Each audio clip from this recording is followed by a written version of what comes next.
Okay, I'd like to call to order this historic meeting of the Sacramento County Board of Supervisors, the Sacramento City Council, and our other city partners in Oak Grove, Folsom, Rancho Cordova, Citrus Heights, and Galt. Madam Clerks, will you please call the roll and establish the quorum? Good morning, Supervisors Kennedy, Here. Desmond, Here. Rodriguez, Here. Hume, Here. Cerna. Here. Good morning. From the City of Sacramento, Councilmember Kaplan is expected shortly. Councilmember Dickinson. Here. Vice Mayor Talamantes. Here. Councilmember Pleckbaum. Here. Councilmember Maple. Here. Mayor Pro Tem Guerra. Here. Councilmember Jennings. Here. Councilmember Vang. Here. And Mayor McCarty. Here. And Rancho Cordova Councilmember Budd is expected momentarily. Elk Grove Mayor Singh Allen. Here. Citrus Heights Mayor Karpinski Costa. Present. Galt Mayor Farmer. Here. Folsom Mayor Aquino. Here. Thank you. Chairs, you have a quorum. Very good. Thank you very much. Now, if you are able, please rise for the opening acknowledgments in honor of Sacramento's indigenous people and tribal lands. To the original people of this land, the Nisenan people, the Southern Maidu Valley and Plains Miwok, Patwin Winton peoples, and the people of the Wilton Rancheria, Sacramento's only federally recognized tribe. Thank you. And may we acknowledge and honor the Native people who came before us and still walk beside us today on these ancestral lands by choosing to gather together, an active practice of acknowledgement and appreciation of Sacramento's indigenous people's history, contributions, and lives. Thank you. Please remain standing and join us in the Pledge of Allegiance. I pledge allegiance To the flag of the United States of America and to the republic for which it stands, one nation, under God, indivisible, with liberty and justice for all. All right, will our clerks please read our statements? This joint meeting of the County-City Collaboration on Homeless Services and Behavioral Health is live and recorded with closed captioning. It is cablecast on Metro Cable Channel 14, the Local Government Affairs channel on the Comcast and DirecTV UVerse cable systems. It is also live streamed at metro14live.saccounty.gov. Today's meeting replays on Friday, October 31st at 6:00 p.m. on Metro Cable Channel 14. The recording of this meeting can be viewed on demand at youtube.com/metrocable14. The Board of Supervisors and City Council members welcome and encourage public participation, civility, and the use of courteous language.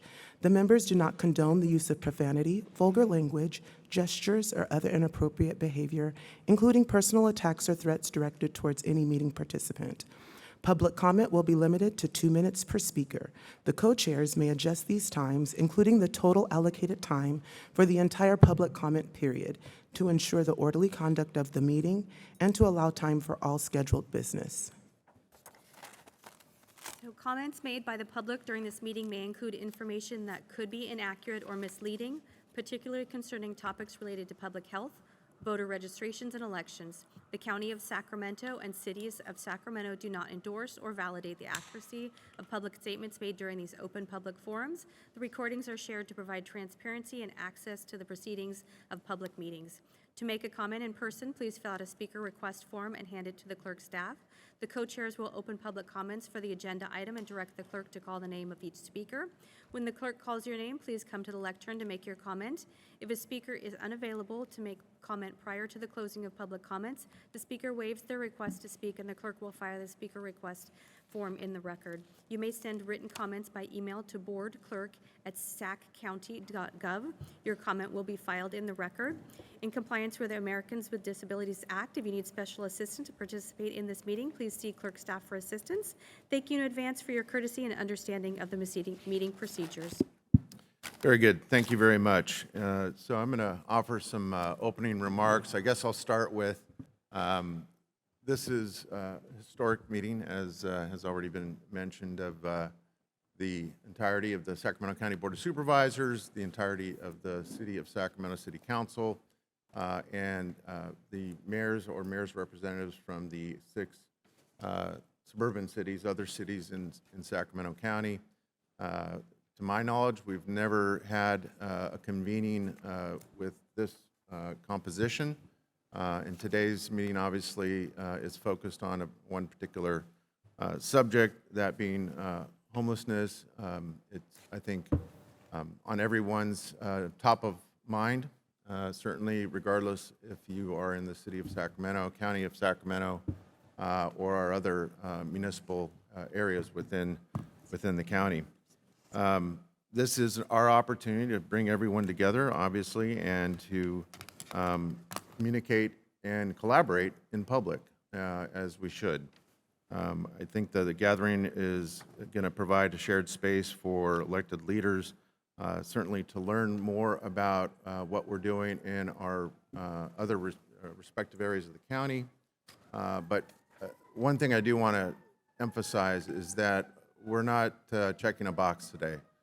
This is really about taking away from this day a better future for how we collaborate and work together as partners to address what is no doubt the most complex, complicated subject in front of us as local electeds and certainly as members of the public in general, and certainly our CBO partners who, without them, I think we'd have a very different prospect for how we address the subject. Speaking of which, we do have in one of the west rooms over here a number of our CBO partners. We're blessed here in Sacramento County and our entire region with a number of nonprofits that are committed to flanking local government, and we flank them as well. We work in partnership to make sure that when we do set policies and we do appropriate resources, we do it with their input. And without them, again, I think it would be a very difficult, much more difficult prospect for how we grapple with the subject of homelessness. So I want to make sure that everyone understands that this is not just about listening to us and hearing from members of the public that might join us here at the podium later, but please take advantage of what our CBO partners have to offer during our break a little bit later. I want to, I'm going to offer some thank yous a little bit later, but I just want to thank up front the individual to my right, Mayor Kevin McCarty. The mayor has been a steadfast partner from the inception of this idea, which actually was something that was brought to my attention by my friend and colleague to my left, Councilmember Eric Guerra, who has really been focused, as all council members and board members have, representing the 6th district in the city of Sacramento. But to have this come together the way it did with the leadership of the mayor and the leadership of Councilmember Guerra and myself, and certainly the vice chair of the Board of Supervisors, Supervisor Rosario Rodriguez, newest member of our board. I think the 4 of us coming together as we have over the preceding months to help organize and provide input to shape what today's agenda is about and what we hope to achieve. I just feel that I would be remiss if I didn't, at the front end of today's agenda, thank them all. So at this point, I'm going to be quiet, and I'm going to let my partner, Mayor Kevin McCarty, share some words. Thank you, Supervisor Stern. I know we have a robust agenda, and we'll get to it, and I'll try to be brief here. But most importantly, we're all in this together, as you noted, and I'm so pleased that we're here. And I think it's powerful that we're here today. Not only does it look like a powerful meeting, and we've all chuckled that we feel like we're at a UN meeting right here this morning, but it's a powerful topic, and I think it speaks volumes that if you ask people in Sacramento if they wanted to drive and see homelessness firsthand, they would probably come right here. It's right across from our city hall, where the library is here. On every given morning, you can see homelessness firsthand. And it's not just a city of Sacramento issue. We're all in this together. And I'm so pleased that our supervisors who don't represent any of the heart of Sacramento, like Supervisor Rodriguez or Mayor Bobby Singh Allen or Mayor Aquino, realize that we are all in this together. And today, we're not going to have one magic solution to solving homelessness. It took us many, many years to get where we are today. It's going to take us a while to work on this together. And that's the key word, is working on these issues together. So thank you, Supervisor Cerna, for co-chairing this, for leading this. And I also want to acknowledge our Mayor Pro Tem Guerra, who suggested that we do this. And yes, several years ago, Mayor Steinberg and the then chair of the Board of Supervisors, I don't remember who it was at that time, had an idea to convene the city and the county. But as far as we know, in the history of Sacramento, there's never been a gathering of the County Board of Supervisors, the City Council, and the mayors from the cities across the region. And so this just shows our commitment and better aligning. I know that we're not going to solve this by not talking together. And so I also know that by being here together and communicating, we're going to increase our odds of aligning our resources, sharing our ideas, and walking down the path together. And if there's one thing that I want to get out of this today, it's not the single plan or the action item. It's a commitment that this is the beginning of a more structured partnership to work on the issue of homelessness in tandem. So with that, we also want to thank our partners who help on these issues. It's not just the city and the county, it's our federal partners from our congressional delegation, from our Congress members, mainly for this area, Matsui and Barra. Also our legislative partners. I know one has joined the audience with us today, and our Assembly Member for the Heart of Sacramento, Assembly Member Krell, but also our partners in all levels of government, because we are in this together. So with that, let's begin. Let's get to work. Thank you. Thank you. Thank you, Mayor. And I do have one small list of thank yous again that I really feel like I need to mention before we get to the substance of today. Our clerks, the clerk of the board, Nicole Lee, and the city's clerk, Mindy Cuppy, they are going to be pulling double duty literally today. And so I wanted to first start with a hearty thanks to them for not just clerking today, but there's been a phenomenal amount of time and energy that has gone into setting up the room appropriately, the logistics for getting 20 elected leaders in one place for one day to talk about a complicated subject. So I really do want to thank Nicole and Mindy for your help before today and during the course of today. I also want to give a shout out to Hang Nguyen. I don't know where she's at, but there she is. She's our interim clerk of the board. She's also pulling double duty. She's also our registrar of voters. And so Hang has been just a tremendous partner working alongside our administrative leadership with our county CEO, David Villanueva, and his executive team, most notably Shafan Qatari, who we'll hear from here shortly. But it really has been a great group of folks. Emily Halcon, our Director of Homeless Services, coming together for the past few months to make today what we know it will be, which is a productive day, that one that at the end of it produces, I think, again, a stronger future for how we collaborate and address the subject of homelessness. So with that, I just want to then now go over briefly some of what you can expect in terms of the agenda. Of course, we're going to acknowledge and kind of outline the distinct but connected roles our jurisdictions play in addressing homelessness. The county, I think as most know, is responsible and provides core safety net services like behavioral health, substance use treatment, social services, and operates some shelters in the unincorporated areas. Our city partners are responsible for siting and operating shelters for residents within their own jurisdictions.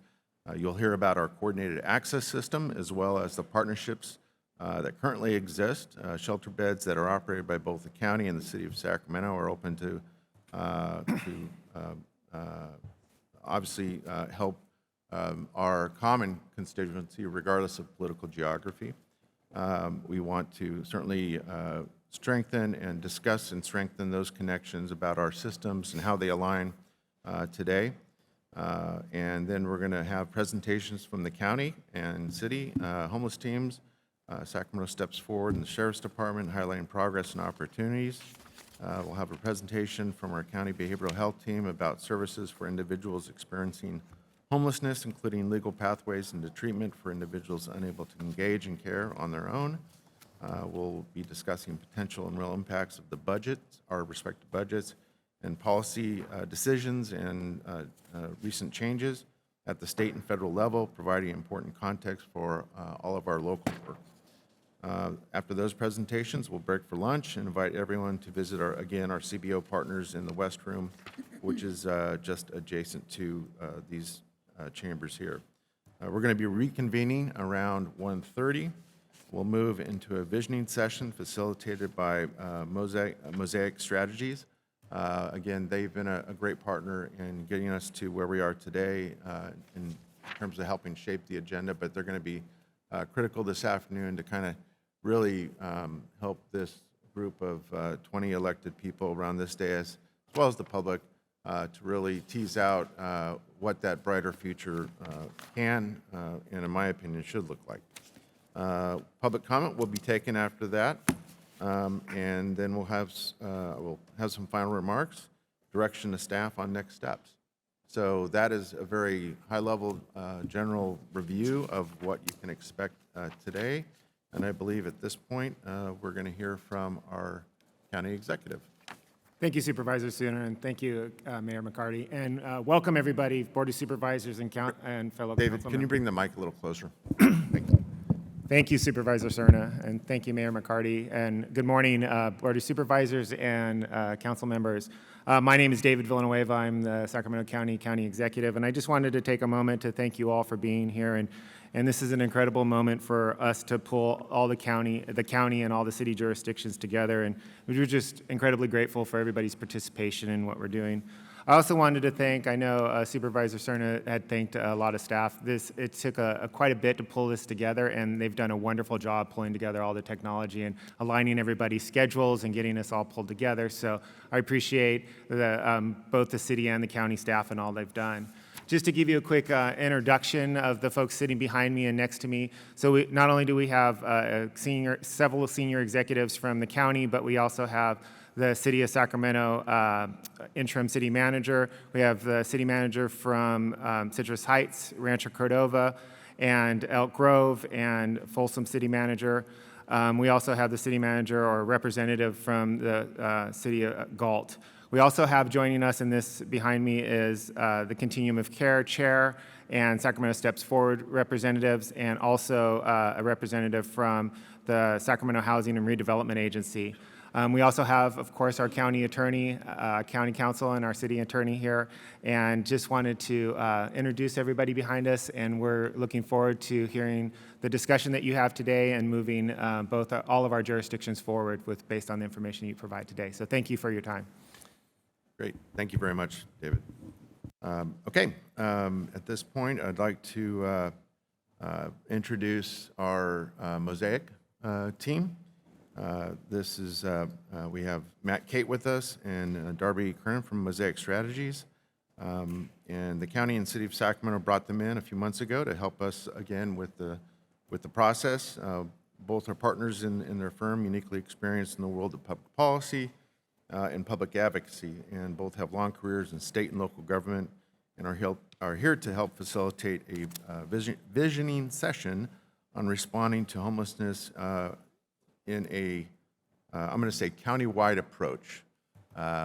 We had many discussions about the use of the word regional, and certainly have no problem with the term, but of course this is county-wide, including the cities within the county of Sacramento that we're discussing today in terms of just setting the geographic tone for the discussion. Good morning, everybody. I'm Darby Kernan, a partner at Mosaic Solutions and Advocacy. We've had an opportunity to talk and meet with all of you. A brief introduction. I'm born and raised in Sacramento. I grew up in the legislature, working in the Senate. When I left, I ran the Legislative Department of Corrections, their legislative team. And when I left there, I did work in the Pro Tem's office, running their public safety and mental health issues. And then went to the California State Association of Counties, where I ran their legislative team for 7 years. Matt's going to introduce himself briefly. Problem number one is going to be moving this mic up and down for my business partner and I. Good morning, Matt Kate. As Darby said, we work together at Mosaic. I started my career here in Sacramento County as a prosecutor, also worked for the Department of Justice in that role. That came with very distinct views because I had limited experience. Eventually became the Inspector General of California and joined the Governor's Cabinet as the Secretary of Corrections, and then was the Director of the Association of Counties. That brings much broader experience and a lot of humility, I hope, as you see that all problems are complicated, especially this problem. And so Darby and I want to thank you very much for the invitation to take part. We both love our city. We love the people here and appreciate the leadership. We've had a great time meeting and talking with all of you and your staff. Very impressive group. And we look forward to playing just a small part in helping to facilitate this meeting and try to bring out the views of the elected leaders here, all of you who care so much about this issue. So thank you for the opportunity to be involved. All right, now we're going to start with some fancy stuff. We're going to do the Mentimeter. So if you could pull out your phones, there should be a QR code behind your name tag. And if you could pull up their camera, get the QR code, and type in your name. And I'm going to give you a minute. And staff are here to help if you need anything. And good to go? Okay. So we have 3 quick, brief yes or no questions for you to start off this meeting. And both Supervisor Cerna and Mayor McCarty were really interested in kind of getting folks' input at the beginning and at the end. So we'll have another question at the very end. We'll have a couple more questions at the very end of the meeting. Are we ready to go? Yep. Okay. So the very first question is, are you happy with the status quo? Yes or no?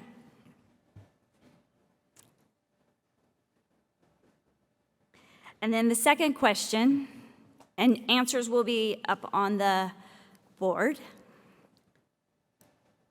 Give it a minute. All right. The second question. In Elk Grove, Oh, we're still getting, okay. Okay, Got it.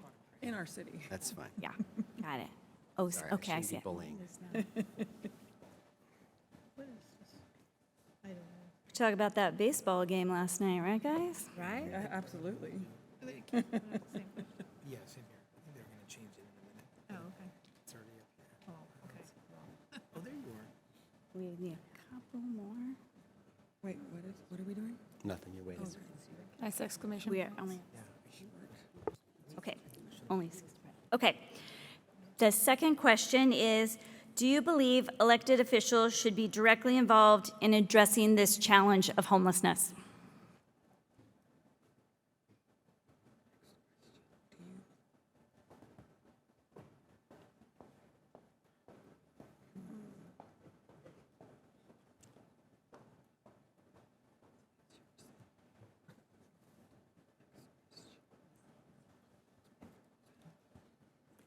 Resounding yeses.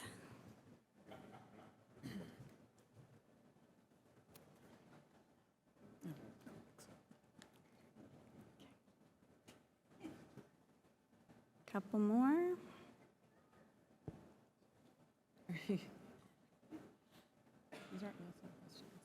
Okay, I think we've got everybody. And the final question, do you think elected officials from the county and the cities within the county are working closely enough together to address this challenge?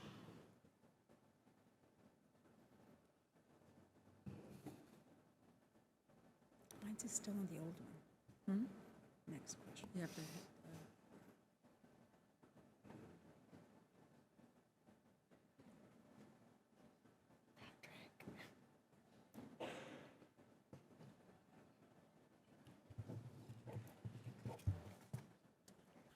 So as you probably can guess, our job is to challenge all of you on what those answers mean and to talk into some depth about what your views are. We'll share what we know a little bit, and we'll be going into depth as during the visioning session, and then asking you some additional questions at the end to see what your views are then and whether they've changed. Thank you. Thank you. Okay. I need my script back. All right, thank you. Okay, I guess our first presentation. Well, I need a cue here. What's our next step, Siobhan? Our first presentation will be Progress and Possibilities, and Emily Halkin from the county will kick Okay, us off. all right, very good, thank you. I'm going to beg everyone's indulgence again today. This is not an easy task to try and manage this fairly complicated agenda here. Welcome. Great, thank you so much. Good morning, Chair Cerna, Mayor McCarty, members of the board, and our city councils from throughout the county. My name is Emily Halkin. I'm the director of the County of Sacramento's Department of Homeless Services and Housing. And I'm really happy to be here today with my colleagues from all of the cities throughout the county, as well as our Continuum of Care partners, to share with you some of the progress that we've made over the past few years to prevent and end homelessness, as well as the possibilities that we see as we continue our collaboration together. As they stand up, each of my colleagues will introduce themselves to share some of the great work that they're seeing in their communities. Great. So while we're working together on more consistent and frequent ways to count the homeless population in the county, the point-in-time count remains a familiar and relatively easy to understand indicator. But it is important to note that the point-in-time count only captures those who are experiencing literal homelessness on a single night. And of course, the most recent point-in-time count was in 2024.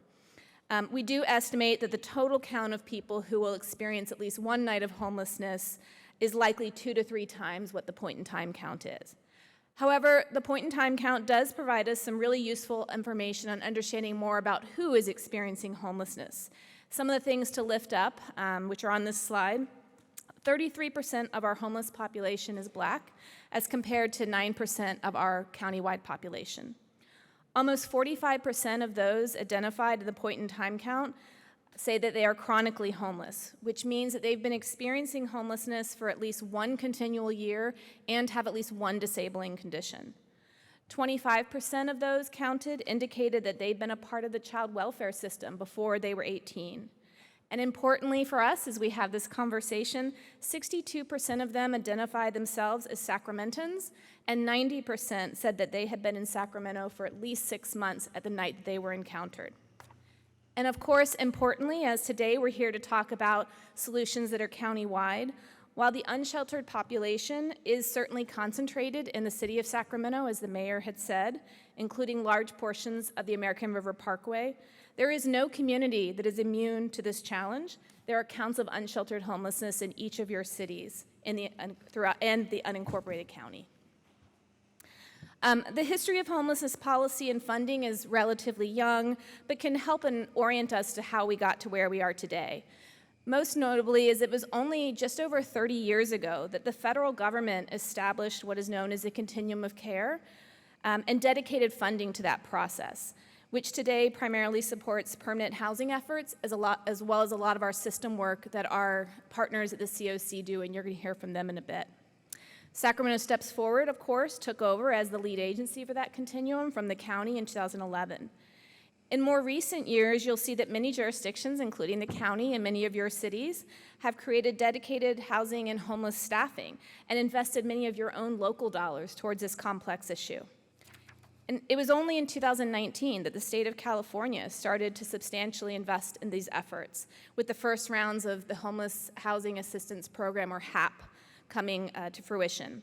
And more recently, the city of Sacramento and the county of Sacramento, of course, entered into what is known as our Homeless Partnership Agreement, and those two jurisdictions, along with our Continuum of Care, adopted a regionally coordinated homelessness action plan. All of this, of course, means that we are investing more in a variety of programs that provide both critical services to people experiencing homelessness, but also to critical services that are addressing the unintended community impacts of unsheltered homelessness. This is the first time we've ever been able to compile this county-wide, but looking just at the funding that flows exclusively through the county budget, many of the city budgets, and the continuum of care, we estimate that in the last fiscal year, this community has invested over $418 million in a variety of programs, which are detailed here. The table on the left details the high-level program types that are being supported by these funds. As you can see, most of the dollars fund those critical services to support people experiencing homelessness: shelter, housing, behavioral health, and other safety net services such as CalWORKS, CalFresh, and Medi-Cal. Given the county's role in overseeing these critical service programs, it's not surprising to see that 66% of the regional or countywide investment comes through the county's budget. However, it is important to note that many of these funds, including ARPA and our HAP investments, are one-time and many are not discretionary. So as we start to think about how the region might look at how we're going to address homelessness together or differently, we must do it with a recognition that our actual discretionary funding is pretty limited and that access to many of these services in the blue county bucket or pie piece are critical both in preventing folks from entering homelessness as well as critical to helping them exit homelessness. In a little bit later this morning, our partner Alex from the National Alliance to End Homelessness is going to dive more into some of these funding sources and how the current state of federal and state policy and budget decisions are potentially impacting the landscape of some of these critical funding sources. So these investments have allowed each of your communities to innovate in recent years. Each jurisdiction is going to highlight just a few ways that they are doing new and creative things in their community and adapting to the needs that reflect the population that they see in their community. I'm going to start with the county. 3 things I want to highlight. In the past few years, the Board of Supervisors has really focused on 2 initiatives to really work to address the unsheltered populations in the unincorporated county, but also serving countywide residents. First, we have reimagined our outreach teams, increasing both the number of workers that are on the ground, but also ensuring that they're providing what we call case-carrying services. And this means that our outreach workers stay connected to people as they live outside, as long as it takes to ensure a positive exit out of unsheltered homelessness. I'm proud to say that in the first 6 months of this year, I just shared with the board last week, these teams provided an average of 40 unique service touches per person living unsheltered and successfully moved over 200 of them out of unsheltered homelessness. We do this in partnership with Community Health Works, or COHIWO, who's here today, and I encourage you to meet them and learn about the great work they're doing during your break. Secondly, the county has pivoted our shelter approach to what we call safe stays. Hopefully you've heard about these. This is recognizing the impact of non-congregate service-rich shelters, not only in engaging folks to willingly come into shelter, but also to increasing successful outcomes out of shelter. Since 2022, the county has opened over 350 new beds in safe stay communities, and we have another 225 that we're going to celebrate opening early next year. And while the county is focusing on these crisis interventions because they are necessary, like outreach and shelter, we're also focusing on increasing permanent housing exits. We know that without those permanent housing exits, these crisis interventions are simply a Band-Aid.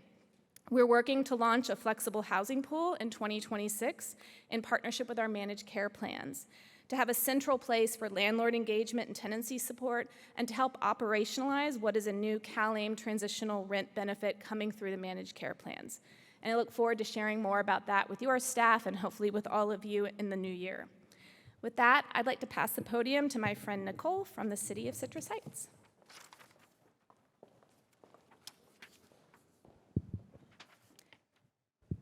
So good morning. My name is Nicole Piva. I'm the Housing and Human Services Coordinator for the City of Citrus Heights.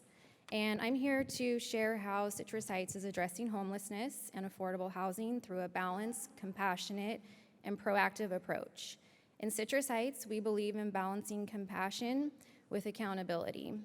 That means helping unsheltered individuals access the resources they need while also protecting the safety, cleanliness, and accessibility of our public spaces.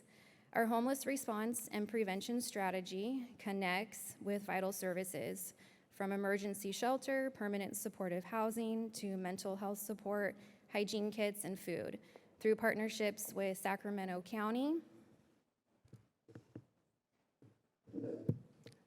Switch slides. Through the partnerships with Sacramento County and Community Health Works, Citrus Heights Heart, Sunrise Christian Food Ministry, we're providing pathways to stability. With this work, it's not just about services. We're committed to maintaining the quality of life for all residents by enforcing ordinances around illegal camping, dumping, and nuisance behavior to help maintain public safety and community standards. We're also investing in the future of Citrus Heights with our beautification crew, who is out daily cleaning up graffiti and abandoned items, helping restore the pride in our neighborhoods. And we're making historic strides in affordable housing. We've completed Sunrise Point Apartments, the city's first affordable housing project in over 20 years, providing 46 units of permanent supportive housing. We're also transforming the Auburn Oaks site into 88 units of affordable housing with on-site mental health services. And through our partnership with Habitat for Humanity, we're building 26 single-family homes on Sayonara Drive for low-income families, opening the doors to homeownership and long-term stability.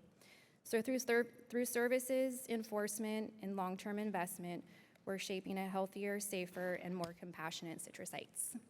Next, I'd like to introduce Sarah with the City of Elk Grove. Good morning. I'm Sarah Bontrager, Housing and Public Services Manager for the City of Elk Grove. I'm going to share a couple of the things that we're working on. We are coming up on the first year anniversary of our year-round shelter, and that is in a leased facility, so we are already working on planning for our new shelter. With a focus on trauma-informed design and being able to help both individuals and families. So I would encourage you all to check out some of the renderings, which didn't make it into this slide deck, but really cool design for that. We also, one of the things that we've done in the last couple of years is take our homeless navigation team in-house. We have 2 full-time homeless services navigators who are really focused on specialty mental health and behavioral health services. As we speak, one of our navigators is with someone at Sierra Vista who agreed to accept inpatient mental health treatment. So we have been able to build relationships with folks, and our navigation team has a better than 70% success rate at getting folks to accept shelter when they are living outdoors. So we are really proud of that. We also recognize that government is not solving this problem alone, and we've got many providers in the room. Our partnership with one of our nonprofits in Elk Grove, the Elk Grove Heart, has been really fruitful for us. Elk Grove Heart provides move-in deposits and furniture assistance for folks moving into permanent housing, custom choices for folks that are what they want for furniture. They also implement our motel voucher program for families and offer eviction prevention in partnership with Legal Services of Northern California. And so expanding on those partnerships is something that Elk Grove looks forward to doing to make sure that we have a continuum from shelter, hopefully available same day when someone becomes homeless in Elk Grove, to permanent housing and getting someone set up to succeed there. I will turn it over to Stephanie Henry with the City of Folsom.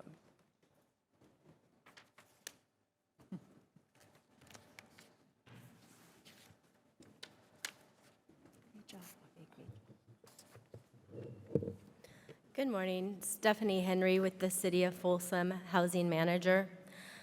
With limited resources, the City of Folsom has focused on a collaborative, multifaceted approach to homelessness in our community. At the forefront of this is our Homeless Outreach Team, or HOT. This unique team is comprised of 1 sergeant and 2 Folsom police officers who focus on proactive, person-centered engagement with individuals experiencing homelessness. Since its launch in 2024, HOT has successfully cleared a number of illegal encampments to provide public safety in our community. In addition, through a vital partnership with Jake's Journey Home, They have also been successful in connecting over 17 individuals with housing and support services. We are also focusing our efforts on housing. A prime example is the Bidwell Street Studios project, which is shown on the left-hand side of your screen there. This project was funded by the California Home Key program. It features 20 permanent supportive housing units in which Hope Cooperative provides mental health service. In addition, Heart of Folsom also has 4 units on site to provide transitional housing services. Also, I'd like to mention that Heart is also expanding their transitional services by partnering with Oak Hills Church and Folsom Lake College to provide transitional housing for individuals, students that are facing homelessness. This project will replace 2 trailers on the church site with 5 small modular homes and will provide stable housing, counseling, and educational opportunities for these individuals. And then finally, on the right-hand side of the screen shows our project Habitat for Humanity. When we raised the first walls of this project, we wanted to highlight this project's success. It will provide 10 low-income housing units for low-income families in the city of Folsom on a previously owned City of Folsom site. This project actually is almost complete, and they will be having their what do they call it? Home dedication ceremony on November 15th. And with that, I would like to turn it over to Jenny with the City of Galt.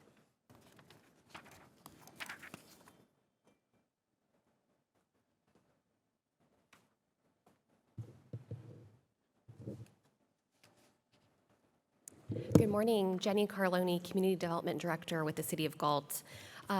Due to Galt's small size and location and our extremely limited funding opportunities the city has for housing and homeless services, we rely very heavily on partnerships. Partnerships are the key to homeless services in Galt.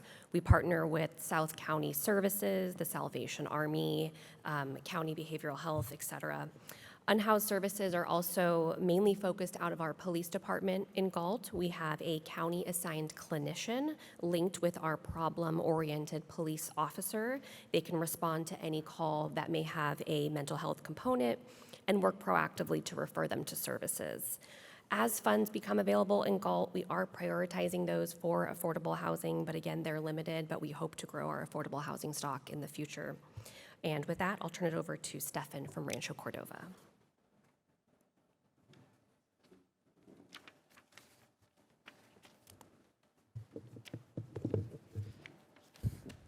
Good morning, I'm Stefan Heisler with the City of Rancho Cordova. Housing Manager with the City of Rancho Cordova. So in keeping with the City of Rancho Cordova's history as the home of the Mather Air Force Base and the VA hospital, the city has a strong interest in supporting our veteran community, and our county veteran community. And so we've taken a really heavy focus on helping our homeless veterans through the Mather Veterans Village project with our partners Mercy Housing, Nation's Finest, also in partnership with Sacramento County and SHRA. We've completed phases 1, 2, and 3 of the Veterans Village, which are 100 units of permanent supportive housing and 46 beds of transitional housing for homeless and disabled veterans. With the success of that program, we've assembled the team once more to do a phase 4. So again, with Sacramento County, SHRA, and also with Congressman Bera's office, Mercy Housing and Nation's Finest, we're working on a 4th phase of the Veterans Village, which will be an additional 70 units of permanent supportive housing, again, for homeless and disabled veterans. And we're pleased to report that will begin construction early next year. Similar to the other cities you've heard, we also have a homeless outreach team and community cleanup crew. We've recently expanded that to be a 7-day-per-week operation. Our team consists similarly of police officers, code enforcement officers, our homeless outreach navigators, and our community cleanup crew. They retrieve over 1,000 shopping carts every year and nearly 100 tons of debris every year. We also partner very closely with our Rancho Cordova Food Hub for the location of some of our homeless outreach team services. Our team also includes a transitional house where we're able to put a handful of our clients into a transitional house while they work on a plan as they work towards permanent housing. With that, I will turn it over to Brian Pedro with City of Sacramento.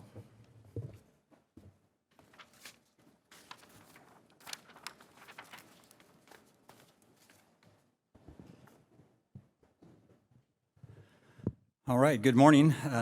They said we have 2 minutes, so Mindy, can you put 2 minutes on the clock and shut my mic off at 2? All right, I'll speak quickly here to make sure that we cover everything. So I am Brian Pedro. I'm the director for the Department of Community Response with the City of Sacramento. Some of the teams that we have are our incident management team. Was implemented over 2 years ago with the intent of providing a collaborative response to help reduce the impact of homelessness in our communities. It is a multidisciplinary team that balances the dual mandate of homeless outreach engagement, behavioral health, and enforcement in a single coordinated response. We deploy various combinations of teams comprised of police officers, code enforcement officers, park rangers, firefighters, behavioral health clinicians, animal services, and outreach providers, totaling about a staff of 80 per day. This model allows us to strategically deploy our teams to concurrently provide multiple services, reduce the possibility of enforcement in an area that our other service provider teams are actively working, and focus our police and code enforcement resources on higher priority and more impacted areas where outreach has already occurred. Since inception, we have rapidly placed over 2,427 individuals into our shelters.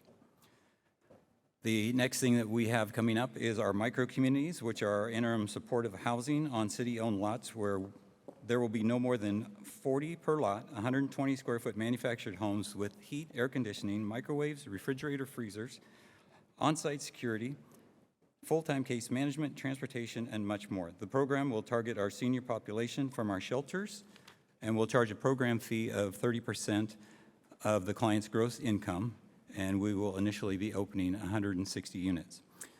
Our Street to Housing program is our rapid rehousing program that specifically selected impacted areas and intensively worked to connect everyone in the selected area with housing, continued case management, and rent for 1 year with the possibility of an extension. The program was structured to provide 100 units. We are in our final phase. We have 93 units filled, and we have housed over 114 people thus far. I get one more 2 minutes. All right, what we have achieved. So it might not have been a seamless and coordinated countywide homeless response, but each jurisdiction has answered the call, and look at what we've achieved.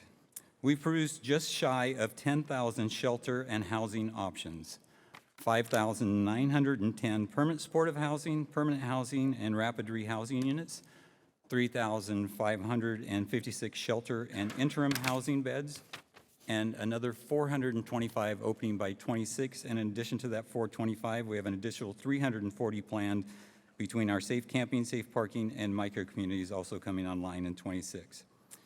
This capacity has allowed us to get at least 10,000 people off our streets. We, cities, county, nonprofits, community-based organizations, and volunteers have also helped tens of thousands more people through prevention, outreach, behavioral health, and various other services provided. And these are many of the reasons why the largest 2024 homeless pit decrease in California for large cities was Sacramento. Since no large city in the U.S. has solved homelessness, our current measure of success is essentially comparing programs, performance, and metrics to other comparable large cities, and we are generally at the top or leading in most categories. Since this is a rare occasion that we have everyone in the same room, and equally rare that we give ourselves credit, I want us to take a moment and give ourselves a round of applause for all the work that we've done and everybody that is in this room, and I applaud done work. We all know there is more work to do and that we need to be even more collaborative and accountable than ever. But our local homelessness response system is far from broken. With state, federal, and local funding uncertainty, I believe our next real challenge is how to restructure the current model into a more fiscally sustainable operational model and maintaining capacity while we provide legislative support to continue homelessness and social program funding, because doing more with less is not a real thing. Thank you. And with that, I hand it over to Lisa Bates with our Continuum of Care.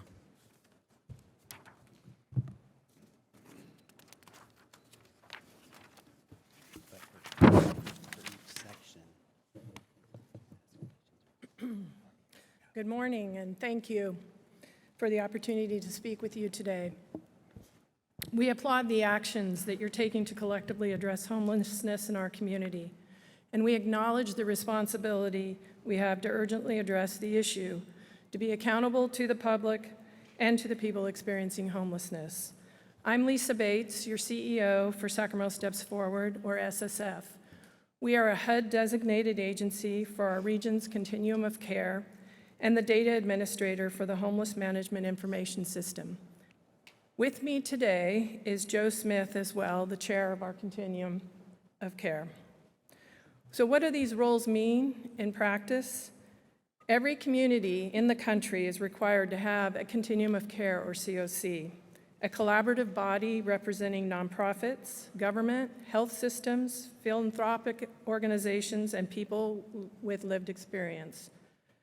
Together, the COC plans and guides investments of COC funding, and our role as SSF is to support that COC to ensure data integrity, accountability, coordination, and compliance.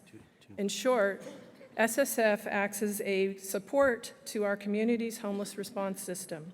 We connect programs, providers, partners, so that they function as one coordinated network, ensuring people can navigate services more easily and move toward housing faster.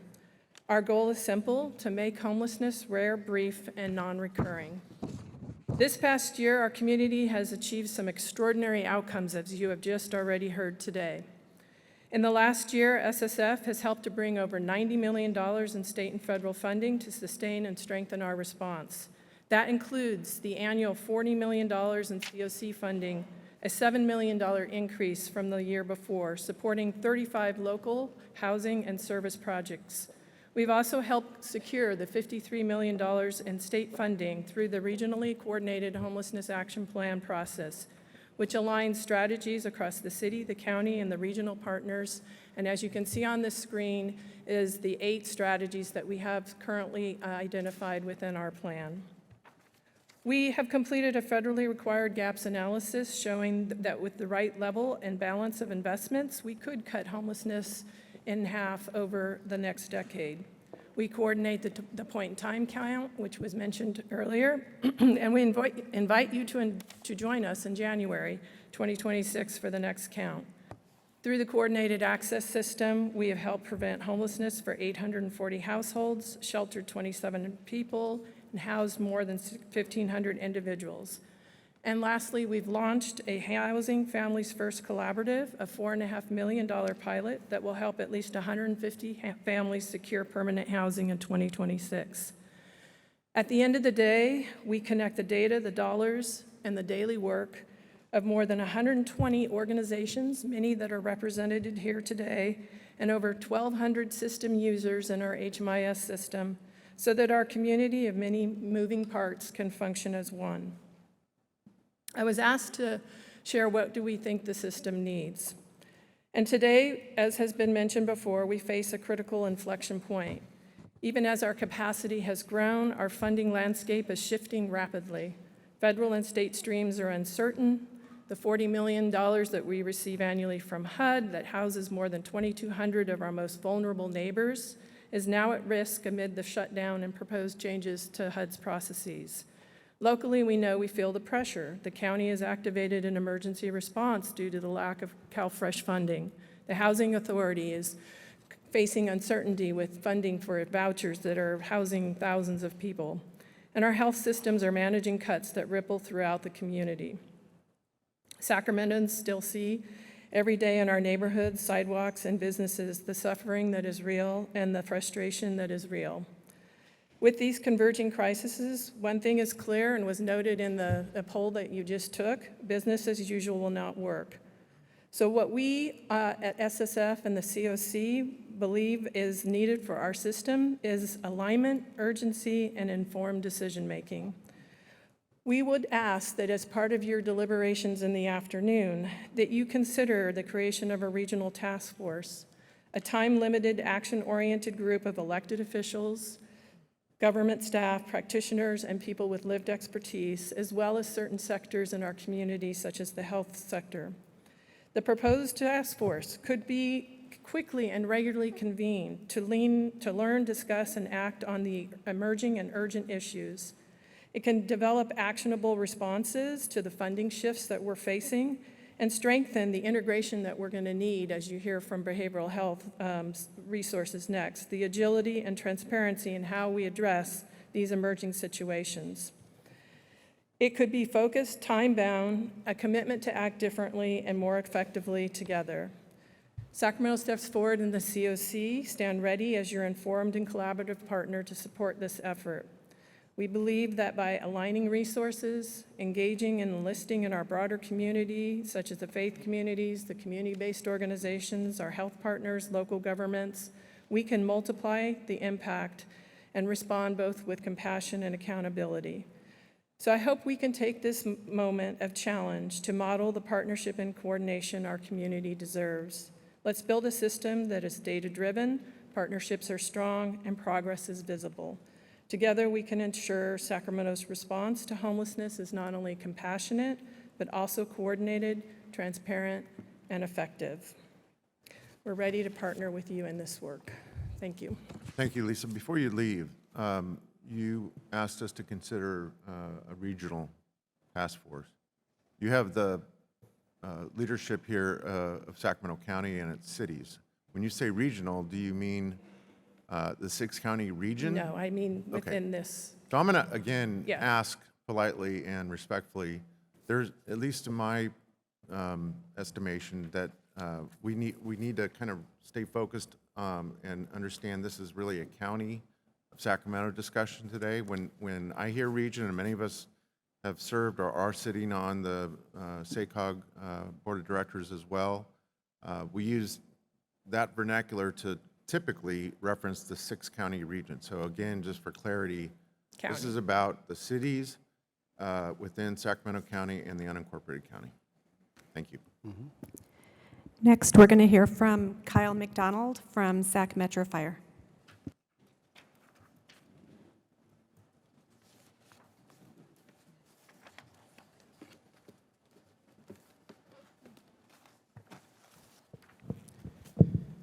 Good morning. Good morning. My name is Kyle McDonald, and I am the Director of Government Affairs for the Sacramento Metropolitan Fire District.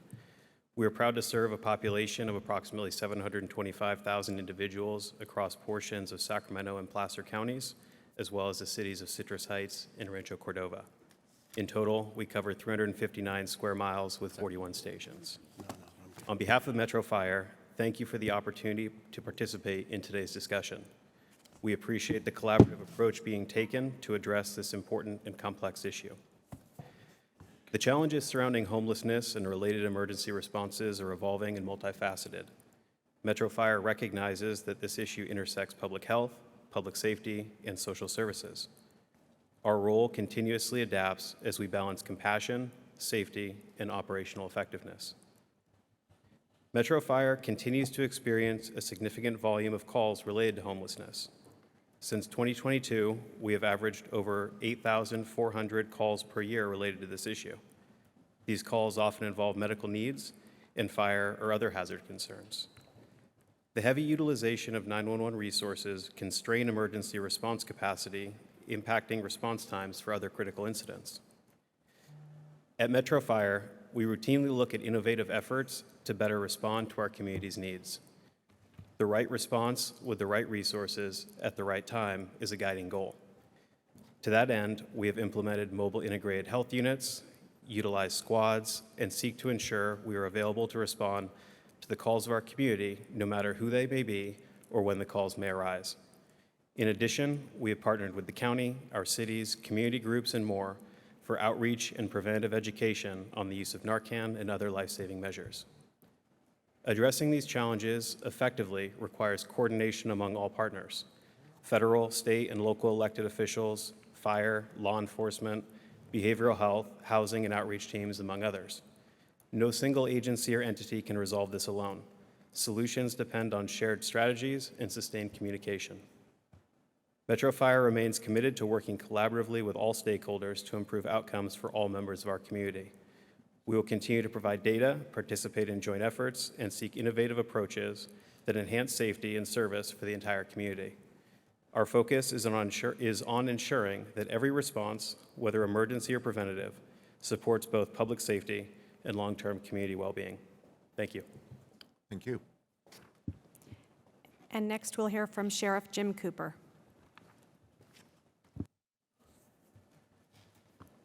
Welcome, Sheriff. Morning, thank you. Good to see you all, board members, council members, and mayors. Where we were 3 years ago today, before I took over as sheriff, standing up a full-time hot team supplemented by other units. I want to thank the Board of Supervisors for the funding. Right now, we have 30 officers that deal with hot and pop day in and day out. Our focus is on public safety. Behavioral health is important, and so is homeless services, but public safety is a key in that also. The unhoused have a right to be free of crime, just like the housed. The sheriff's primary responsibility was focused on crime occurring in the homeless populations, primarily by other homeless. The second responsibility was offering county-provided services, but data collection was the key. Everyone has data, but people ask different questions, and a lot of folks are reluctant to share their data. There are virtually no longer any large homeless encampments in the unincorporated areas of Sacramento. If they do pop up, we address the encampment within 24 hours. For us, problems occur on unincorporated and city borders. Direct communications between the Board of Supes and our HOT team is key, so we cut out the middleman. So each of our board members has our HOT and POP sergeant's phone number. When constituents call them, they call that person directly. So there's no middleman, it's dealt with right away, nothing gets lost in the translation. I think that's so important, having that relationship. So going back to data, over the last 3 years, we've had 20,000 citizens complaints, where citizens have called in regarding issues of homelessness. Those are staggering numbers. We've collected over 4 million pounds of trash that's been removed from our streets. 2,200 citations have been issued, 2,500 arrests and convictions, with 1,100 of those having violent criminal histories. You know, one thing that I knew as sheriff coming in, there were a lot of unreported sexual assaults, and no one in the state of California, when they went out and took data, ever asked the victims what happened when the victims of sexual assault, especially women and young children. We did that here in Sacramento. We arrested 52 sexual predators.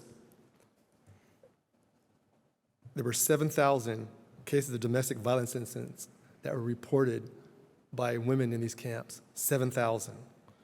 395 domestic violence victims identified in these camps. 2,000 sexual assault incidents occurred in these camps. 362 sexual assault victims were identified. 998 individuals were identified with a mental health flag. 2,300 individuals were identified with a substance abuse flag. And 4,800 individuals got resources cards. Sometimes law enforcement intervention is the only hope for these people that give them help. With law enforcement, we're out there 24/7. A lot of these services that are offered by these organizations are basically 9 to 5, Monday through Friday. So we do that on a regular basis. So it's a big issue. We've got to work together. And unfortunately, it's been politicized. It shouldn't be politicized. There's room for everybody, and we have to work together. It's so important, and I don't see that. They're reluctant for it. In my time in the Assembly, I was chair of Budget Sub 4, which funded Operation Room Key and Home Key. That has limited success, but it's important. And I keep coming back to, no matter what your circumstance, whether housed or unhoused, you should feel safe. There are predators in these camps that prey on other unhoused individuals. You see it. That's how it is. And I've actually been out there with my hot and pop officers asking folks, hey, do you want help? And having conversations. And there's just that segment that doesn't want help for whatever reasons, in addition to the folks that have mental illness or that are addicted to substance abuse. It's one of those things. So I think this is a great forum to start working together and having those conversations, but law enforcement has to be a part of it. For too long, law enforcement was left out of it. So thank you. I'm happy to answer any questions if you'd like. Great. Thank you, Sheriff. Thank you. I think at this point, I would like to look to my colleagues here at the dais and see if there's certainly any questions for our sheriff, but any comments or questions relative to some of the other substance of what the preceding speakers have shared. For this panel. Yeah, for this. Okay. Mayor Aquino? Thank you, Chair. I actually have a question for Sarah from Elk Grove. I believe if I heard you correctly, you said that your homeless navigators have had a 70% plus success rate in getting people help. Number one, I want to know if I heard that correctly. Secondly, if that's the case, that's very impressive. Because I think for many of us, the experience is services and help is offered repeatedly, and for the most part, it is declined. And so if you're achieving a 70% success rate in having people accept that help, what is it you're doing that we're not doing? So I think one of the core things that Elk Grove is doing. Closer? Is that better? It's not working.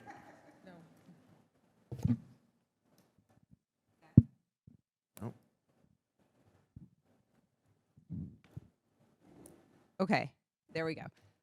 One of the things that is a hallmark of Elk Grove's program is the connection with mental health services and the ability that we have, because we have 2 full-time homeless services navigators as well as 2 full-time homeless outreach officers with our police department, and a relatively small population, right? Less than 2% of the county's total experiencing homelessness. We have the ability to see people really frequently.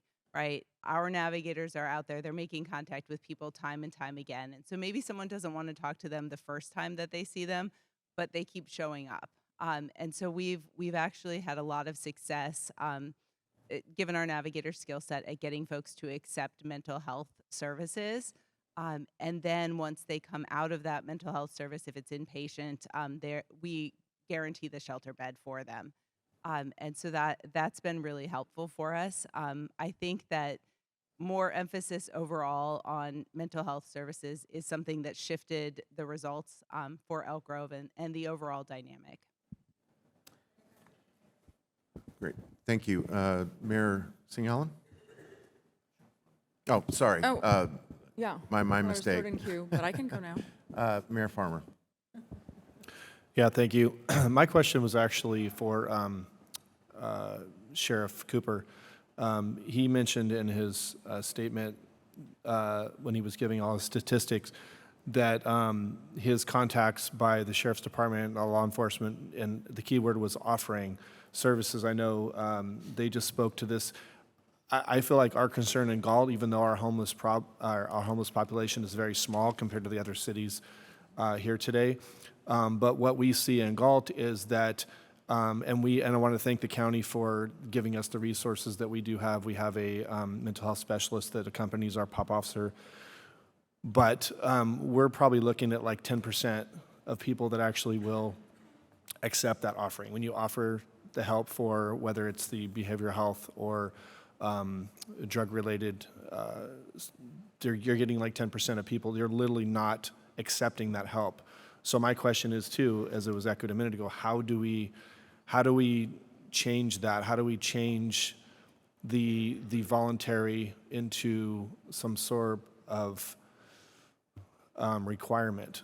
Because most people with behavioral health issues don't recognize that they need help, and most people with drug addiction don't have the resolve to turn themselves over to help. So we're about 15% that accept the help. But the problem is you have people that are, in the name of freedom, if someone's walking around unclothed, eating out of a trash can, instead of being the adult in the room and saying, hey, you know what, we're going to do conservatorship. Can't get it through the legislature. No one wants to do it because that's the thing.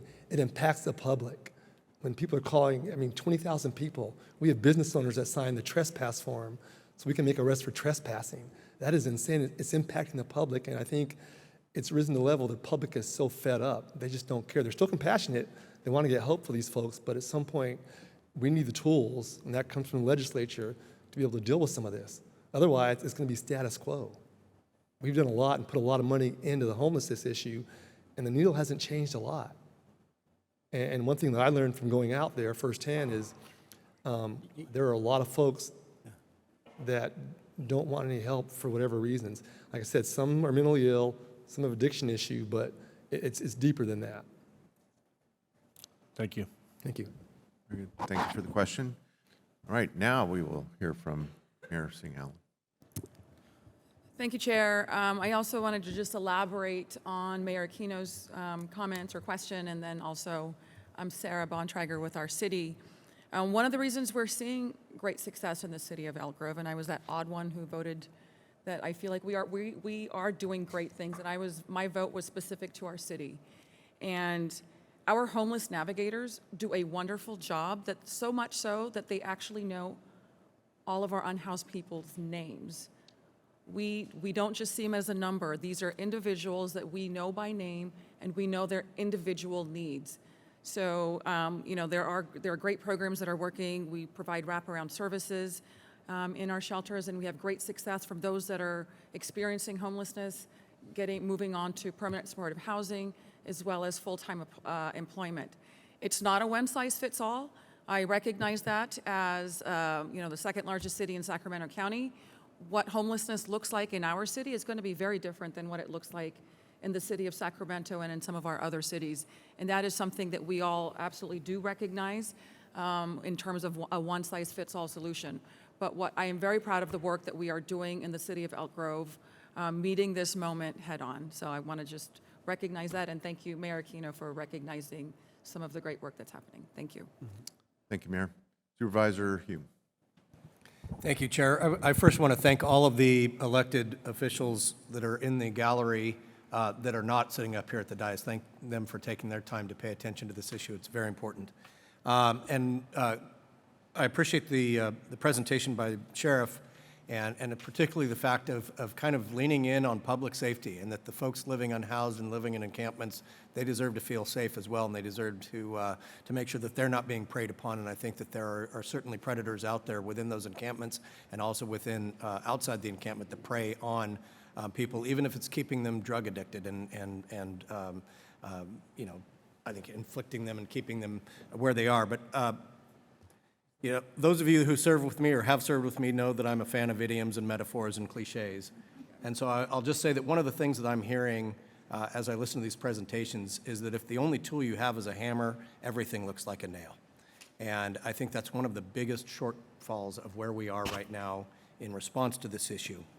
And so I want to lift up something that Lisa Bates said relative to our needs: alignment, urgency, and informed decision-making. If that's not our North Star for what we're here today, I don't know what is. But now, having praised something she said, I'm going to criticize something else she said, which is the goal of Sacramento Steps Forward and our efforts to cut homelessness in half over the next decade. If that is the brass ring we set for ourselves, we have already failed. I think we can do more. I think we can do it with that greater sense of urgency. And so I hope that as we continue this conversation today, we set our sights on something way more than cutting it in half over the next decade. Thank you. Thank you. Councilmember Maple. Thank you, Chair. I just have a quick question for the Sheriff. First, thank you for being here.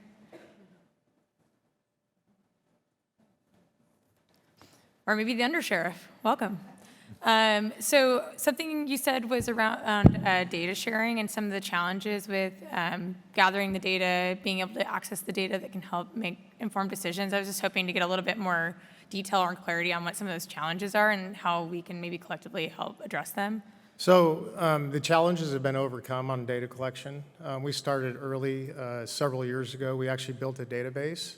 It's electronic, so when our HOT teams or our POP teams go out and they encounter a homeless individual, whether it's in a camp or whether it's an individual, we collect a lot of data. We ask a lot of questions, like, are you a resident of Sacramento? How long have you been homeless? All the way down, do they have pets? What kind of structure they live in? The mental health question is that's one that's really important, right? Because it's been talked about a lot. So out of the thousands and thousands of people, and a lot of this is subjective, right? If somebody goes, yeah, if somebody doesn't say I have a mental health issue, a lot of it's visual.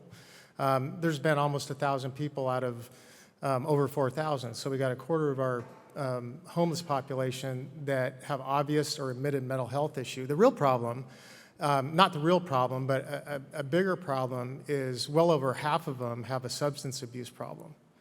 And so we asked that. And then the data is pretty extensive, and we've always been open as a sheriff's department to other cities in the county that will share that and will help build it. And so without the real data, because we didn't have that, we don't know what our problem is on a public safety standpoint as law enforcement. So it's really helpful for us. Okay, thank you. And then a quick follow-up. So does that data then get put into the HMIS system, so the coordinated access that we collectively use, or is that something that is only in the sheriff's department? That's only in the sheriff's office, yes. Okay, thank you. We've never been asked that question, but we only collect that, yes. Thank you. Great, thank you. Councilmember Talamantes. Vice Mayor Talamantes. Hi. So my question to you is, a lot of our businesses feel the impact of inmate or people being released from the county jail. And I drive on 12th Street and then to 16th Street, where every single day I know what time people were released and who has their bracelets on, and I see sometimes, people without clothes. And is there a plan for every single jurisdiction for people to be returned to where the incident happened or the reentry? How does that work? Yeah, this is a great question. This is a question that's come up since the sheriff and I have been back for the last 3 years, right? How does the location, which I don't know if anybody is real happy about the location of the main jail being downtown, right? It's there, right? And so we do collect that data inside the jails. What a lot of people don't know is that everybody that gets released from the main jail is offered an RT pass free, a bus pass free, and then we've taken it on ourselves to enter into, it's not a contract because it's free services, with ride-sharing programs. That one's a little tricky. You have to be careful about it, because if somebody's in there for domestic violence and they get released and they want to go home, you got to be really careful with that one. So those 3 avenues of people, if they want to leave downtown and go somewhere else, it's free of charge. The sad part about that is it's well under 10% of the people that accept that service, right? They either have somebody, we offer free phone calls, so, as many as they want to come and get in a ride, and then the courts, right? So it's really important to understand that a lot of times we have to release people at certain times in a certain time frame. The sheriff doesn't have the luxury of violating somebody's constitutional rights, going, well, if you don't have a ride, we're going to keep you in here for 5 hours until you have the ride. The legislature did act on this, and we offer this, is that if somebody wants to stay in jail, they can stay in jail up to 16 hours past their release time. It's voluntary. They got to sign a form and stuff like that. But nobody wants to stay in jail for 16 hours. The numbers on those are, dismal. We might get 1 or 2 that go, yeah, I like the booking tank, so I want to stay here for 16 hours. So it goes back to data again, right? It's really important when you're talking about the impact of the main jail and the homelessness downtown. And this is where we could probably collaborate a little bit better, is really start taking or sharing the data with everybody on how many people took the services and how many. But one of the things that I'm super proud of that the sheriff enacted before we got here, we didn't have a clothing closet. Now we have a clothing closet, right?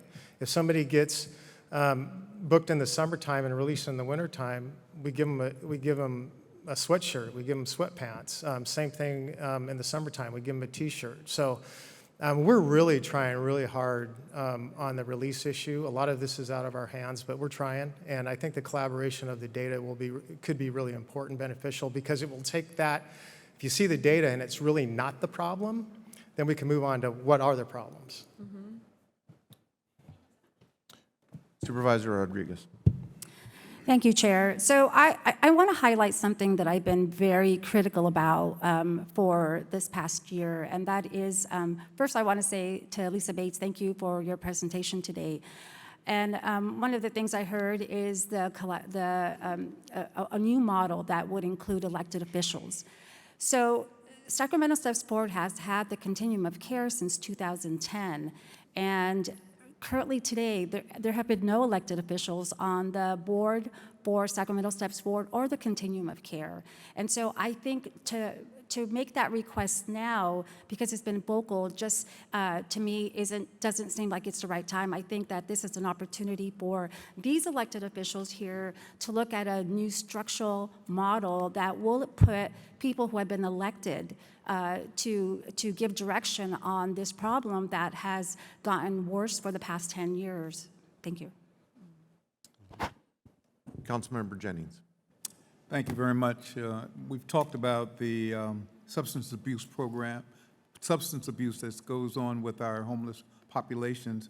What are some of the programs that have had some of the greatest success with our homeless population?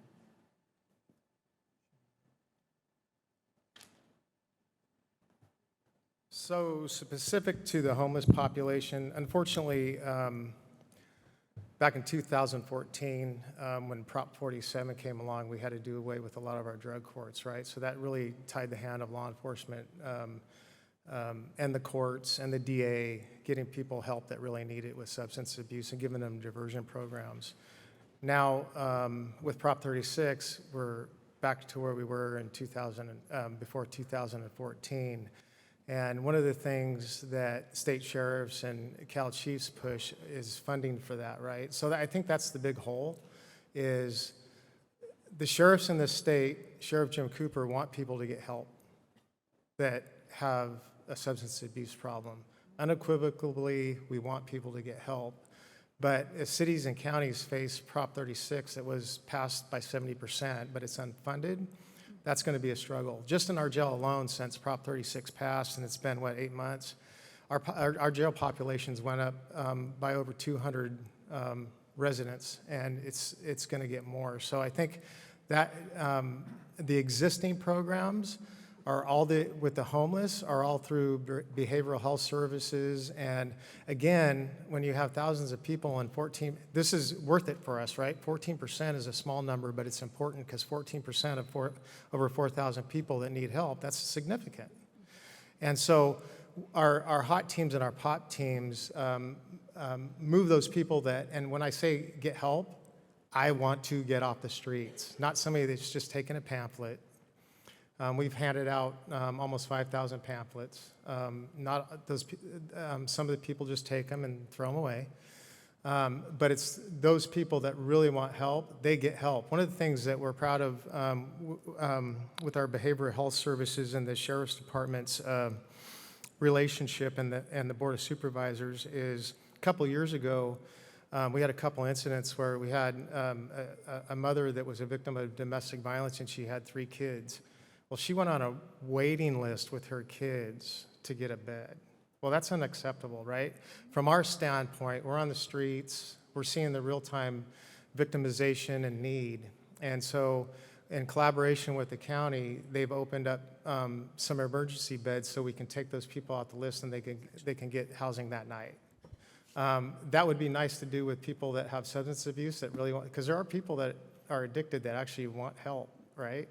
It'd be nice to be able to get them into a diversion program immediately. That would take the courts and the DA to be, but that would be a really innovative idea to do that. Treat it like we did our victims and getting them the help they need immediately without getting on a wait list.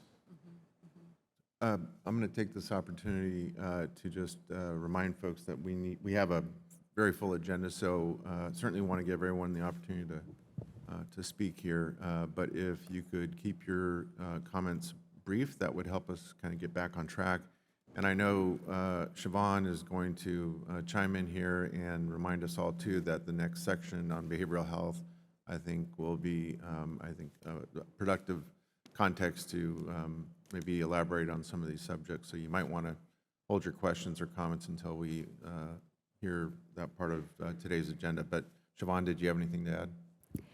No, thank you, Chair. I was going to just mention Dr. Ryan Quist from Behavioral Health will be here to discuss exactly some of the questions that you're asking right now. And also, Tim Lutz, our Director of Health Services, can talk to you a little bit about our partnership with the Sheriff's Department and the jail when it comes to jail releases and linking folks out as they come out of jail to various services, including shelter. Under Prop 47 in Cal-AIM, we've been able to really lift up some of those services. So he's happy to expand on that if you'd like. Thanks.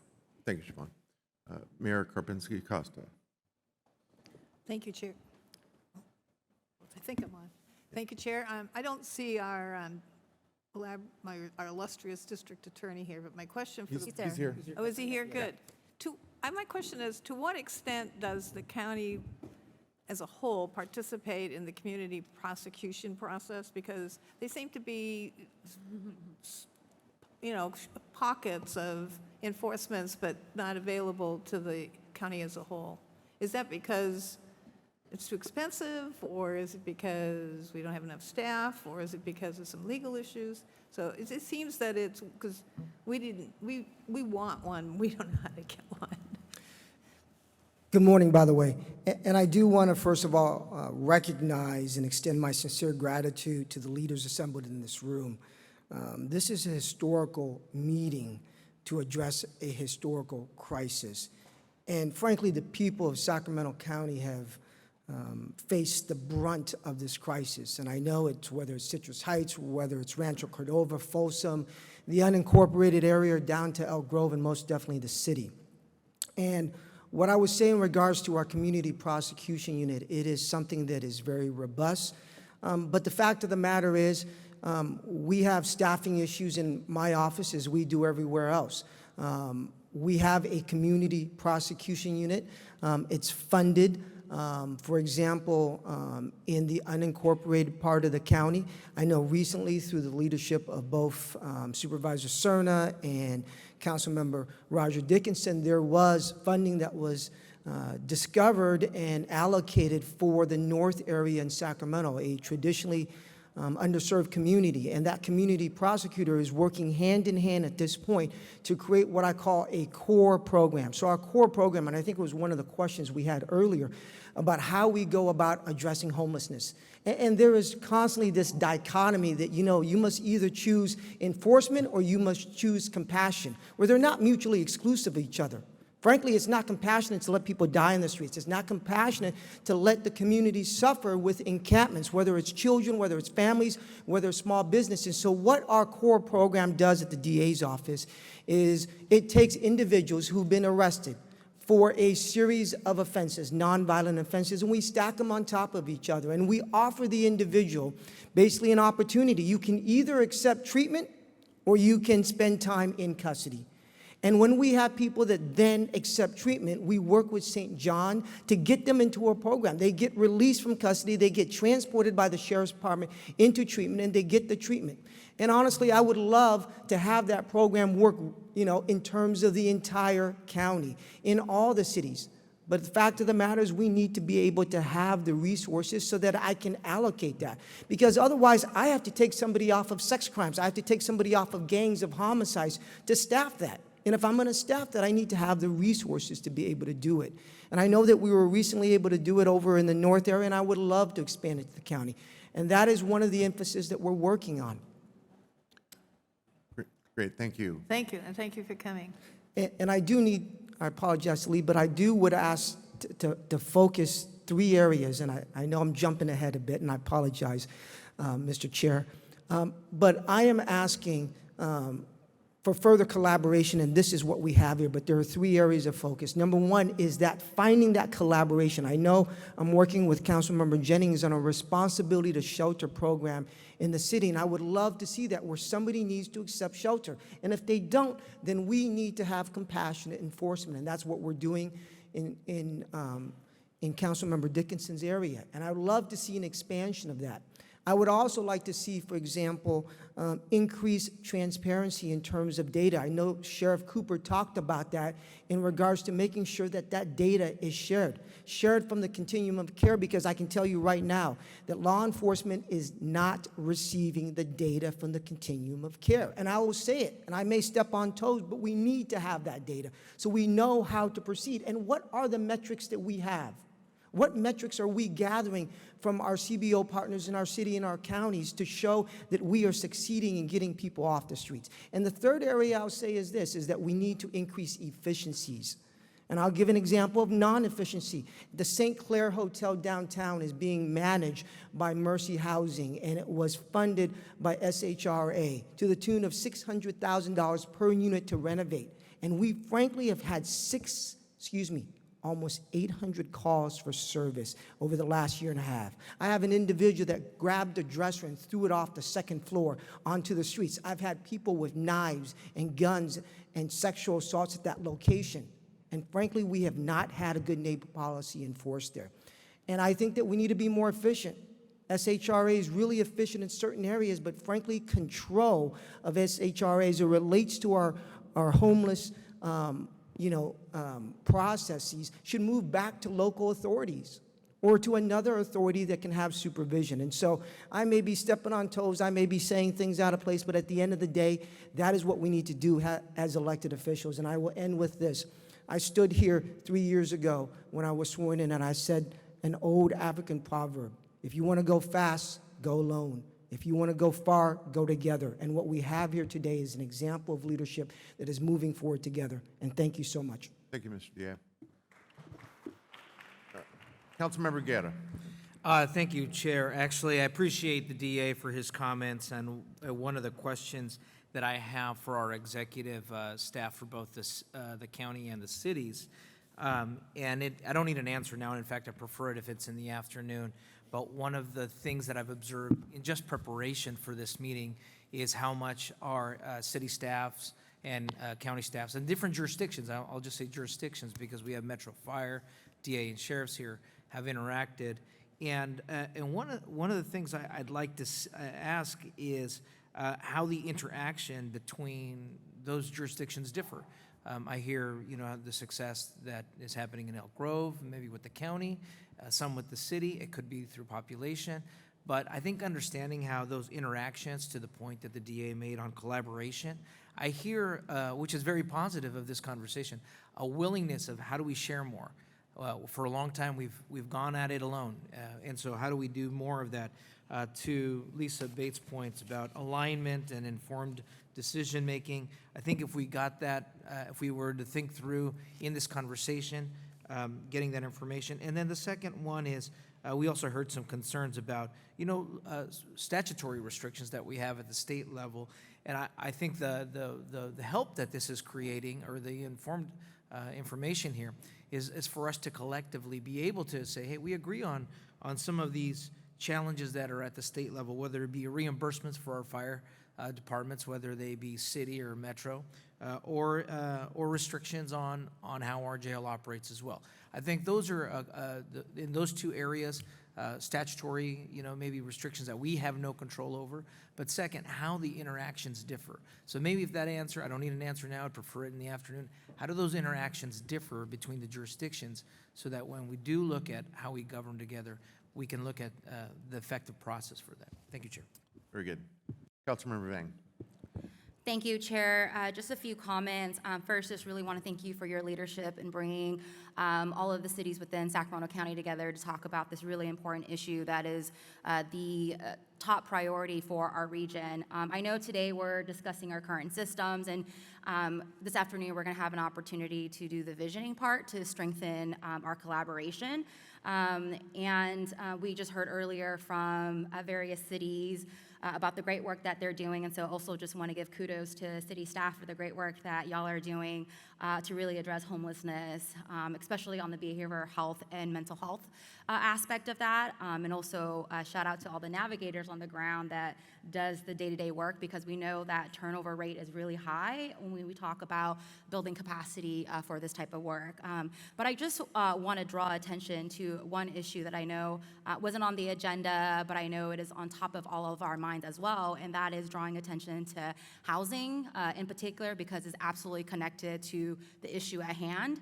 I know that homelessness is not only visible, it's what we often see, what we hear from our constituent, but also want to talk about the invisibility of homelessness as well.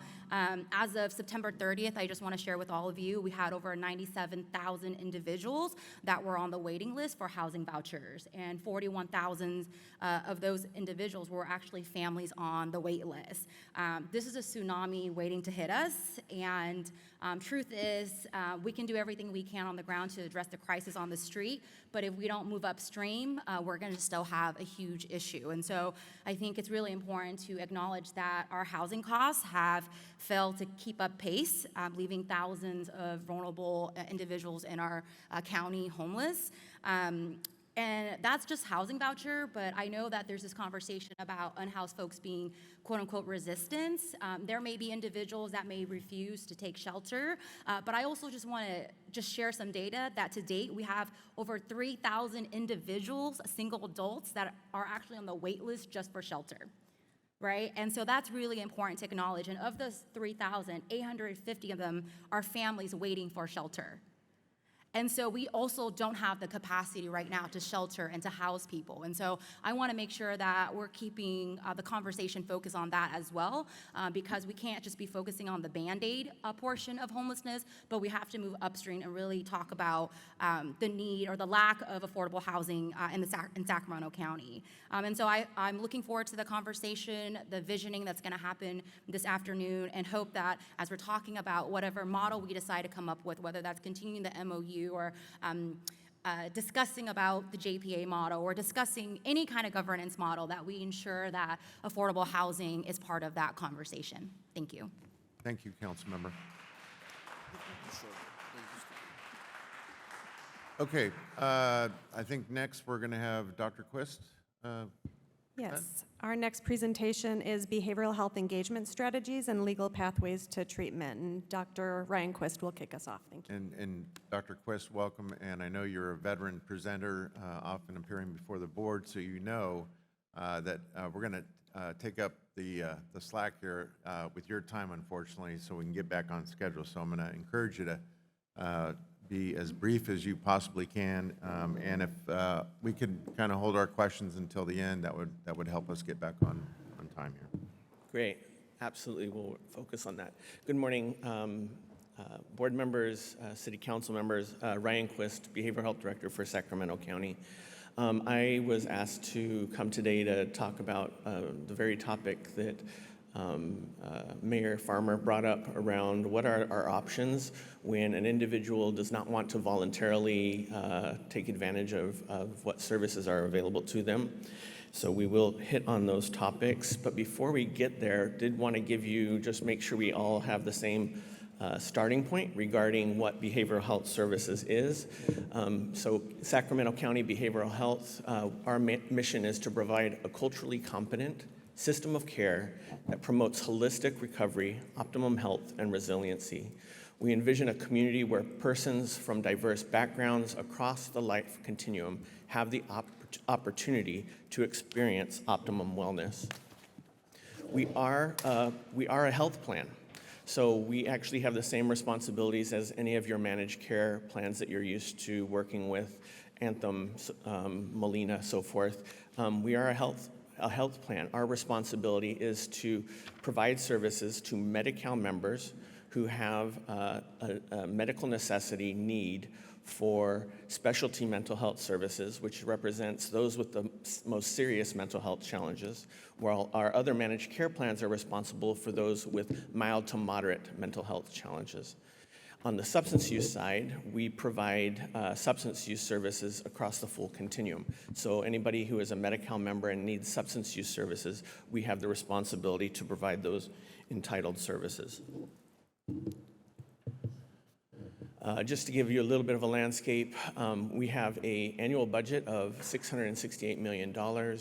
We have 659 county employees that work. However, we are 90% contracted out to work with CBOs within our communities. We have 161 provider agencies with 238 programs. We try to estimate what sort of a workforce does that constitute within Sacramento County? And our best estimate is it's well over 3,500 people across Sacramento County who are working to support the behavioral health needs of those here in Sacramento County. We serve approximately 40,000 consumers a year in our inpatient and outpatient programs, with 300,000 served in our prevention and early intervention programs. We also have very well-established and active media campaigns with around 500 million impressions a year. That means how many times people are exposed to our messaging. The main funding mechanism we educate community about is the fact that in order to pull down those Medi-Cal dollars, those are federal funds, but in order to do that, we actually have to use our local county dollars in order to provide the Medi-Cal match, which is approximately 50% of all federal funds that we're pulling down into the community. So of course, we see that as our number one ethical responsibility to pull in as many federal resources as we possibly can in order to serve our communities. This is a breakdown of our budget. On the top, you'll see the different funding sources of the dollars that are coming in to behavioral health. And I'm not going to go into a lot of detail there, but it just sort of gives you a picture of how we are working with our federal revenue, which there is labeled in blue under patient care revenue, and then how we use our other dollars. People are very familiar with MHSA, but you can see how big that is in comparison with our other funding sources. The county itself provides us with our 2011-1991 realignment, and you can see how that sort of is in comparison with the other funding sources. And then on the bottom, you can see where those funds go. So we have adult services, children's services, our inpatient beds, our substance use prevention and treatment, and so forth, where you can see where our various funds are going. I will note here that I've been here since 2019, and in that time, 6 years, we have almost, just barely, not quite, but almost doubled the budget in behavioral health. Thank you to the support from our county board members for continuing to expand the amount of resources that are available in Sacramento County. In addition, those resources that we're spending on our unhoused population and the services that go along with that, so that's including housing as well as actual services. The amount of money that Emily was able to talk about what those dollar figures are, but I want to highlight that in those same 6 years, that amount has almost exactly tripled in the amount that the county has invested in serving our unhoused populations. This is our overall continuum. I'm not going to go into a lot of detail. I just want to highlight that we have a very robust continuum of care ranging everywhere from prevention and early intervention programs up through our outpatient programs, and then of course all the way up through acute care when you think about our inpatient settings where individuals are receiving inpatient care. So we have a very robust continuum of care. In terms of voluntary services, we have, as part of that investment in our unhoused populations, we have our HEART team, Homeless Encampment and Response Team, which I know many of you are already very familiar with. They are now approaching their 4th year anniversary in terms of being able to provide services where they actually go out into wherever individuals are. It used to be when there were a lot of encampments during the pandemic, they would be there in the encampments. Now that there are not as many encampments, we continue to do a lot of outreach and engagement with individuals on the street who are living unhoused, offering them services and trying to get them engaged into services. And they will continue to visit them repeatedly, as many times as it takes, in order to try to encourage them into services. In addition, we have the way we've structured our outpatient system that's particularly designed in order to support our unhoused population. We have 11 what we call core sites that are geographically dispersed throughout Sacramento County in order to make sure that we're geographically close and providing access to services. Each one of those 11 sites has a community wellness center, which is a walk-in center. Anybody can walk in at any time. It is designed specifically to be attractive or engaging for our unhoused population, offering services such as laundry, such as showers, such as food, such as other activities, in order to try to engage and create relationships with our unhoused populations so that when they're ready to agree to participate in services, that we already have a relationship with them and can make that happen quickly. Those 11 sites, again, represent an expansion. Those are all voluntary services at each one of those 11 sites, we also have contracted 2 outreach workers where those outreach workers are responsible for going out to the communities surrounding in their catchment area that they're responsible for serving.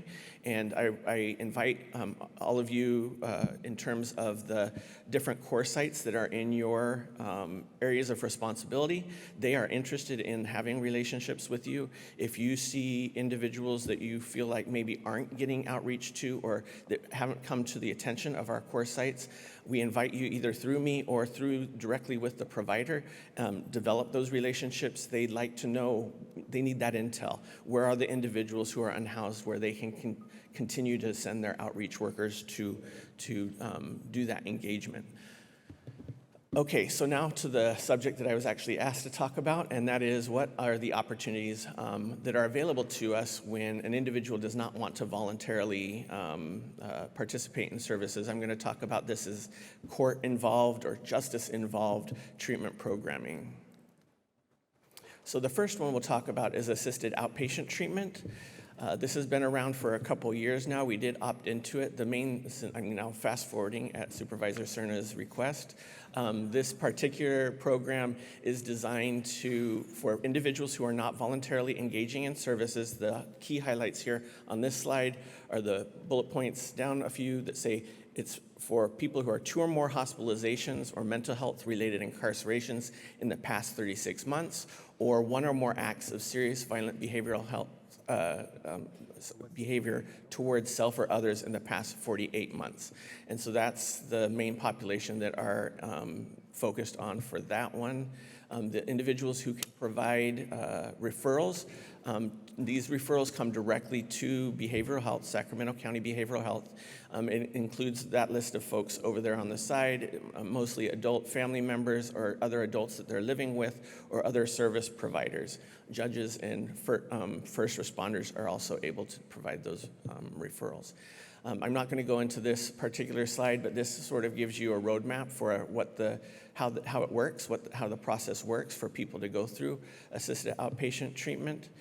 And then the next one I'm going to talk about is Care Court. And for Care Court, there are some differences. The main difference is that Care Court has a very focused eligibility criteria that are specific to mental health diagnoses, and it has a broader list of folks who can actually file petitions. Those are the main differences, and there's some other information up there that gives you some comparisons as well. So the Care Court eligibility is that it's really focused on those with a schizophrenia diagnosis or other psychotic disorders. There was some recent legislation that was just signed by the governor in the past 2 weeks that expanded that to include bipolar I disorder. So that's late breaking news since I submitted these slides. So it's now schizophrenia plus bipolar I.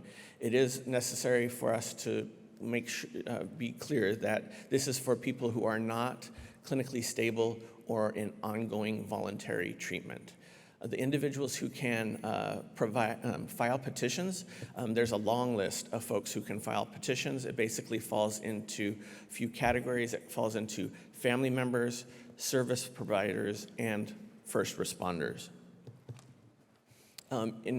Basically, the way it works is the petition actually goes to the court, as opposed to for assisted outpatient treatment, the referral comes directly to behavioral health. For Care Court, the petition goes directly to the court, where it then initiates the court processes to go through. And it can come through a number of different venues for those petitions to be filed, and then we connect them with the most appropriate services within our existing continuum. We also have a rather robust mental health diversion program. So I'm going to go into a little bit on that. I will say that we have a very broad, portfolio of different collaborative courts is what we refer them to. I'm going to focus here really on mental health diversion, which is probably the most common one that we're seeing these days. So mental health diversion was passed in July 2018 as Penal Code 1001.36. This offers pretrial dismissal and record sealing for individuals in the criminal justice system with a qualifying mental health disorder. It requires them to successfully complete treatment in order to get those charges dismissed.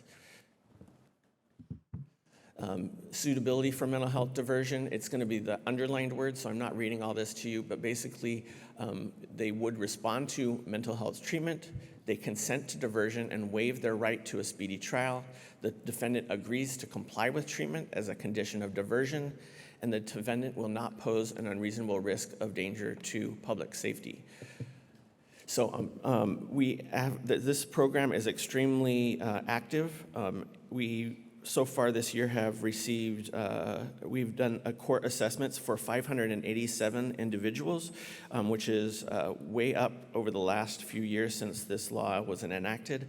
So we see a lot of folks coming through this particular program. Just as a point of clarification, for mental health diversion, behavioral health does not make any comment on the actual charges themselves. That is irrelevant to our assessment. We just simply do an assessment and say, are they eligible for services or not? And then we allow the court process to go through its normal process to determine whether or not those individuals will be approved by the court to be in mental health diversion. And then the last area that we're going to talk about is conservatorship. So pathways to conservatorship, the first step is hospitalization. So individuals will first go through a typical hospitalization visit where somebody was a danger to themselves, others, or gravely disabled. And that can come from a number of different venues.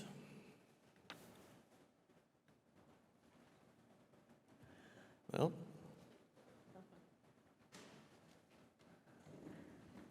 now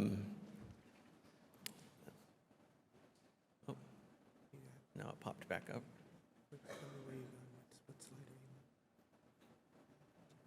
One more after that. There you go. Thank you so much. Appreciate your support. All right, so lots of different ways to initiate this process, both through voluntary services as well as involuntary services. Emergency departments, crisis stabilization units, we have our urgent care clinic, and then basically they go in through an acute psychiatric hospital, and then through that process is how they then qualify, determine whether they qualify for a conservatorship.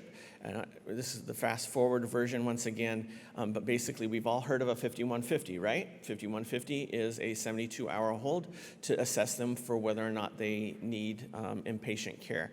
Next after that, 72 hours, is we then also go through the court process for a 5250 for 14 days, a 5270 for 30 days, and then if continue to need care, it's possible for the courts, through the judicial review process, for the public guardian to get involved, do an investigation, and then go through the process of either a temporary conservatorship, which lasts for 6 months, or a full LPS conservatorship, which lasts for 1 year.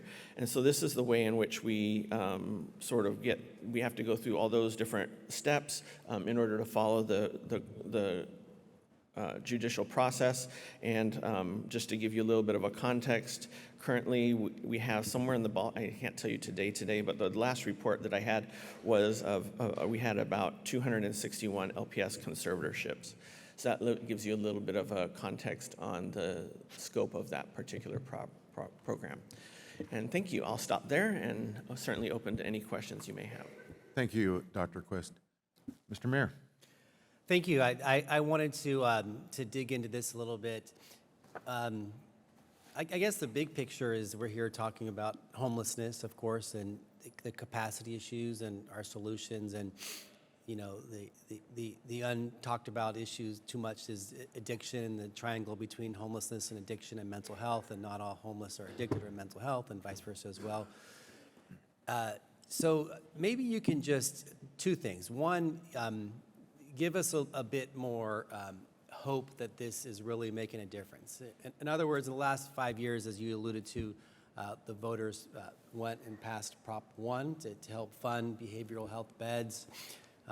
We passed, and I was part of that process in the Capitol a couple blocks away to address the gravely disabled population and on SB 43, and then with the care courts, there was this feeling that these three changes are going to make a significant impact for people who have untreated mental illness, who we see walking in our communities and frankly right outside this library on most days. And I don't know if the public nor I think, oh yeah, we checked that box and we've solved the issue. So help us, give us a little hope that these tools are allowing us to move forward and serve these untreated individuals in our communities. Let's see, where to start. So I would first highlight that absolutely there have been a lot of changes that have happened over the last few years. We counted how many new initiatives, and it was in the ballpark of 83 new initiatives just for behavioral health since 2002.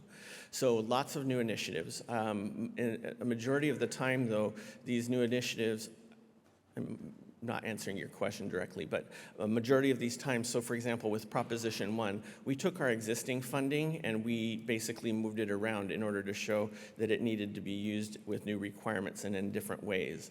And and in spite of that, Sacramento County has been doing a very aggressive job of expanding what resources are available within our community. We have added 131 new substance use beds, with another 78 on the way. We've increased how much augmented boarding care that's available. Our crisis residential programs have increased.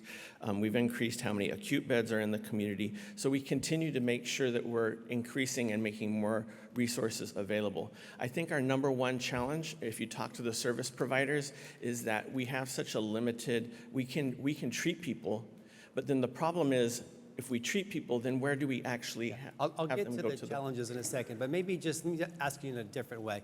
So most of us here have been on ride-alongs with our fire department, our police department, and we've been told, oh, we can't help that individual because they don't want to get help. And so we've been banging our head against the wall, and Sheriff Cooper mentioned this earlier, and so we passed multiple measures. I highlighted 3. You mentioned 80.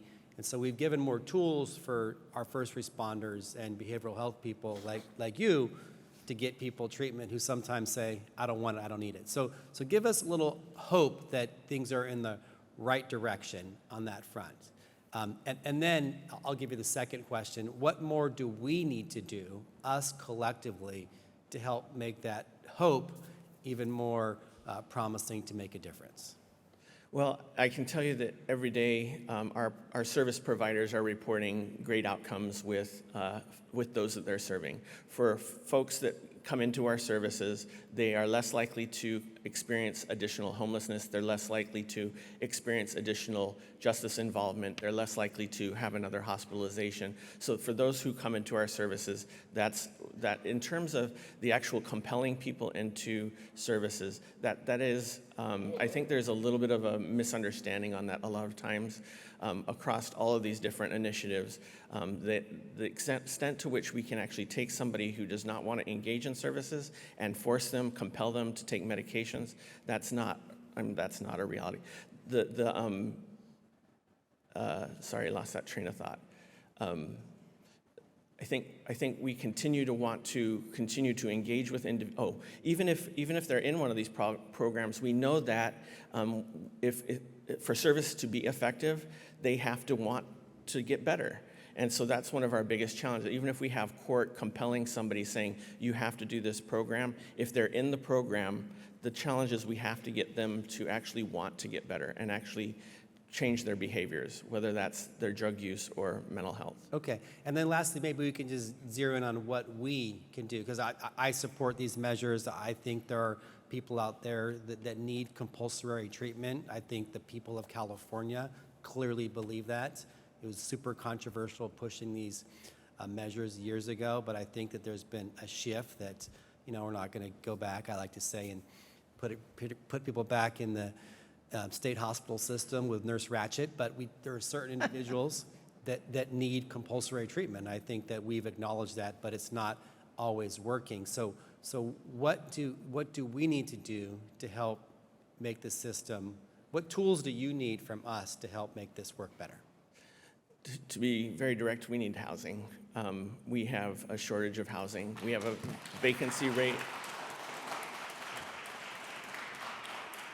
We have a vacancy rate of about 1%, according to recent HUD analysis, and our service providers report every day that they're having the hardest time finding locations for people to be housed. So they'll have them in services, help them with their substance use, and then where do we put them after they come out of residential treatment?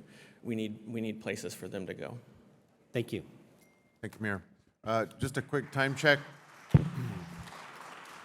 Just a quick time check before we get to my colleagues here that are in the queue. Siobhan, what do you suggest in terms of maybe on-the-fly agenda management? Yeah, so one option is, given the interest in this discussion, we can certainly put the federal and state impact discussion right after a lunch break, if you'd like to do that. Let's do that, assuming that we're going to eventually catch up here. Sounds good. All right. And we will catch up. Thank you, very good. Supervisor Hume. Thank you, Chair. And I thank you for the agenda management, because I think this is really the thread of the sweater that runs through all of our responses, and what I would hope that would come out of a more coordinated focus and discussion is really what this interface looks like, and a lot of the questions that the mayor was just asking and the information that you're providing. And so I don't know that I fully hatched my analogy earlier about the hammer and the nail, but the fact of the matter is, where I think our response falls woefully short is that it has to escalate to the point of justice involvement before we really can start to utilize some of these other tools available to us. And I think we need to fix that, whether that's a legislative fix, whether it's a societal fix, whether it's just a realization of the amount of help and the depth of help that is needed. We've got to figure out how to bridge that gap better. And yes, we do need housing, but we don't need the $600,000 to $1 million a door housing. We need more housing, period, across the spectrum. We got to figure out how we break loose with more housing. But in addition to that, we need the facilities, we need the capacity, we need the bandwidth, and we need the legislative ability to be more efficient, effective with our administration of mental health and behavioral health services. Thank you. Good comments. Thank you. Supervisor Rodriguez. Thank you. I think I was in the queue. Oh, I'm sorry. Supervisor Desmond. Thank you, Mr. Chair, and thank you, Dr. Quist. I want to go back a little bit to Mayor McCarty's questions for you about what more can we do. You talked about Care Court, you talked about AOT or Laura's Law. We are not seeing statewide as much participation or as much success in either of those programs as we expected, and that's among all the counties in the state of California. I appreciate that you mentioned that we have expanded capacity dramatically in Sacramento County along our behavioral health continuum. We did that in response to, I believe it was a RAND study. They came in and looked at where our insufficiencies are in Sacramento County. But I do think one other tool that the sheriff talked about it and some others have mentioned it is the Prop 36. A lot of people, there's, whether you're for or against it, the reality is it passed with 70% of the vote in the state of California. But part of that was there were two big parts to Prop 36. One was that people were tired of seeing what was happening in their communities with both retail theft and open-air drug use, but people wanted to retain the treatment focus of Prop 47, which is what now I think everybody, even those who are opposed to Prop 36, have come together and said, we may have opposed this, we wanted more of a Prop 47 approach, but now we all have to insist that our state legislature funds the mental health diversion resources that are necessary to carry out, I think, the promises, both prongs of Prop 36. So that's one thing I think we could all be doing together, is advocating for more of those resources. Because like the sheriff mentioned, there's a lot more people in custody because of some of the changes with Prop 36, but we don't necessarily have the treatment resources. It ends up becoming an unfunded mandate from the state of California that is not appropriately funded for us at the local level. So I just wanted to really highlight that. I agree with you on the housing as well, because after we get people stabilized, after we get them the help they desperately need, we need a place for them to go as well. But I wanted to highlight the Prop 36 aspects. Thank you. Very good. Thank you. Now we'll go to Supervisor Rodriguez. Thank you, Dr. Quiz, for your presentation. I had the pleasure of serving for a city that was farthest from the city of Sacramento prior to becoming a board of supervisor. And in working with our nonprofits that oftentimes worked with individuals who had behavioral health, access to behavioral health was one of the challenges. It was somebody who's not going to go from the city of Folsom and come down to the Sacramento area to access behavioral health if it meant for their continuous care. What advice do you have as you have all of these cities and the county here when it comes to being able to get better access for people that are unhoused, that have behavioral health needs, that need this type of care in order to be able to stabilize their mental health condition? I'd say become very familiar with our 11 core sites. They're all walk-in. We made a dramatic change since I've been here where you do not have to come through the county and get our approval to access services. You can go directly to any of our 11 core sites and get assessed there at any time. So the idea is we wanted to make it very much accessible to anybody who wanted to access those services. The wellness centers are walk-in, and then you just have to let them know that you want to take advantage of an assessment and get into services. And are those services, are they accessible to people that may not be closest to the area that's Yes, greatest needs? absolutely. And then they're each one of them, it's part of their contracts, it's part of their core value system is that they will also go to where the individuals are. So if it's necessary to engage with people to actually go wherever they are, those core centers will do that.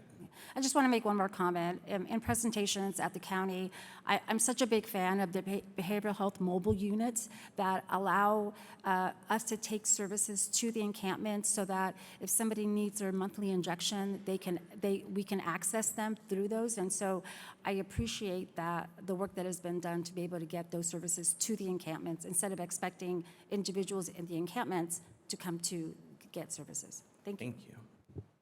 Thank you. Mayor Farmer. Thank you, Chair Cerna. I wanted to piggyback a little bit on what Mr. Desmond and Mayor McCarty were talking about with relation to the Care Court. When I first heard about those programs, I was very excited. I thought this is what we want. This is where we have people in our small town who will be picked up for, let's say, vandalism or something, homeless individual clearly suffering from mental illness. And then 2 days later, they're walking around in town again, and we're like, well, what happened? I thought there was a system where this person would get diagnosed and get the help. I have a family member, a cousin who went through the same thing. We were trying to help. It was a frustrating situation. Ended up getting arrested for vandalism. We're like, great, he's going to get diagnosed in the system. He's going to get, they're going to diagnose his needs, and he's going to get put, and no, back on the street every time. It's frustrating because I feel like things like Prop 47, even though some of those were backpedaled with Prop 36, things like Prop 47 where drug use or drug, all drug crimes are pretty much just a slap on the wrist or citations. These people are not being forced into something where they can get that mental health. So I just feel like from the city of Galt that the Care Court or that type of thing where either a first responder or law enforcement can diagnose that person or whatever, that's the way I'm understanding it, can then, recommend that person get into some program. I don't feel like that's happening as much. That's on that subject. And then just to pivot a little bit on what Ms. Vang and Supervisor Hume mentioned about the housing, I 100% agree on that too. I mean, it's like pulling teeth to get anybody to build affordable housing in Galt. I mean, you have things like the affordable, the Housing Accountability Act, right? Which originally was intended to be focused on very low income or moderate housing. That's been morphed by all kinds of amendments and legislation now, and pretty much all it does now is it's just big developers hide behind it to just build regular houses, $600,000, $700,000 houses. That is not even helping get affordable housing built anymore. The word affordable is like ridiculous. It's like, that's just a buzzword. I mean, if you really want to, again, be preventative, we have to look at people that are on the verge of becoming homelessness and get them in affordable housing. I live in a small town of Galt where you can't even get an apartment for less than like $1,700 a month. We haven't built an apartment in 20 years. We can't even get developers to look at our city to build apartments, much less low-income apartments. And on one side, we pass things that say push housing first in our state, and on the flip side, we mandate all types of things that these houses have to have, which makes the cost of building those houses astronomical, and developers have $100,000 into a house just in permits before they even start building those houses. So, I mean, there's all these things that are affecting, but my frustration is housing, yes, we need affordable housing to prevent homelessness, I believe. And then on the other side of people that are homelessness, I believe the prevention by the behavioral health aspect of it is frustrating for us. So, thank you. Thank you, Mayor. Mayor Singh-Allen? Thank you. I want to recognize and reaffirm some of the comments that were made by our sheriff, our DA, even Supervisor Desmond, and that is really a recognition of the political roadblocks that exist. They exist when it comes to housing. Good. They're there. We're here talking. And so just, What's that? getting that information, the transparency of data is absolutely needed. The metrics are needed. But going back to Proposition 36 that Supervisor Desmond mentioned, because it does connect to addressing homelessness, and that is the drug treatment funding that is necessary along with mental health services. And going back to the politics of this, where 70% of voters passed this, it was a mandate, but the governor and the legislature failed to fund it. Now, I recognize there was not a funding component, but that is also the job of the legislature and the governor to recognize the will of the voters and find the funding. If there's funding for pet projects, there's funding for this huge statement coming from the voters that we want to see results. And so as we navigate these discussions, drug treatment funding, mental health funding, those are things that we can do as much as we can do at the local level, but we need those supports from the state. And then on the housing crisis, could not agree more. And part of that is also the politics and recognizing the cost of building versus the reality of what the needs are. We need to have a realistic balance between both. Supportive housing and permanent supportive housing is what's needed. From what I'm seeing, at least in our city, that's where the need is greatest. Affordable housing, what does that actually mean? You got to be in certain percentiles, but where we can address head-on that crisis, where people are just shy of falling into homelessness, it's having more of those supportive housing and permanent supportive housing where we have wraparound services and maybe can save them from falling onto the streets. This is a huge, huge issue, but I'm also just being realistic of what's also happening at the Capitol and where we are at the local level and what we can actually do. So it's frustrating, to say the least, but I'm hopeful with this group where at least we're having the conversations and maybe we can ask for more accountability. Thank you. Thank you. Vice Mayor Talamantes? Thank you. I have two questions. How many inpatient beds does the county have? 566. 566. Okay. And then are these primarily funded through the state or federal, or what does the budget impacts from the state and the federal government look like on that? And that, that might be a question for later, or unless you could just answer it right now quickly. We pay, as of last year, the acute beds, because they're freestanding psychiatric hospitals, they were 100% funded by the county for Medi-Cal members. As of now, beginning July 1st, 2025, it now is 50-50 with Medi-Cal revenue coming from the feds due to an initiative called BH Connect, one of those other 83 initiatives. Got it. Okay, thank you. Councilmember Guerra. Thank you very much, Chair. So let me start off on the housing question, because it's my understanding that the courts are not considering SB 43 conservatorships because we don't have the appropriate or the adequate housing. And so in essence, SB 43 conservatorship is ineffective in the county. And at least my understanding, and maybe I may be wrong here, but we're about 2 years out before we have that level of housing. I guess the question then is there an interim measure to be able to use that tool before waiting 2 years before that type of tool is available to the county? And if the issue is, I mean, look, the conservatorship supports all of the county. So is that one where, as we discussed in the afternoon, where it's located or how it's built, is that where all the cities and the county come together and say, hey, look, we got to get this adequate housing for SB 43 conservatorship built? Where can we do it quickest and fastest? I mean, do you have an answer to that, or is this a conversation for the afternoon? I would be very direct and say SB 43 did not have the impact we expected it to have.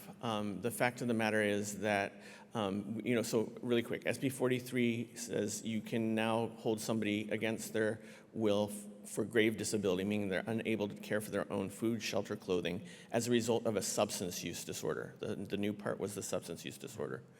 Turns out, law enforcement, others within the community, when they saw somebody who was gravely disabled in the community, they didn't know whether it was a mental health or a substance use issue, and they were taking them to the hospitals anyway. So since the implementation of SB 43, we've seen the best statistics I have, which I don't know that I feel real strong about them, but the best statistics I have is we've had about 55 individuals who were brought to an emergency department due to substance use only. We have a lot of folks that come in for co-occurring mental health and substance use. That's very common. So we still have a lot of those, but those were happening before SB 43. For those SB 43 cases, only 55 people, what we see is the best to our understanding is that they come into the emergency department, they metabolize whatever substance they're on, and now they no longer meet the criteria for grave disability. And so then we try to get them into services, but ultimately now they cannot be held involuntarily. Okay.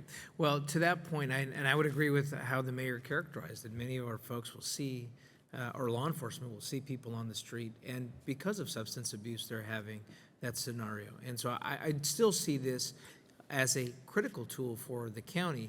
Now, this is probably one where, again, to my second question earlier, we need to have a collective recommendation on changes to make that tool more effective for us.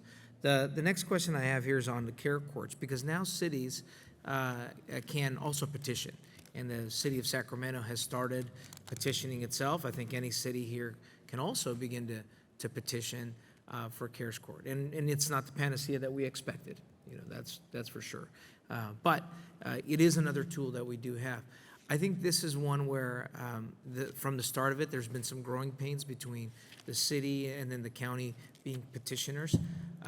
What are the recommendations to better align those efforts so that the city and the county are actively getting more success through those care court petitions? And also, if a petition is denied, then what other treatments, or how do we move them into the conservatorship process so that that person just doesn't end up back out on the street? So just as a reminder, care court is actually a petition to the court, and it goes directly to the court, and then it's a court decision regarding what is the disposition of that particular case. So Sacramento County, we have our program that's up and going in terms of being able to support the care court process. We have tried to make it as easy. It is not easy, I'll say that. There's paperwork you have to complete. It's not easy. But we've done everything we possibly can to make it as easy as possible in collaboration with the Superior Court. Superior Court has their self-help center that's available in order to help people, family members, for example, figure out how to fill out the paperwork. We have our behavioral health team. If you did a keyword search for Sacramento County Care Court, the first two hits are usually the court and our behavioral health team on how you can contact us in order to get support in completing those petitions. So we're very, I'd say assertively implementing this program so that we've been filing our own petitions as well in order to help people get people into services. Some of our psychiatric hospitals have identified people who they thought were eligible for the program, and we as behavioral health, we're happy to file those petitions on their behalf. So we're trying to do everything we possibly can to take advantage of this new tool in our toolbox in order to get people into care. Now, if people ultimately are not found to be eligible of the program, we also very assertively engage with the individual and offer them services that we can provide. And actually, we've had a fair amount of success with that because a lot of times these are individuals that never came to our awareness. We weren't even aware that these individuals were in the community needing behavioral health services. And so when we become aware that they are in need of our services, I mean, that's what we do. That's why we exist, is we want to provide those services. So we very much are happy to connect them with the services that they. I appreciate that. I think the level of success in that transition is something on data collection. We should itemize and say, hey, if they were denied, and they go to this service, what is their outcome on that? And the other thing that I've seen is that our high utilizers are referred to these services, but then they don't get the services from the information we're getting at the city level. So maybe if we can figure out where's that gap where they're not connecting, I'd like to see, okay, is that a structural issue? Is that an issue that we need to look at in our governance model to make sure that we're not losing people through the gaps? Thank you. Thank you, Mr. Chair. Thank you. Dr. Karpinski-Costa. I have like a two-part question. Years ago, there used to be a person sleeping on a bench outside our library, and that person was there all the time. Then all of a sudden, once the person wasn't there anymore. So I was told his family came and claimed him, and now he's back with his family. So my question is, when people leave your facility and you need housing, do you ever consider maybe now that he's kind of straightened away that his family can take him in, and do you make efforts? And part two of the question is, I recently heard of a policy where they won't tell families where the homeless guy is, other than, yes, we have him, we know he's out there, but they won't give locations because the policy is that he has his privacy rights and whatever. So is that a policy that needs to be addressed? Because I would think that once they get a little, reformed or helped and on medication, the families can become great assistants if they have one. We absolutely support individuals reconnect with their families every opportunity we possibly can. So for example, if somebody's leaving an inpatient stay and we need someplace for them to go, other family members are absolutely an option that we try to very assertively pursue. That is a great option for individuals. So we take every opportunity to try to reconnect individuals with their families. In terms of, I'm not sure that I've ever heard of that instance. I'm wondering, Emily, if you know anything about? It's for the police departments. Yeah. They won't tell the family where the person is. I think the Is that a question. policy? Yeah, I think the question was if we get a family member contacting us to try to find a family member who's experiencing homelessness, can we and do we release information on if they're known to us? And the answer is our HMIS database also has security requirements and release of information is required. What we actively do, and we get these requests not infrequently, is we'll put a note in the HMIS system saying your family member is looking for you. Here's their phone number, here's how to connect with them, and we'll let the outreach worker know to proactively give that information to the family member. We can't, though, release information on what shelter they're staying at or what outreach worker they're engaging with without a release of information from that individual person. Hope that helps. Great. Partially answers because you're not sure if the person that's homeless has the mental ability to agree or not agree with the connections. Thank you. Councilmember Maple. Thank you, Chair, and I'll make it very quick because I know we're behind schedule. I have a question specific to Care Court. You mentioned that there were 587 assessments done.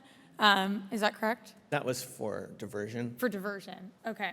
I have the numbers though. Well, specific to the diversion program, how many of those assessments actually led to someone being placed in the program? That's a completely court decision. So that data isn't tracked, or you? Yeah, it is, but I'm wondering if I brought that one. Okay. No worries. You can also maybe get it to me in the afternoon. Yeah. So just kind of curious on that. And then on the Care Court side, how many people have gone through the process and then actually been placed? Sure. We Okay. have 113 petitions filed, and then we'll follow up on how many were engaged in services. Thank you. Just to follow up, is that 113 roughly reflective of the population of the county? Is there proportional participation from the city of Sacramento, for example? We don't, for behavioral health, we really don't see jurisdictions, so we don't really pay attention to where people are. In terms of petitions filed, I don't believe we've had very many petitions filed by the city, if that's what you're asking. Yeah, that's what I heard, and it was disappointing. Thank you. All right, very good. Thank you, Dr. Quist. All right, Siobhan, just check me here. So we're holding federal and state for the afternoon, correct? That is correct. So you can decide how long of a recess you'd like to take. We're not going to hold the public up, so we are going to have a shorter lunch period, and we will stand in recess then until 1:30.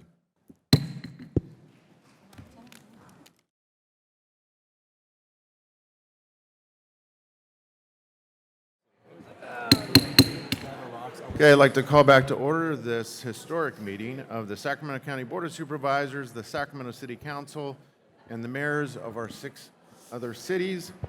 Madam Clerk, will you please call the roll and reestablish a quorum? Good afternoon, Chair. From the Sacramento County Board of Supervisors, Supervisors Kennedy. There. Mr. Kennedy? Kennedy. Mr. Supervisor Kennedy. Desmond. Here. Rodriguez. Here. Hume. Here. Chair Cerna. Here. And from the City of Sacramento, Councilmember Kaplan, Councilmember Dickinson. Will be here momentarily. Vice Mayor Talamontes. Here.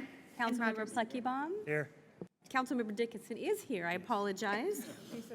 As is Vice Mayor Talamontes. Councilmember Pluckybaum. Here. Councilmember Maple. Here. Mayor Pro Tem Guerra. Here. Councilmember Jennings. Here. Councilmember Vang. Present. Mayor McCarty. Here. And from the City of Rancho Cordova, Councilmember Budge. Here. Elk Grove Mayor Singh Allen. Here. Citrus Heights Mayor Karpinski Costa. Present. Galt Mayor Farmer. Here. And Folsom Mayor Aquino. Chairs, you have a quorum. Very good. Thank you very much. Again, I want to thank the presenters from this morning's session. I think it was led to a very good conclusion in terms of expressing the interest on some particular subjects associated with the broader issue of homelessness, which I think will probably carry into the afternoon. I'm going to look now to Siobhan Katari to kind of give us an idea of what to expect now in the next couple hours.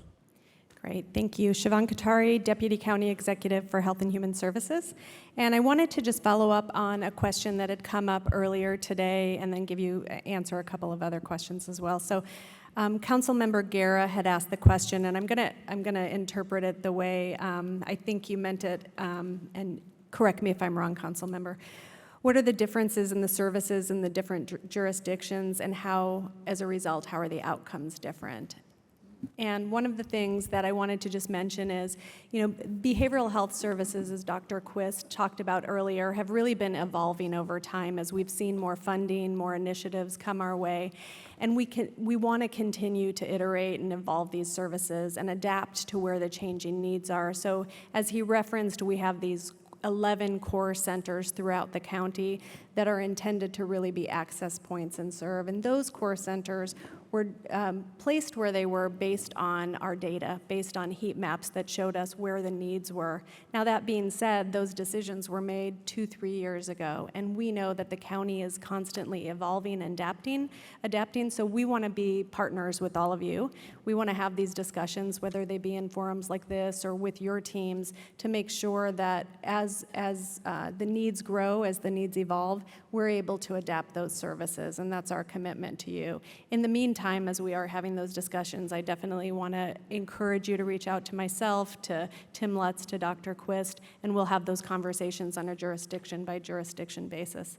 Additionally, some jurisdictions bring resources to the table, and some differing amounts of resources to the table. So, for instance, you heard about Elk Grove this morning having certain navigators that they pay for out of their budget with that. And there's other jurisdictions where the county provides those navigation services or those behavioral health services. Once again, this is, we're building the plane as we fly it, and we want to be able to adapt. And so we're going to have continued conversations with your teams to make sure those resources are deployed where they need to be, where the folks are. I also just wanted to mention that there was some questions about data that came up this morning. We want to be able to provide you the best data possible, so we did write down those questions. We're going to continue to write down your data questions throughout the day. We will send a follow-up email to everybody here on the dais with links to dashboards that we have developed that are on our website, care court related, mental health diversion related, and more. So you can get real-time data month to month and see how those numbers evolve over time. There's actually even more interesting data on there that we want you to have an opportunity to look at, and it will help to make it part of the public record if we send it to you that way as well, so that the public can see it as well. So with that, I want to introduce our next presenter. And we're really happy to have Alex Vysotsky with us today. He's a Senior California Policy Fellow from the National Alliance to End Homelessness. And he's joined us today to discuss some of the state and federal impacts to our safety net that will affect the dollars that we're seeing today and in the future. So thank you, Alex. Very good. Thank you. Welcome. Thank you so much, Mr. Chair. Thank you, committee members, for the opportunity to present to you today. My name is Alex Vysotsky. I direct California policy for the National Alliance to End Homelessness. For those that are not familiar with the Alliance, we're a nonpartisan organization based in Washington, D.C., and we've spent the last several decades looking at both the data and the practice around what works to address homelessness, and lifting up what works, both to folks on Capitol Hill, to increase budgets and to change policy around homelessness, and also bringing that to the rest of the country to try to influence practice. Big picture, my task here today is really to help set the stage and the context as you all wrestle with these complex questions around governance so that everyone has a baseline understanding of the funding and policy environment that state and federal government are creating for all of you to operate in. This is going to be really important so you can all kind of develop a shared understanding of what does and does not constitute success, because ultimately some measures of success are going to be highly dependent on the availability or dearth of resources, housing resources that are coming down from state and federal. Governance and how local partners collaborate with each other is critically important, but it's not a replacement alone for having sufficient housing resources to get folks that are experiencing homelessness back into housing. So I'll talk a little bit about what the kind of status quo is at the federal side, what we see coming down the pike, and then similarly on the state side. Just to start briefly on the picture now at the federal level. We are already starting from a place of insufficient federal resources to address this problem, right? Housing assistance is not like healthcare, it's not like education, it's not like food assistance. It is not an entitlement. Just because you are eligible to receive housing assistance does not mean you will actually get that housing assistance. Nationwide, only 1 in every 4 households that actually is eligible and qualifies for housing assistance is actually able to receive it. And that varies significantly across different kind of subpopulations. If you look at single working age adults, only 1 out of every 12 that is eligible for housing assistance is actually able to receive it. And this, I think, more than anything else, explains kind of why we are in the crisis that we're in, right? We don't have housing that is affordable for low-income people, and the safety net to make up the difference there is woefully insufficient. So that's kind of the picture that we're starting with, and I want to credit our partners at the Center on Budget Policy Priorities for this great graphic there showing that. A couple of the kind of primary federal housing programs that you should be aware of. The biggest program far and away is tenant-based rental assistance. This includes programs like the Section 8 Housing Choice Voucher Program that provides housing assistance to hundreds of thousands of households here in California. And then just in the Sacramento County area, about 13,000 households having vouchers administered by SHRA alone. The primary program that focuses just on homelessness, this is the Continuum of Care program. This is a program that in the last fiscal year brought a little over $700 million to continuums of care across California. That program is really focused on rental subsidies in support of housing, rapid rehousing and other types of rental subsidies that can be used on the private market, as well as supportive services. And that's a program that brought about $40 million to the Sacramento COC last year, the vast majority of which went for permanent housing uses. And then the last program I'll mention is the Emergency Housing Voucher Program.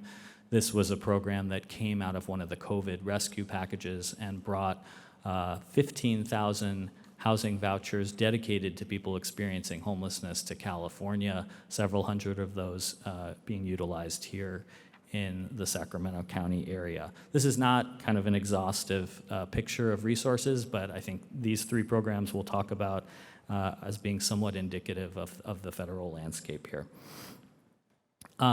So what's kind of on the immediate horizon, right? We had a White House budget proposal earlier in the year that proposed extremely deep cuts to rental assistance programs, a 44% proposed cut to rental assistance programs nationwide, wholesale elimination of entire programs like the Community Development Block Grant Program.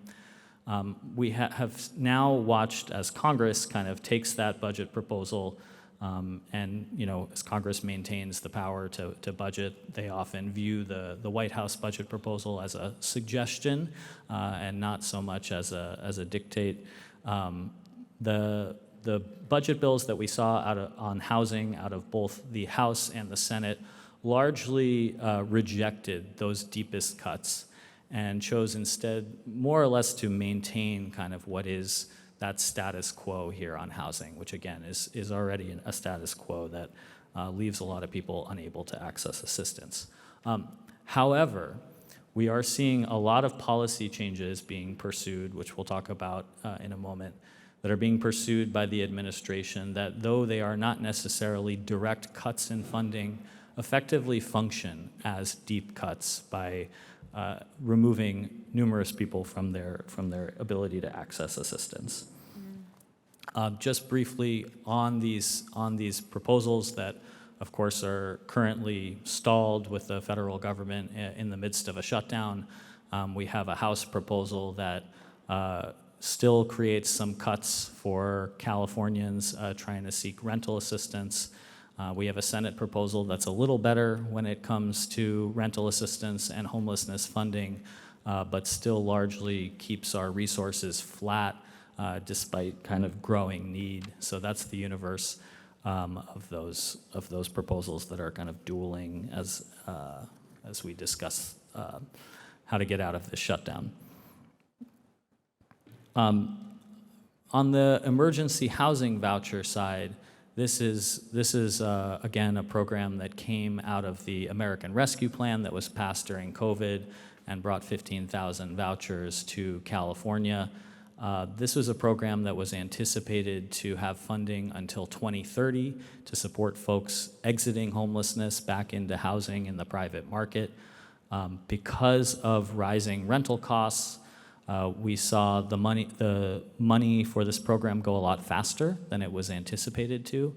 And HUD issued notice to housing authorities around the country a few months ago indicating that this program would run out of money in 2026, and in some places around the country even faster.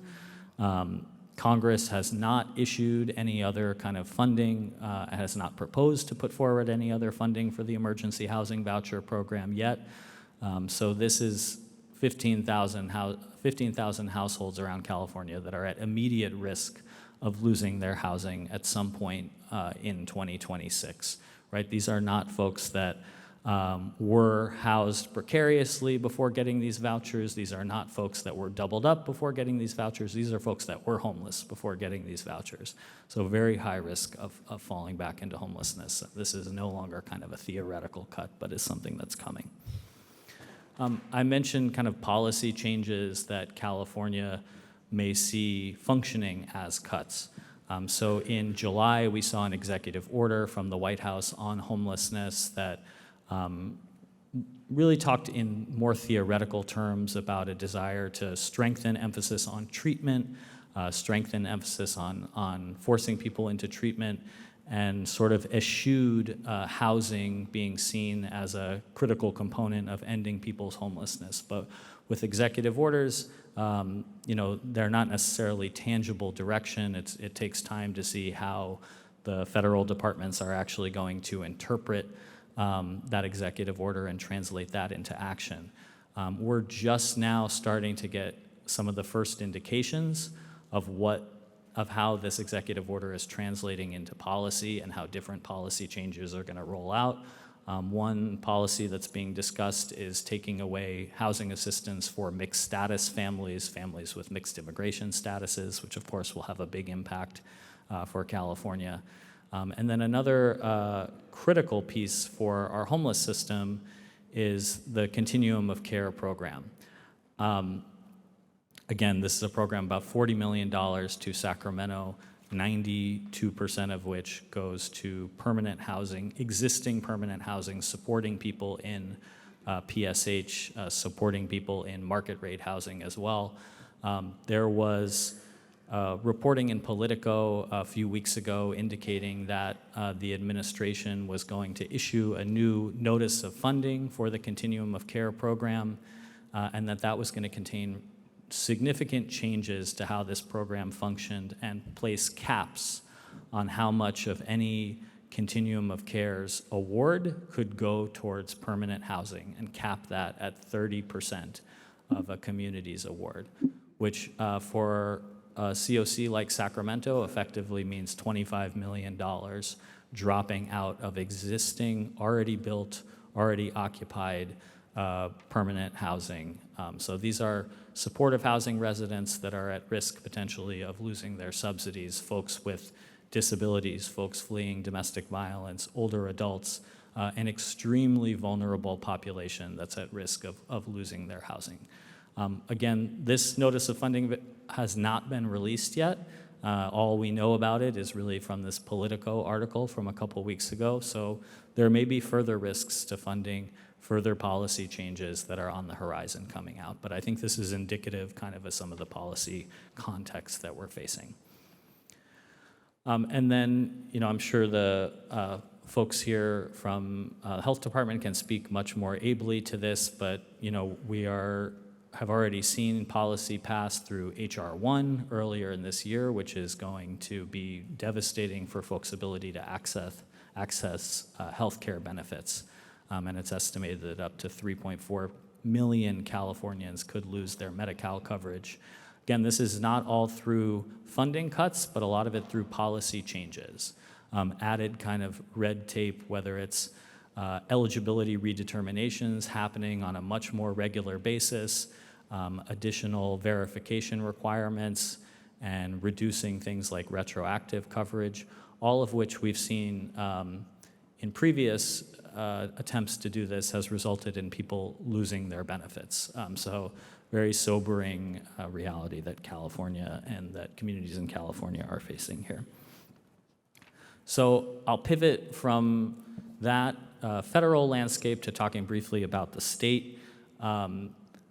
We have kind of seen three eras of homeless funding in California. Prior to 2019, homelessness was very scantily funded by the state. We saw very small kind of niche programs funded by the state that targeted key subpopulations, such as youth exiting the child welfare system or older adults. And these programs also only funded kind of small chunks of the system. For example, they would fund rental subsidies, but not outreach, not housing navigation. And then starting really with the new administration that came in 2019 and boosted by strong budget performance, especially with federal assistance coming through the COVID packages. We saw this kind of wave of innovation, this wave of new programs fueled, again, by this COVID spending that came from the state. And that kind of went through the end of 2022. The last couple years now, we've moved into a third kind of era of California homeless spending. And the era we're in right now is a little bit of a pullback. A lot of these investments that came during that second kind of surge of investments were all one-time funding sources. They were funded with general funds. They did not have revenue sources behind them. And so we started kind of each new budget cycle back at zero. And we're now in this moment where California State faces structural budget deficits for the next few years and has been slowly kind of peeling back some of their homelessness investments. So I'll kind of motor through these slides here, but these are a lot of the programs that existed prior to 2019 that were really kind of niche directed at specific populations. We then saw this kind of wave of new investment in programs like HAP that you now all know and love, programs like Home Key. But again, these programs were really funded through one-time investments and don't have kind of stable funding moving on into the future. We also saw this surge in funding for behavioral health and homelessness programs, kind of tying those together. HAP has been the most kind of consistent program funded by the state. It's really the only program that funds everybody experiencing homelessness, can serve everybody experiencing homelessness, regardless of whether they're, an older adult or whether or not they have a behavioral health condition. And it's the only program that can really fund all parts of the homeless system. As I think your administrative staff all know, it's a program that's changed every year. And has had sort of different and changing accountability measures. And one of the really innovative things about HAP was this regional planning process that was instituted in the 5th round of HAP. And again, this is a program that we've seen the funding amounts go up and down each year, right? So it was stably at $1 billion for 4 years. Just this past budget cycle, however, dropped down to $500 million. So a 50% cut in what we're seeing from HAP, which has been the most stable program to date at the state level. I do want to just take a moment, though, and recognize that when we have seen investment and stable investment from the state, we have seen outcomes, right? I think nobody would get up here and profess, as you all answered in your survey question at the beginning, that we've done enough. Nobody would say we've solved this problem, right? But important strides have been made, right? Because of the consistency in HAP, the state has seen over 80,000 people move from homelessness back into permanent housing because of HAP alone. And that has also translated in over 4,000 people in the Sacramento COC moving back into permanent housing. And that has kind of slowed the rise of homelessness here in the state. If you look outside of California, at the rest of the country, homelessness has risen 8 times faster than it has within California between 2023 and 2024. So share that to say that, and I share this with state legislators and with the administration all the time, right, that the key here, it's not the moment to pull back from new investments at the state level, right? It's the moment to kind of stay the course and stay. Isn't the problem, though, for California, when you look at the real numbers, though? When you say that we're not rising as fast as other states, it's all relative in terms of percentage versus the real numbers, correct? When you say the real numbers, Yeah. I mean, Like can you maybe say we're more about not that? rising as much as fast as we had in the past, but it's a bigger state than many other states, and we have a larger homeless population. So the real numbers are still going to be comparatively greater than some of those states that are seeing, relatively huge increases.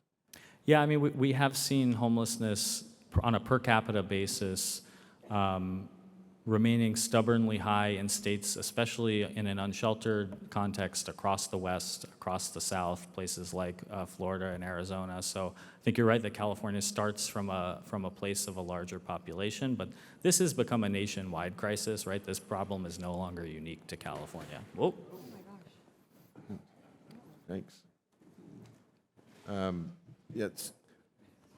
The reason I interrupt and ask the question is, or make the observation, is that if we as local elected policymakers were to present what you just said to our constituents, I don't think they would really have much empathy for that particular statistic. They would cite what we hear all day long, which is, you know, what people see during their drive to and from work, or on their way to, you know, pick up their kids or go to school, which is, you know, the next group of folks that are underneath a bridge or living in our parkways, and so I just think we have to be careful with how we understand statistics. That's my point. Yeah, I think it's a great point, Mr. Chair, and I think herein lies the problem with a lot of our discussion around homelessness, is that homelessness is the result, of course, of larger structural factors that go well beyond the actual response to homelessness, right? It's a result of unaffordability of housing, of stagnant wages, of all these things. So I think of it like the emergency room, for example. You want an emergency room that is going to be quick and efficient and provide people great care when they come in because they have an emergency, but you don't necessarily point the finger at the emergency room, right, because people have medical emergencies that are bringing them in the first place. So that's not to say that we don't need to have hard discussions about how to ensure the homeless system is effective, but it's only accounting for kind of one side of the equation, and that's how we get people out of the system. Supervisor Rodriguez. Alex, thank you for your presentation. So, you know, as I delve down into homelessness, some of the major problems, and we have really significant problems, while the PIC count says 6,600, the reality number is somewhere between 10 and 12. Sacramento County is enduring one of the greatest demands, where we have so many people that are wanting to move to the Sacramento region, which is going to continue to impact this problem that we have. We have bottlenecks at the shelters. We have people in permanent supportive housing that, from what I understand, no longer are requiring needs of their wraparound services, and so we've given people the ability to opt out. Some of the major crises that we have is at the very low affordable housing, and so if we're not moving people up, and we know that that very low affordable housing is really truly the area that can allow people to get through the street level shelters to shelters, and then reevaluate the people that are in permanent supportive housing. In my opinion, I've heard physical disability will allow somebody to get into permanent supportive housing, but we have people living with disabilities that live in regular other type of housing. Permanent supportive housing being the most expensive, that is, in my opinion, crippling some of the funding of what goes into managing homelessness. It's like, as though we need to reevaluate the individuals that in the PSH level. But my question here is, if we know that very low affordable housing is the answer to much of our problems, why are we not emphasizing and maybe putting more funding into this area so that we can build that particular type of housing that has the greatest need? Yes, Supervisor, I think it's a great point. We're going to need really a spectrum of resources to address this crisis. I think for the people with the most acute needs, you know, supportive housing is shown to be the most kind of effective intervention. But there's other interventions like building new affordable housing, but also interventions that don't require you know, capital investments in building a new building from the ground up, right? Things like rental subsidies can get people back into existing housing in the private market right now, right, without having to wait several years for housing to be built. So I think it's all about figuring out what's the right mix, and I'm glad you mentioned that bottleneck, because that is a very real concern, I think, in a lot of systems around California. And having that mix and full spectrum of housing interventions to get people out of homelessness is how you kind of unstick that bottleneck. Yeah, I guess my point is permanent supportive housing I agree, it is the greatest need and it's the best way to stabilize somebody who may have behavioral health or other type of conditions. But once they are stabilized, we should work at moving them into other type of housing so that we can continue to bring in people that have really great needs on the behavioral health. So, thank you. Great. Thank you, Supervisor Rodriguez, and thank you, Alex, for the presentation. I know we still have a lot of work ahead of us today and after, but I think giving us some understanding of what is obviously a very fluid situation, especially as it relates to the federal government, and almost hourly what we need to do to, I think, stay flexible is really critical for us to keep that top of mind. So this is a very helpful and timely presentation. Any further questions for our, yes? Thank you, Chair. I just wanted to say well, it's good to see you in person and not in a Zoom box. But I mostly just wanted to say thank you for being stark and real. I think it's important not only for us, but for the public to see the challenges that are before us, not just locally at the state level and at the national level. But I also want to thank you for your advocacy, because I know that in addition to this hat and other hats that you've been working to make sure that we keep a lot of these funds at the national level and at the state level, and to make sure that cities and counties are able to get those funds as well. So I just really wanted to appreciate that work, and I know it's hard. So thanks. Thank you, council member, and thank you all committee members. Great. Thank you. All right, Siobhan? Great, thank you. With that, I'd like to invite Matt Kate and Darby Kernan from Mosaic Solutions for this afternoon's visioning session. Good.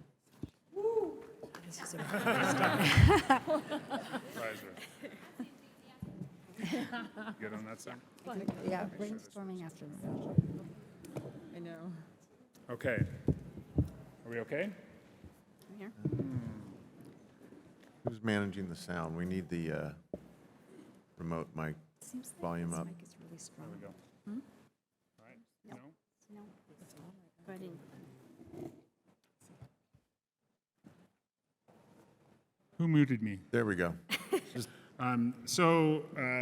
You have just passed from the presentation portion of this afternoon to the facilitation portion.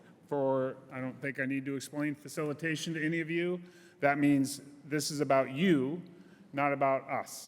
So we're going to do our best to engage you in this conversation, stay out of the way as much as we can, and try to move us forward. As I said earlier, it's been a privilege and super interesting professionally for Darby and I to be a part of this for a couple of reasons. Number one, because we were able to get engaged in something that we personally care about, professionally care about, but also we've been able to get to know you better and get to know your views on this critical issue, and I think we've both enjoyed that. There's really two ground rules for this afternoon. Number one, it's super important that you engage with each other. And number two, it's important that you don't do that so much that someone else can't follow rule number one.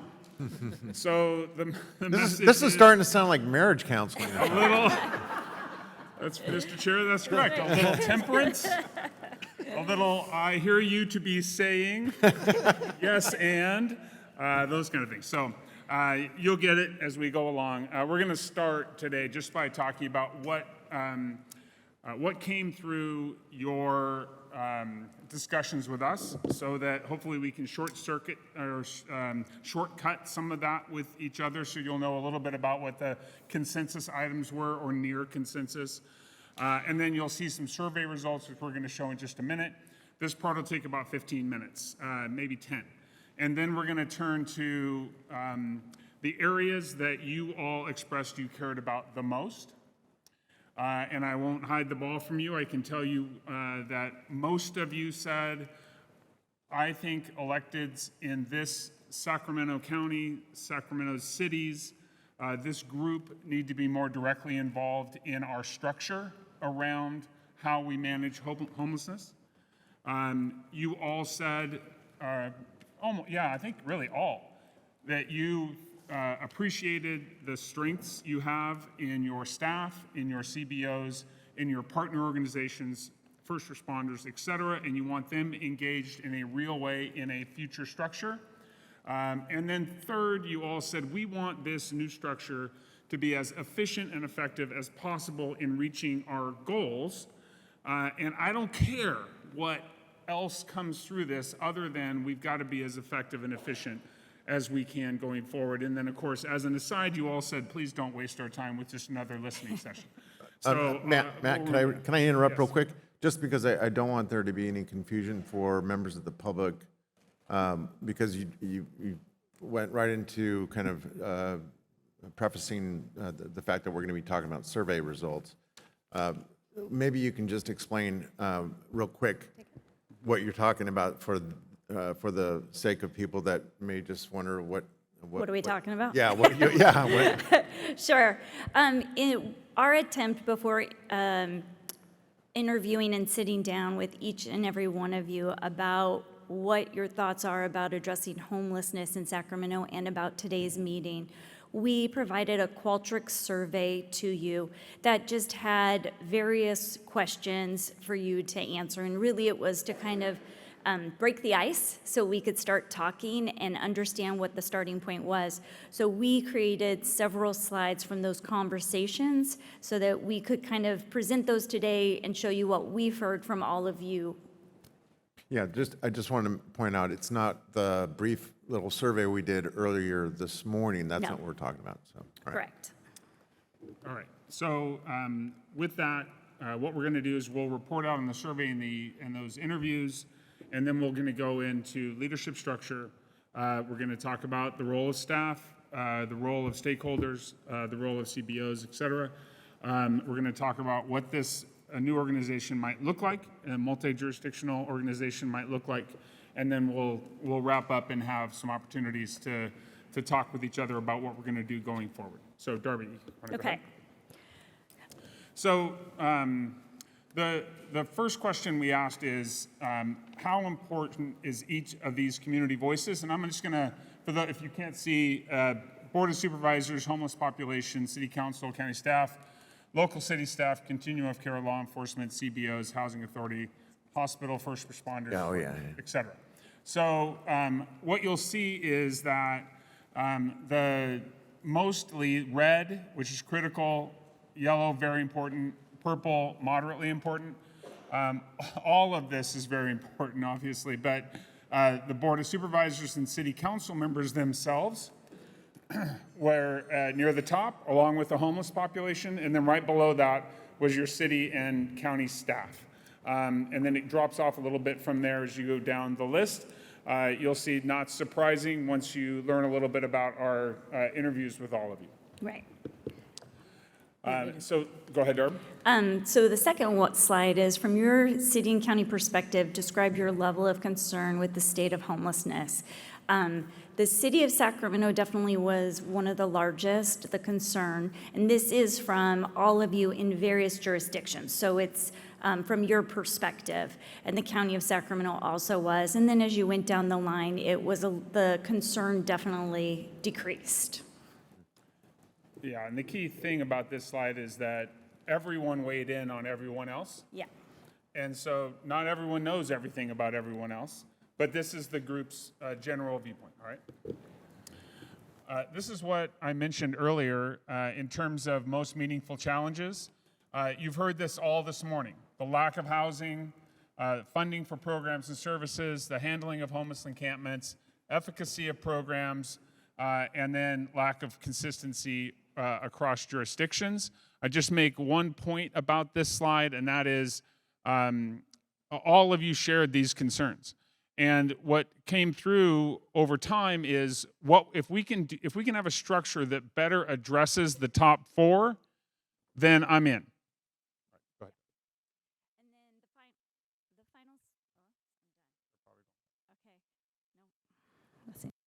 no, there we go. What should the county and cities in Sacramento prioritize to improve the management of homelessness? Programs and services was very high priority. City and county coordination was also funding, policies, community awareness, and shared governance. And so those were the priorities that came through. The highest level policies for was really stark, and then the program and services. Correct. No surprises there, I assume, from anybody? All right, then that's it for slides,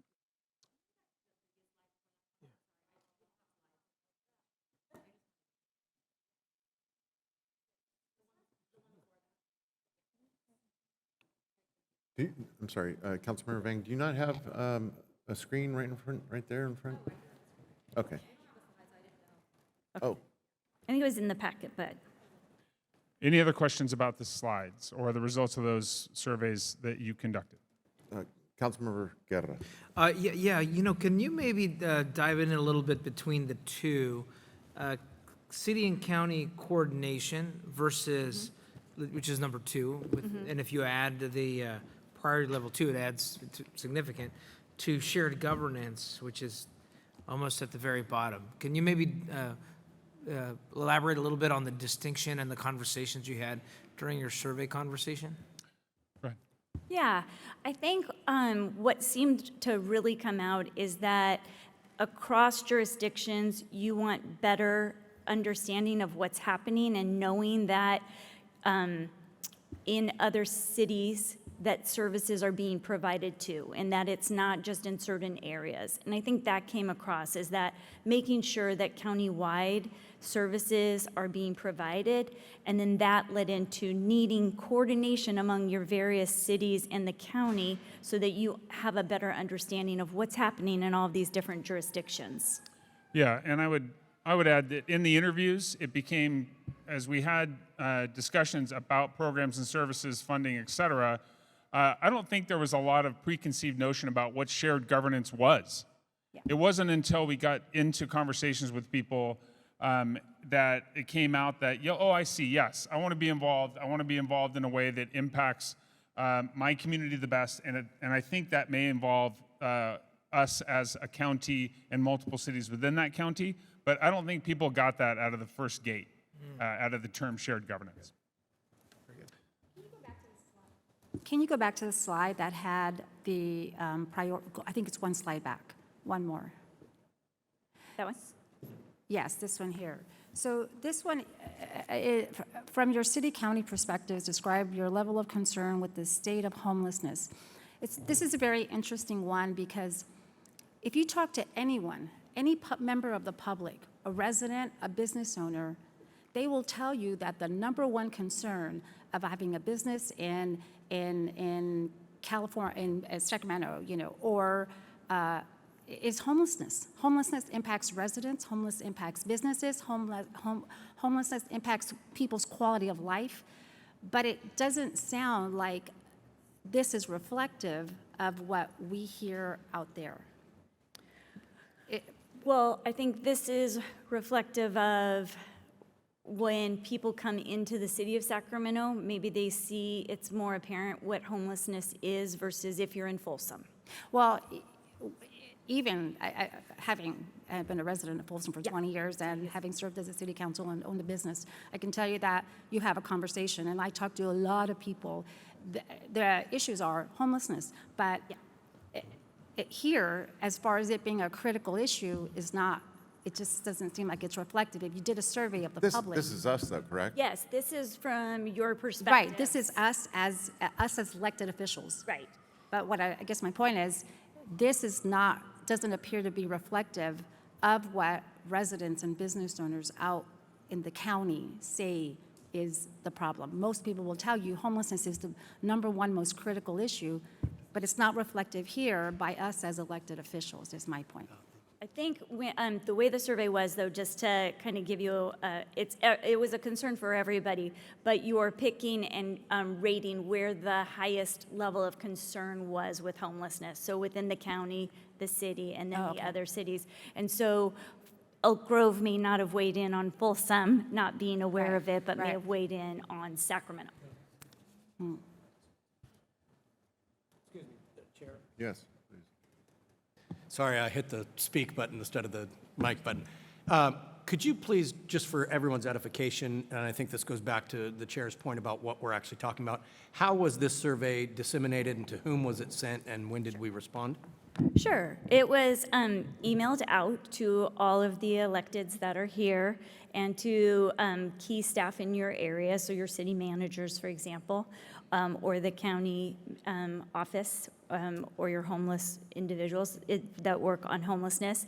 And it was a 8-question survey that was used prior to sitting down, as Matt and I, as the facilitators of today's session, wanted to get more familiar with your views on where the crisis points were, what your interest is, and where you want to focus. And these were the key issues that popped out from that.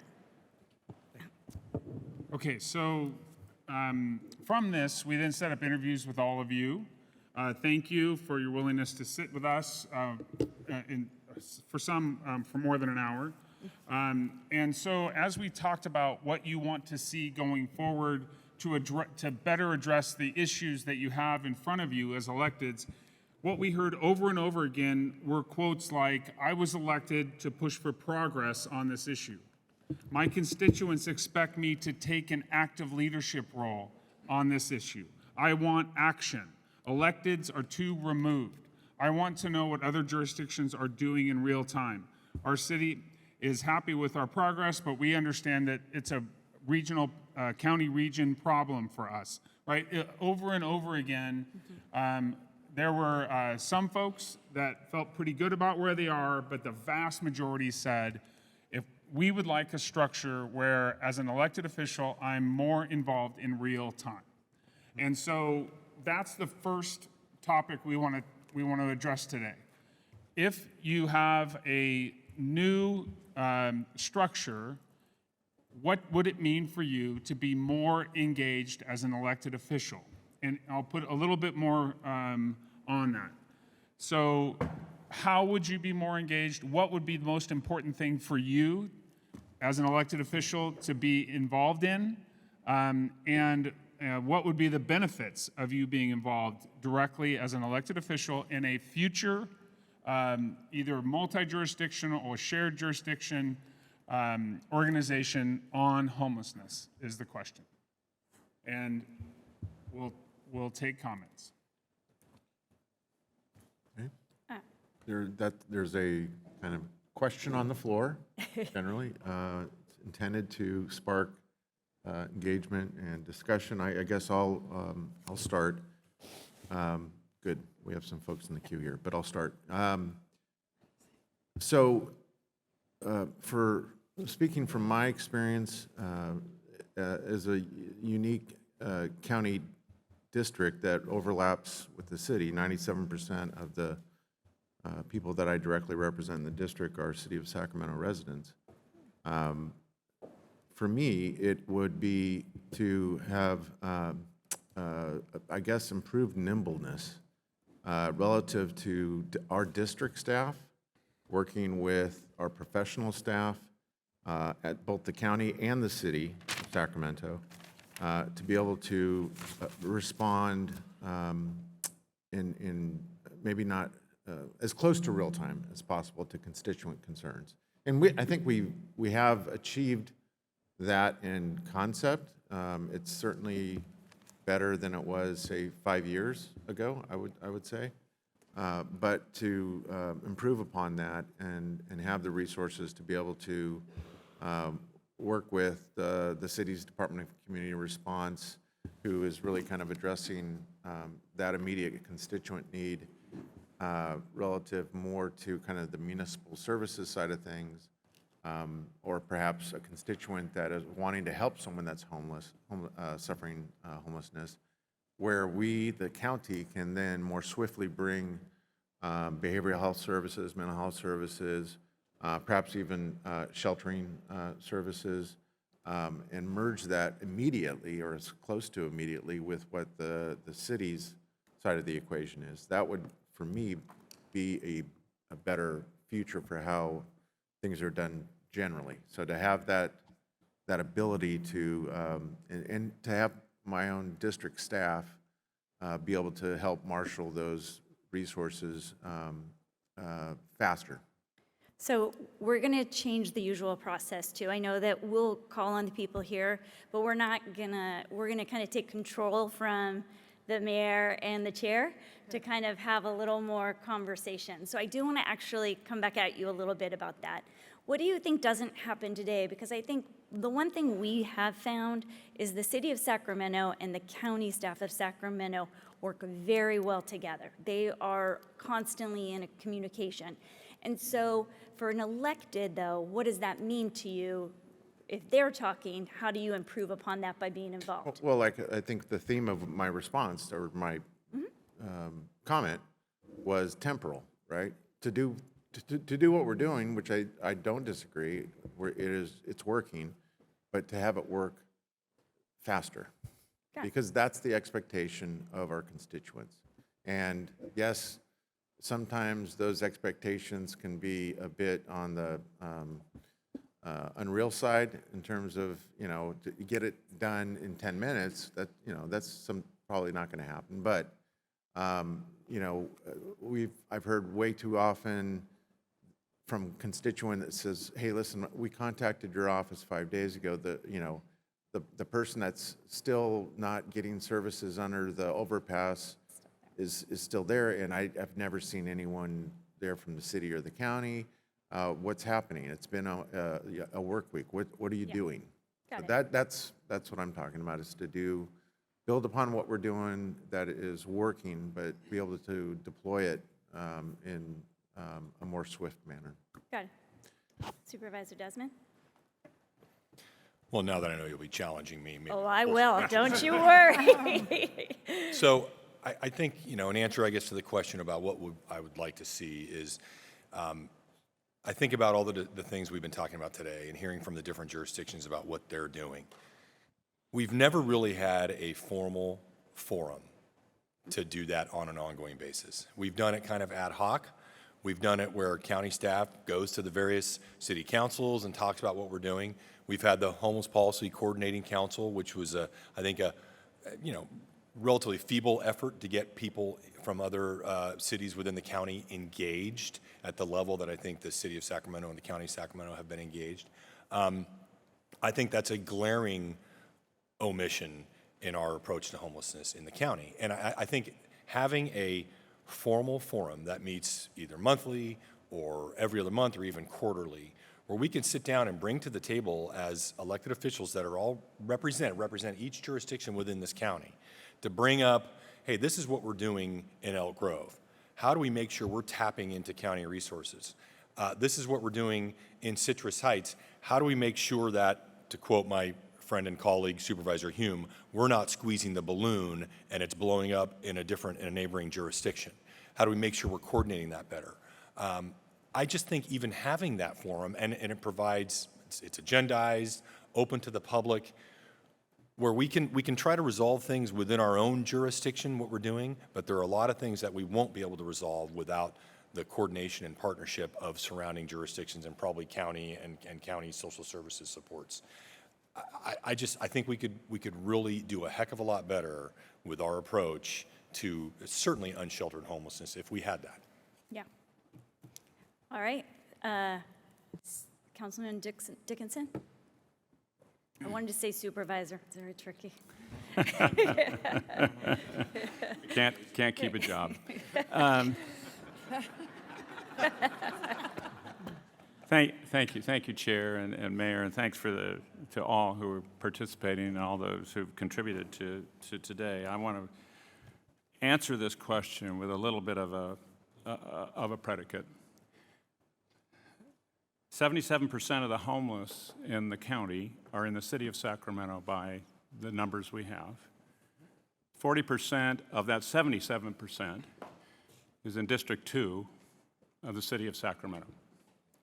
That means 30%, roughly, of all the homeless in the county of Sacramento are in District 2 of the city of Sacramento. And I don't want to overlook District 4, where the River District and downtown certainly where somewhat the same math could apply.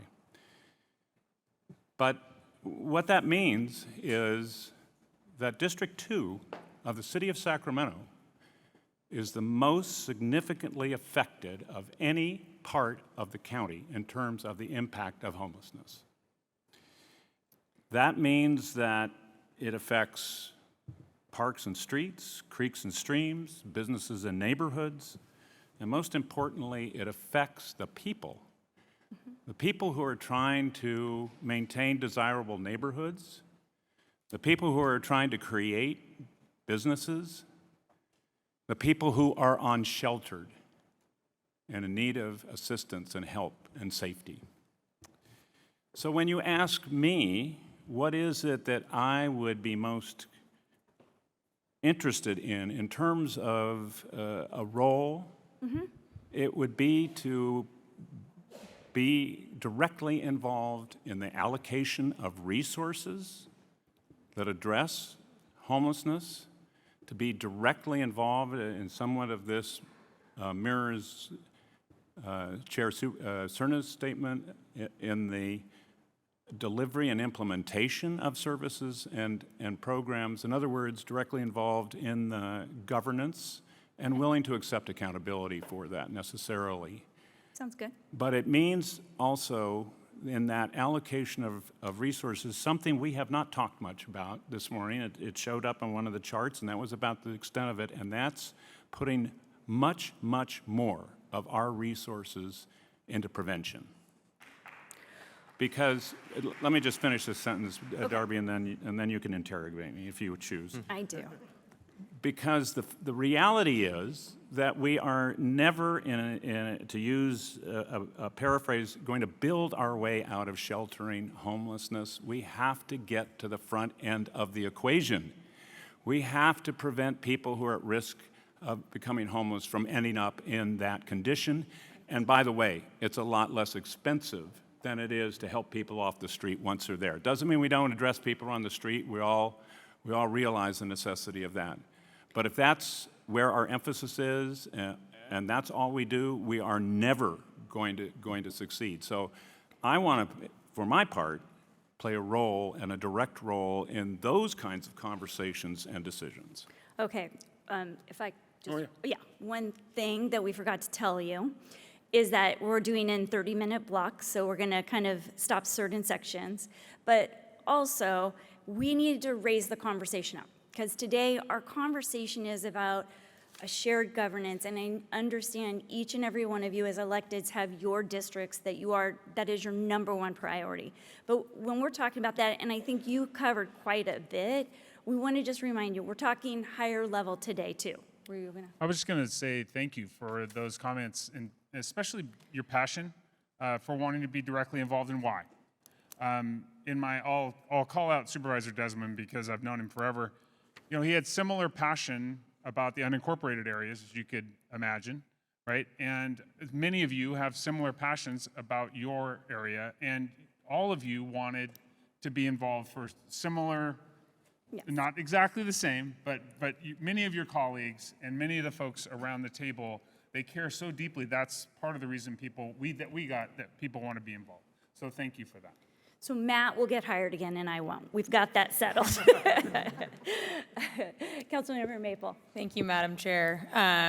So I want to echo a lot of what Supervisor Desmond said. Like, I think that there's a real desire to have a public meeting space, as evidenced by the public here, to hear about these issues, to understand what's going on in real time. And I think it would make our jobs a heck of a lot easier too, because we're not all embedded in the same places all the time and may not always have the same information. And so having a space where the public can come in and learn on a regular basis about what's going on, the good work that is happening, that we know is happening, and to get their questions answered would be, I think, a very high priority for me, and being engaged in that in any way that is most appropriate is key. And then I think also having a space where we can make joint decisions.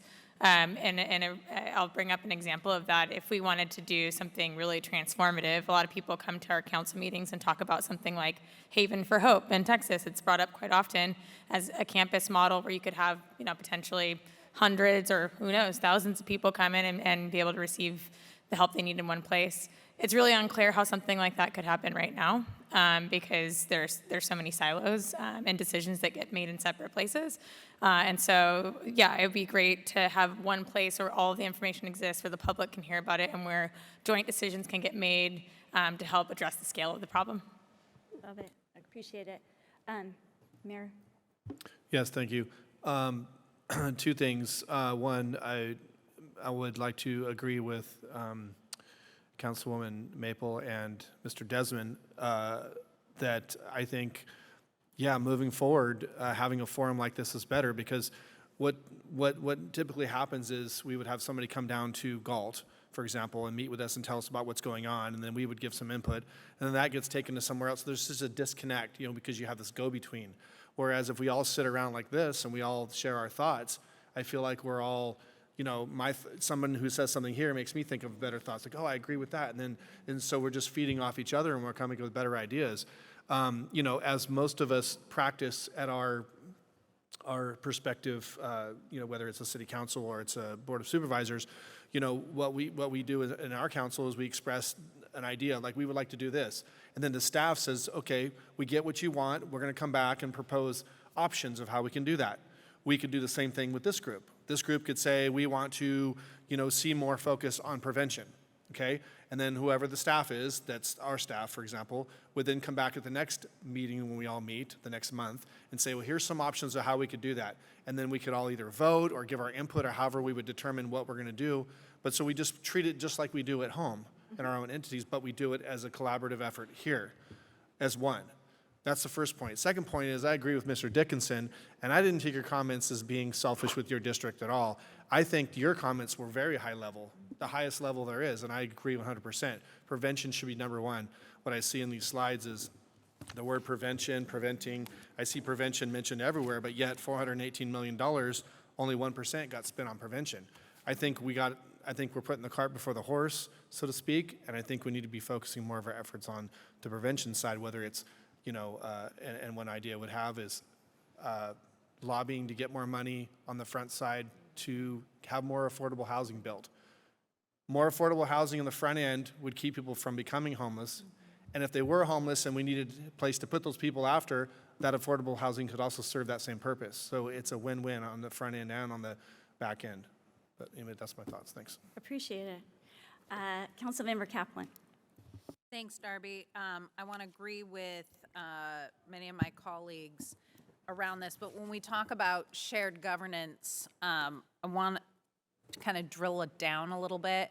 Shared governance is, this is the number one issue in each of our districts. So I don't want something that may look like another board or commission we're on, where there's only 2 or 3 people from a jurisdiction, because my community is going to come to me and say, well, why aren't you on this? Homelessness is the number one thing, yet I don't have a decision-making or a voice on that. So when we look at shared governance, while it might be clunky having all of us in a room, but doing this in a way that we create where it's based off of a mission, it's based off of vision, and it's data-driven, because what I've not heard is when we talk about this, we can talk about a lot of things, and our community needs to see that when we're putting something into place, is it working? Maybe we have data that says in Galt it's not working, but in Rogers District it is. And that's the data we need to see to be able to have that conversation of how do we allocate our resources better, but it comes when all of us are together in a shared governance. So I know my community would be against having just a select few on a decision-making model that would come with how do we allocate resources in that regard. But I really think if we move forward with this type of shared governance, that we do need to have a mission and a vision and the data that bears it out. That's perfect. Thank you for adding that. Supervisor Hume. Thank you. So for my edification, what I'd like to see come out of this isn't so much a governance or an allocation of resources as it is an interactive, real-time feedback loop surrounding policies, surrounding funding sources, surrounding the changing environment, because this is I think, number one in-our-face failure of our government and our society as how we operate. And as the sort of winds of change shift policy, I'd like us to be operating from real-time data. Who's doing what? How are we doing that? For example, did you know, Roger, that in the BHSA, which is the reconstitution of the MHSA, prevention is precluded from being funded? We cannot fund prevention in BHSA. Those are real-time problems that are happening outside this room, happening outside of all of our collective dioceses, and yet do we know that that's a thing? Do we know what is working in Natomas but not in Galt? Do we know how to access the county services that Dr. Quist held up? Do we know how federal policy is changing and affecting what programs we can't fund and the efficacy of those programs, and whether we use models from other states and places? So for me, I would just like to see that we're using real-time information, data given to all of us at the same time, interactive, iterative, because the work that SSF is doing is so data-heavy, but I don't know that most of us on this dais could name numbers of how many housing units do we already have? How utilized are those housing units being, et cetera? Same thing with the county. How do we access those services? So anyway, that's all I have for now, but I would just like to see that sort of, that iterative dialogue where we can start to tweak and define how we view each other's responses and work towards a common purpose. Appreciate that. And before we go to Supervisor Rodriguez, we have about 10 minutes left in this section on leadership, and then we're going to be going and moving into partners and what the details, a little more details of what this would be. Thank you. So we've all been presented with the proposal of the Sacramento Housing and Homeless Board that really lays those electeds at the very top that give direction. That mapping would be incredibly ideal, but if there was one thing that I would add to that process, it would be to hire somebody who is a professional in like Lean Six Sigma or Lean methodology that is an expert in helping us identify pain points and inefficiencies and how to identify when funding is being spent too much in one area or that can use some cut or maybe some redirection.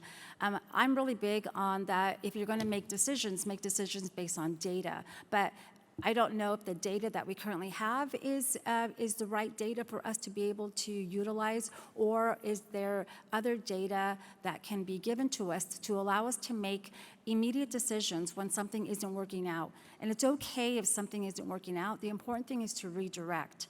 And so that particular model is great. And the other thing I would focus on are outcomes.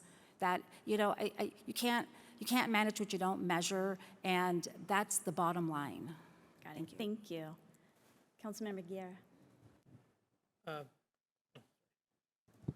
Thank you, Darby. It's pushing the You wrong put your button name here. in 3 times. What's that? What are you doing here, man? Really got to speak on this one.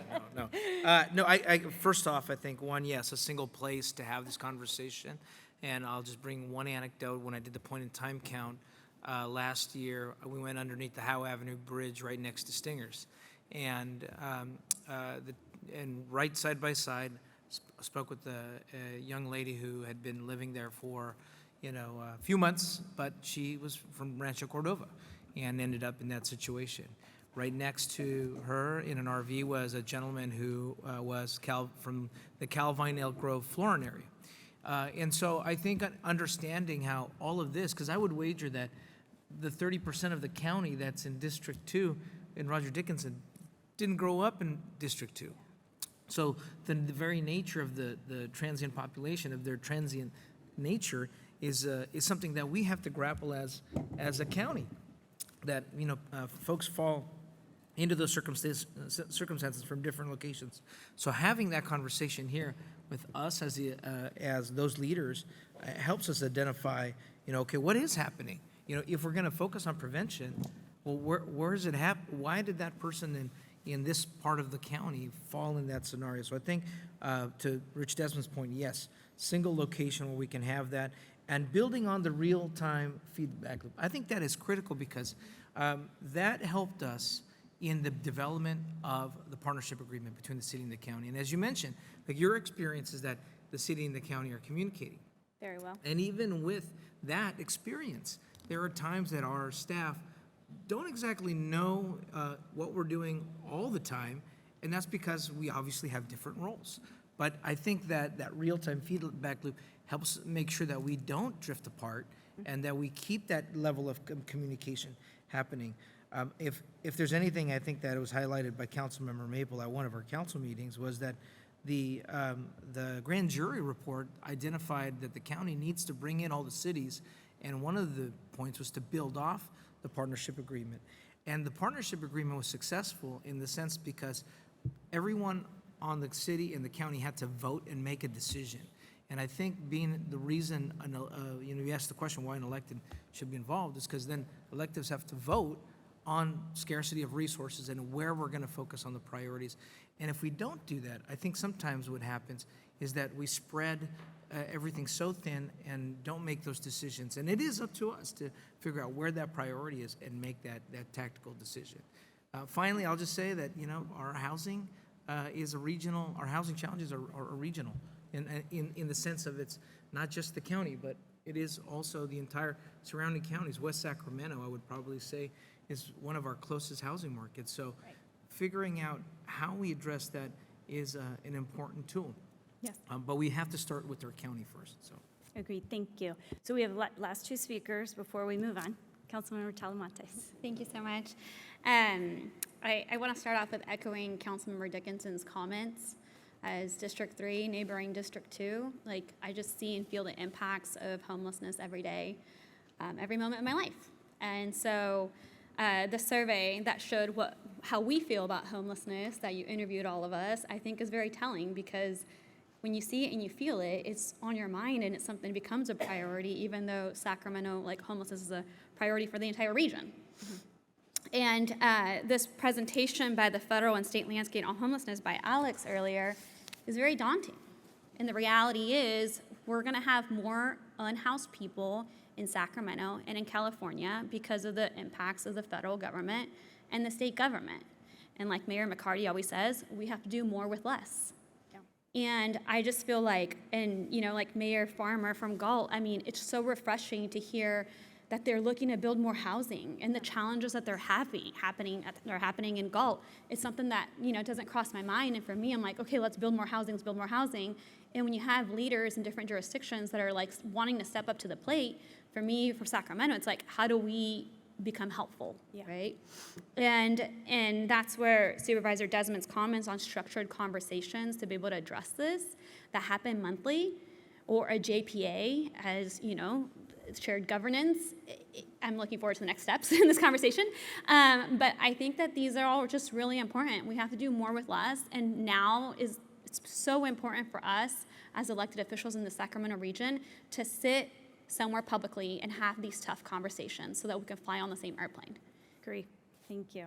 Okay, the Mayor from Folsom. I just want to pose some kind of questions as food for thought, and I say this with all sincerity, but I wonder about the role for suburban cities in some sort of government structure, because for the most part, I think those of us in the suburbs are managing our homeless issues pretty well. In Folsom, we have about 100.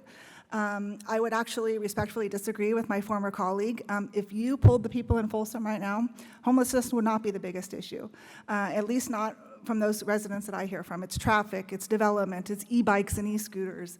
And so I kind of wonder what role we have. Obviously, the majority of the population is concentrated in the city of Sacramento, and I don't say any of this to disparage my friends in Sacramento. We don't have some of the same challenges that you have. We don't have the population numbers. We don't have a county jail where people are getting out, let out at all hours of the night. So I guess my question is, how do we collaborate with you? How do we be good neighbors? Because of course we want to do that. And there are times when if you do a sweep of the American River Parkway or something, we do see an influx of people move east. And so what you do does affect us and vice versa. But I just kind of wonder how we contribute in the most meaningful way to some sort of governance effort to make sure that we can continue to manage things the way that we are, but while also being helpful to those of you who are dealing with the biggest impacts, like Councilmember Dickinson's district. Great, thank you guys. We are gonna really encourage everybody to talk too. So if you're sitting here, because we are controlling the mics, we might call on you too. So, but now we're going to go to partners and staff involvement. And so I think what we've heard a lot about is that staff are really critical because they are the feeders of information to you. But I guess if any multi-jurisdictional government agency exists, who do you think is part or important to be involved, minus just your staff and you as electeds? And Matt will be facilitating this part. Yeah, as I was listening to you, you can't help but put yourself in your shoes. I mean, I'm sure everyone here kind of thinks to themselves, geez, what would I do if I was up there? And how would I get involved and yet make it nimble? How would I manage the particular issues that my jurisdiction has while trying to be helpful to our sister jurisdictions? Really not easy questions. And ultimately, just again to bring us up, keep in mind what we're trying to do is make sure that when you're done here, you've heard one another and what your views are on the role of leadership, right? So hopefully we've done that. And then secondly, now we're going to talk about the role of the stakeholders, the staff, the CBOs, the COC, right? The other nonprofit organizations that are involved in leadership, SSF, all of the first responders that we've heard from today, all of those, do they have a role in this organization? I'm sure in some way they do. But what is that role? Is that part of leadership and voting? Is that as staff to you? Is that as a subcommittee? What might that look like in a future organization that you think would be helpful, meaningful, important? And again, the goal is to hear from each other, learn from each other about, this is super hairy, this one, right?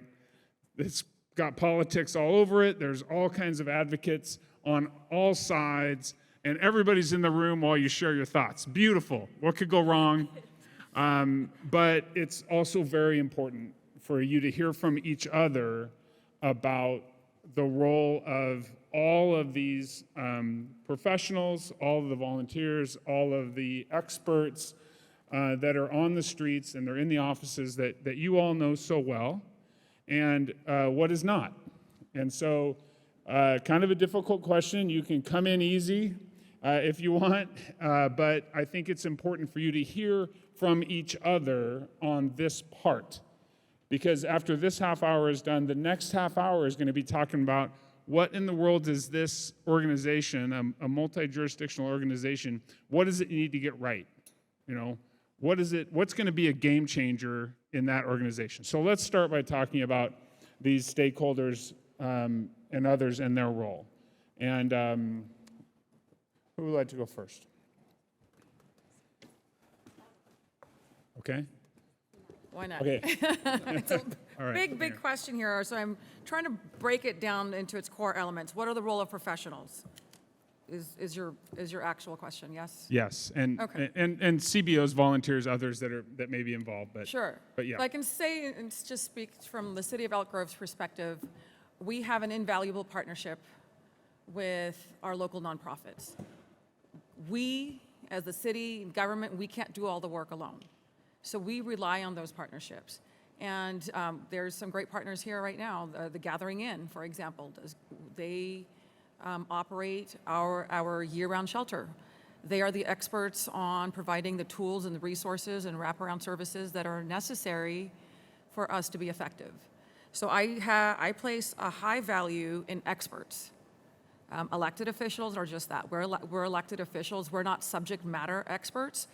I think having experts at the table on with tangible, data-driven results that help elected officials make better decisions when it comes to allocation of resources, because we do have to do more with less. And so having those, having a seat at the table for me, I think is invaluable. Okay, thank you.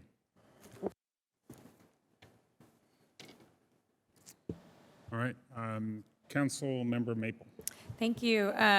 Yes, to what Mayor Singh Allen said, I think it's really important that we have the folks who are on the ground doing the work at the table. I don't necessarily see that in a voting role. I think it's important for those who are elected to be the ones who are actually deciding on resource or policy questions, but I think it's really important that we are constantly informed by the people who know best, because we are not the subject matter experts. So I agree with that. I think there's a larger role that needs to be played with law enforcement.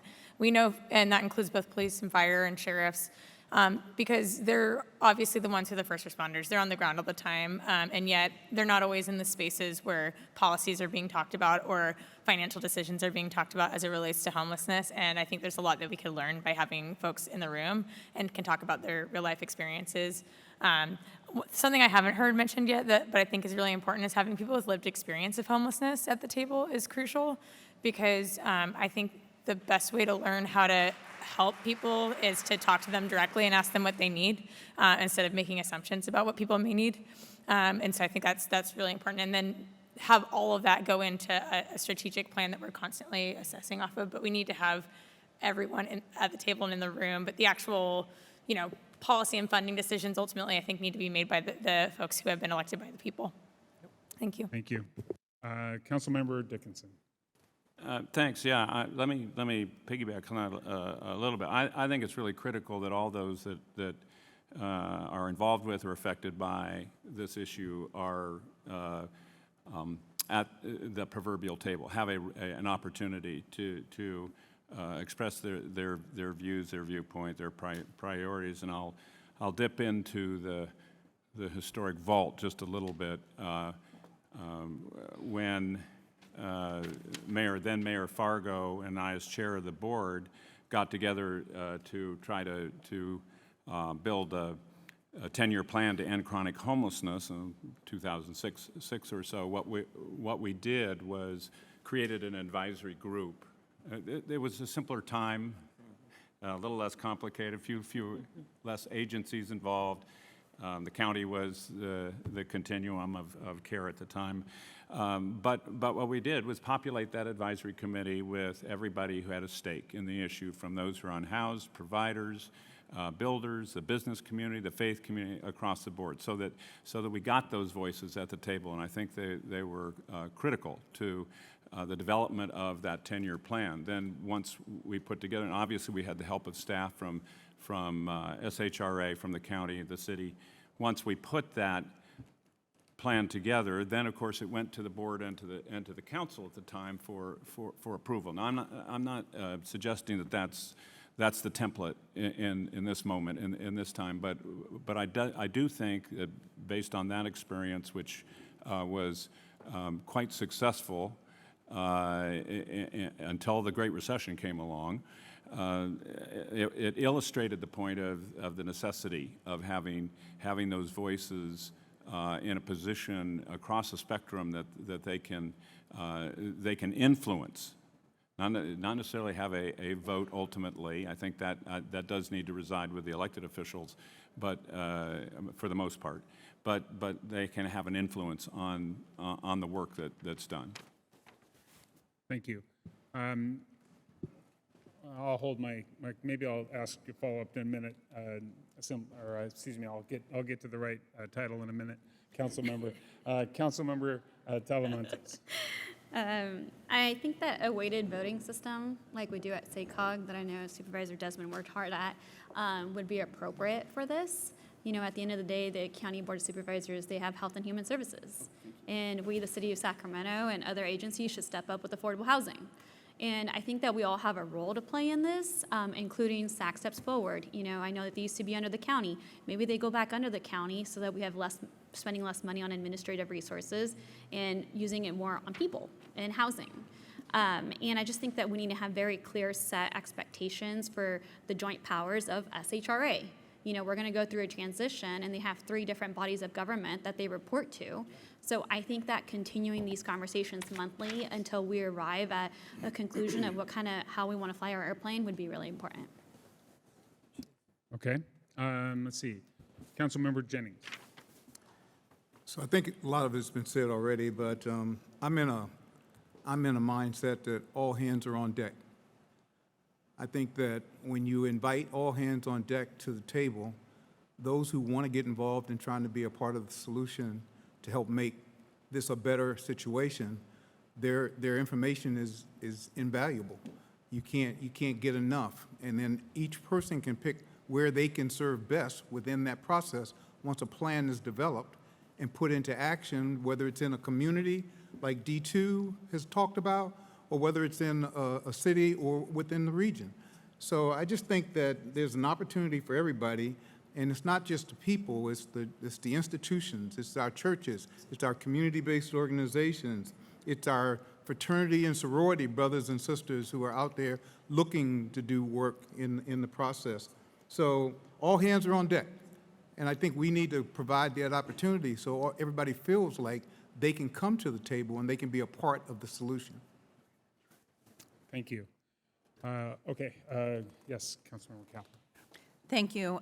So I want to clarify, this is asking specifically, how do we want to look at our partners and staff involvement, right? Correct. Okay, want to make sure I comment specifically on that.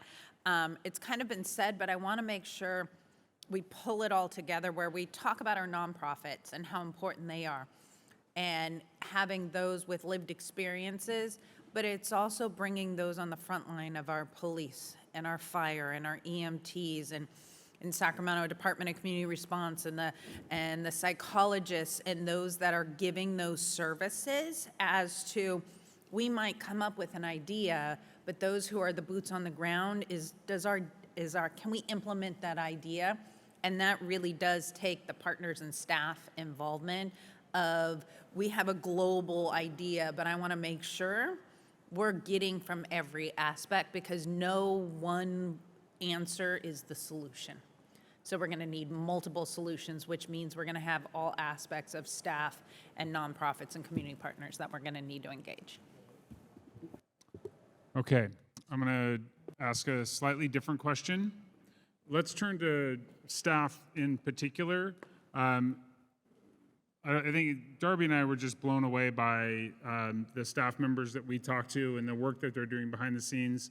It was really impressive from all of the cities and from the county. And so how do you engage them in a new organization? How do you make sure that they're used to the best of their abilities? Or what do you have to share with each other about the role of your city and county staff in making a new organization run optimally? Mr. Mayor. I guess the thing there is why does it have to be a new organization? For example, before my time with the city, we worked on getting some money for cleaning up encampments, and the city and the county partnered together to do the Safe Stay tiny home site on Stockton Boulevard. Supervisor Kennedy and Garrett's district, and they brought their combined resources from the city and county together, and they had their two distinct bodies, and they pooled their resources. And I think that's the key kind of diverging here is look, if you look at the question earlier, what are the priorities? Lack of capacity. I think it was shelter, permanent, what have you, interim housing, or lack of funding. We know that whether or not we have more money or less money, we still need more capacity to get people off of the streets. And let's face it, we have fewer money coming from the federal government, massive threats in the current administration, pulling back like the last presentation. The state, budget situation's not great. Even when it was okay, our allotment for our HAP money went down. We did better. As Mr. Pedro said, our money went down as well. Our city general fund, we're not in the position to dip in next year, do more. We're facing a $60 million deficit. So how do we use our resources and be smarter? Like economies of scale. Like, okay, a little bit of you, a little bit of us, we'll do more over here together. We go together. And so I don't know if it's this new organization working together, but how do we use our existing talent and resources to do, actually, it's unfortunate that we have to do more with less. We don't want to do that. We don't want to brag about that, but that's the reality. And so how do we focus on that equation.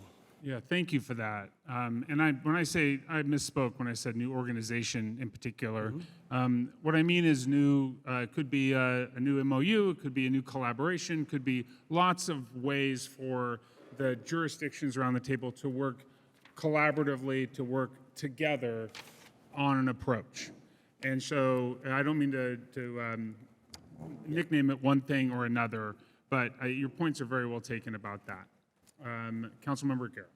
Well, thank you. I think the mayor and I both punched at the same time. I think it was, and this, to that similar question and similar response, because I worry about sometimes, another level of government, another layer of government that may complicate things. If it can help us focus, then there's a positive to that.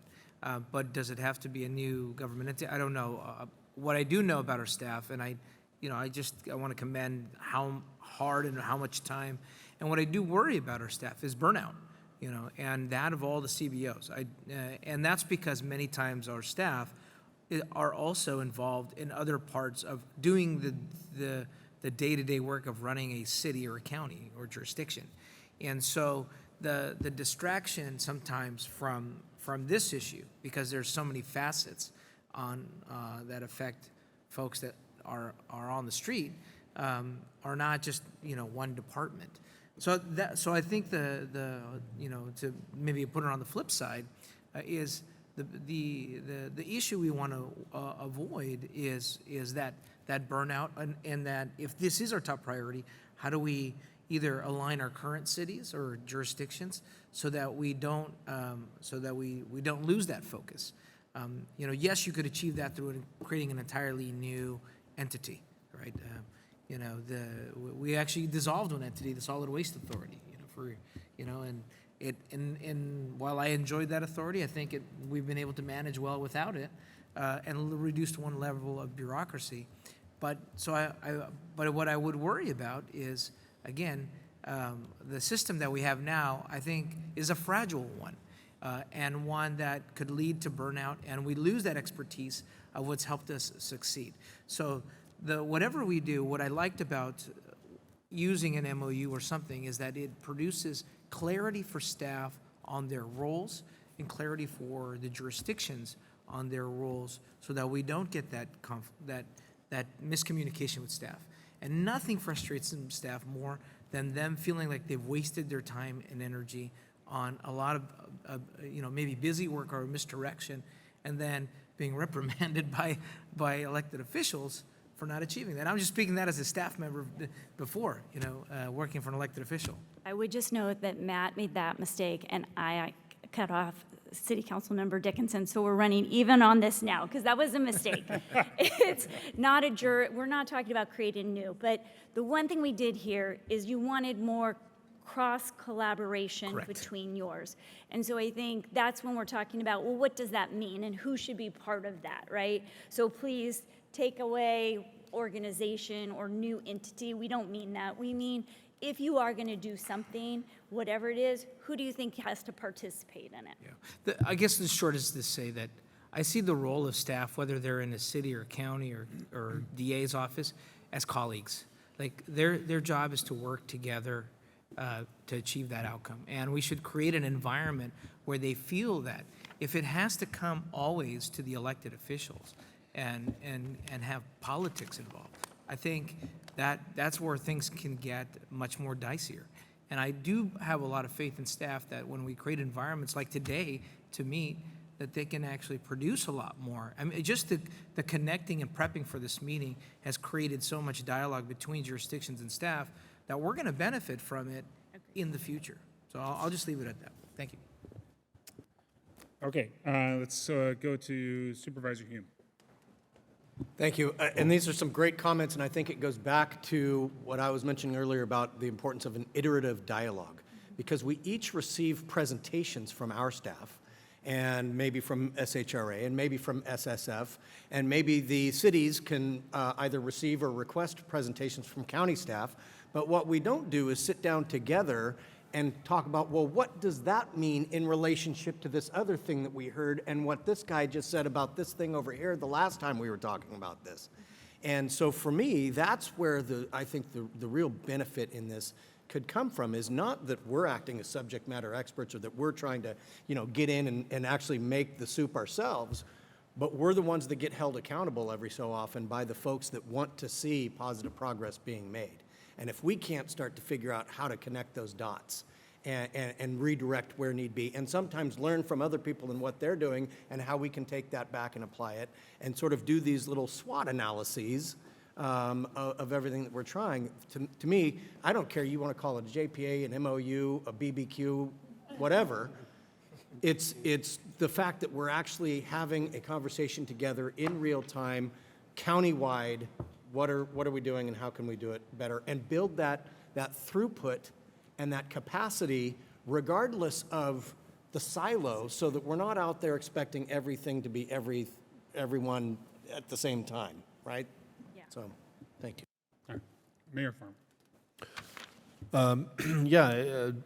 What Supervisor Hume was saying, and I hear from some other people, I think it's important that we have the right people at the table, but I want to caution everybody that we don't start overcomplicating this. I feel the sense in the room that we're trying to overcomplicate this. We have people saying, well, we need to have this person at the table. We need to have fire and law enforcement at the table. I agree. Those people are sometimes the first point of contact, and input from them would be great. People are saying, well, we need to have some nonprofits at the table because those are the people that are out there doing the work in the community.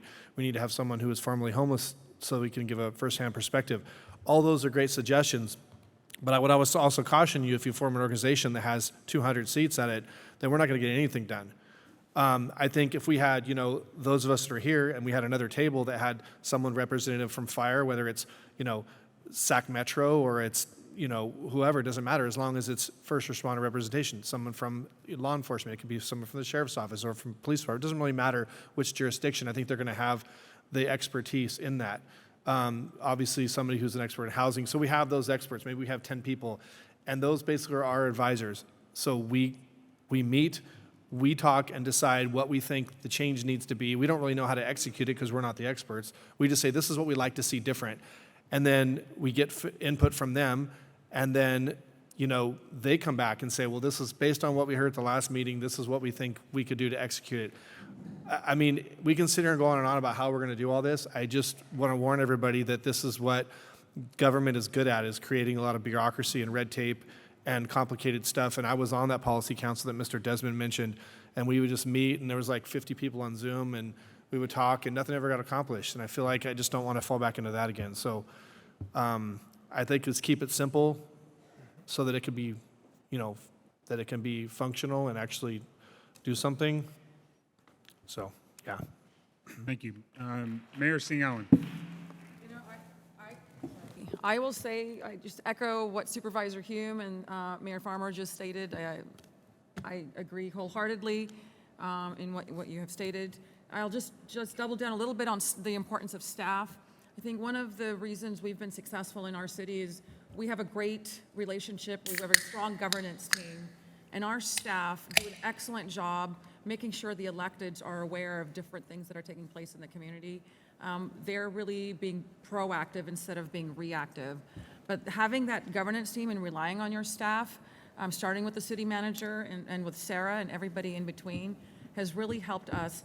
I can tell you when I was first elected mayor to now, and the complaints that we get are just some of the concerns as it relates to homelessness, I barely get anything in a given week at this point.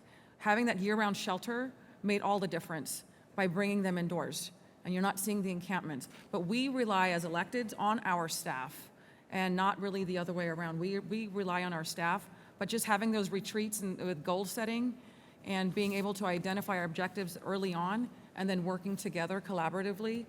But I think having this kind of, whether we call it a JPA or an MOU or what did you say, Mr. Hume, a BBQ? As long as it has vegetarian food. I think that this is definitely a step in the right direction. This is a great approach. For myself, I'm really looking forward to collaborating with my regional partners from the other suburbs of what's happening in these other regional cities and how we can be better partners with each other and learn from each other and seeing what's working and what's not working. So I think that we have a good system in here. I don't know if this is monthly or what it's going to look like, but I definitely support. I know that you got one more group.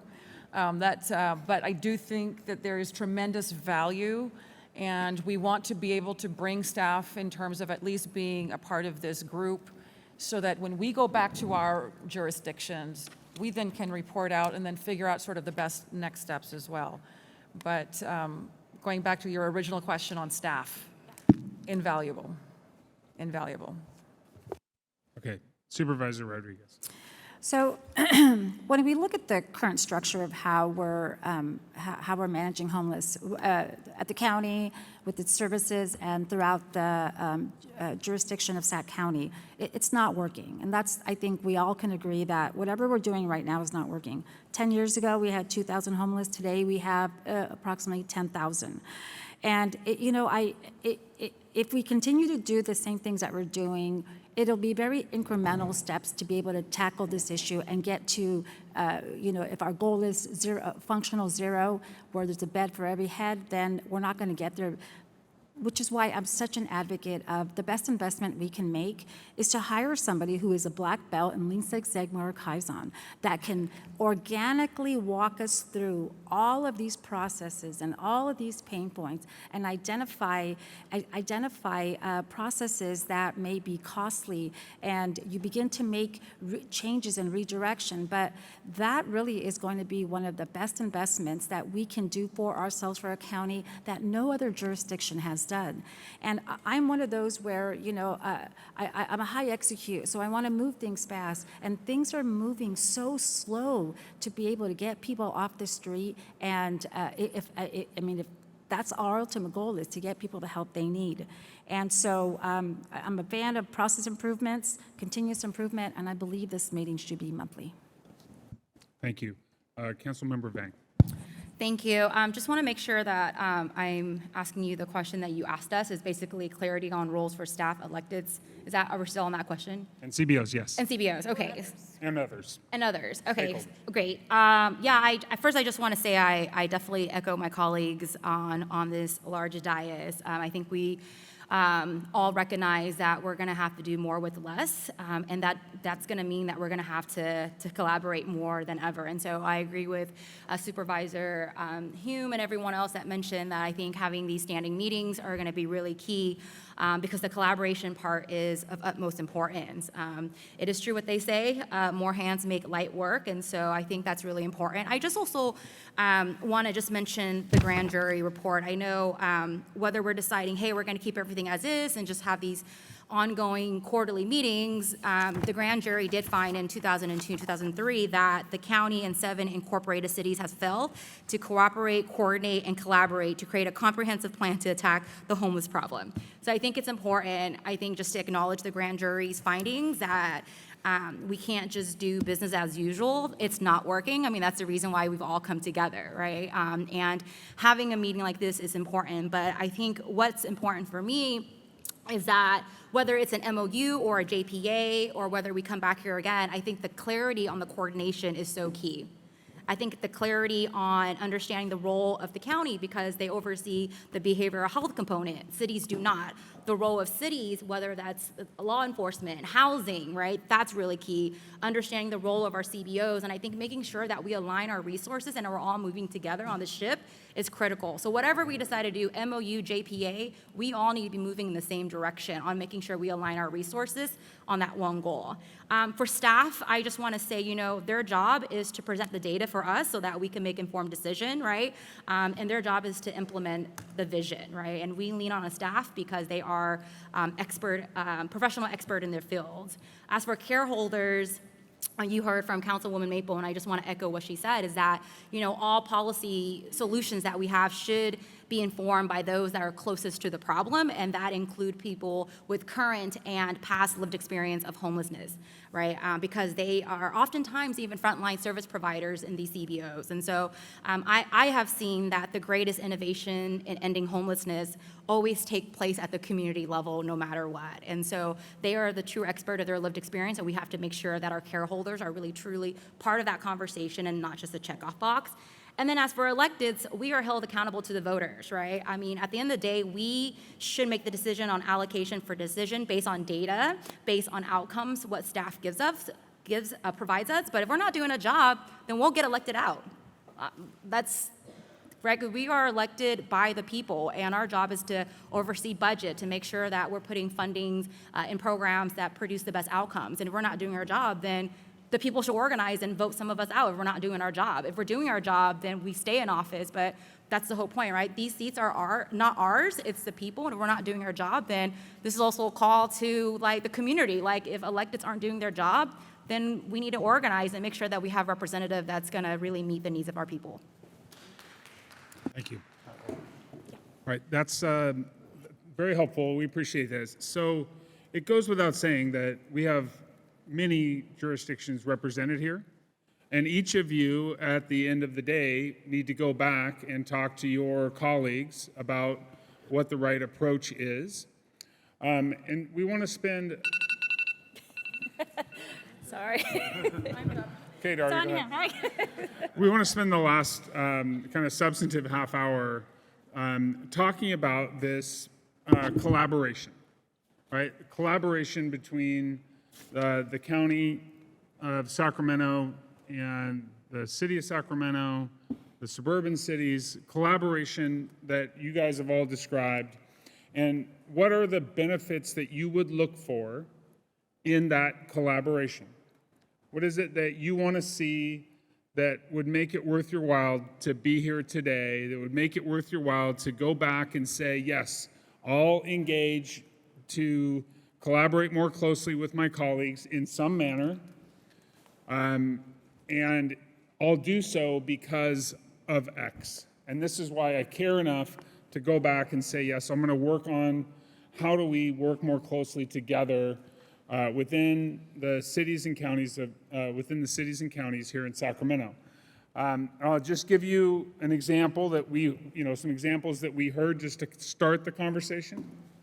So we heard about data collection, for example, and that's been brought up today. We heard a little bit about clarity of goals amongst members.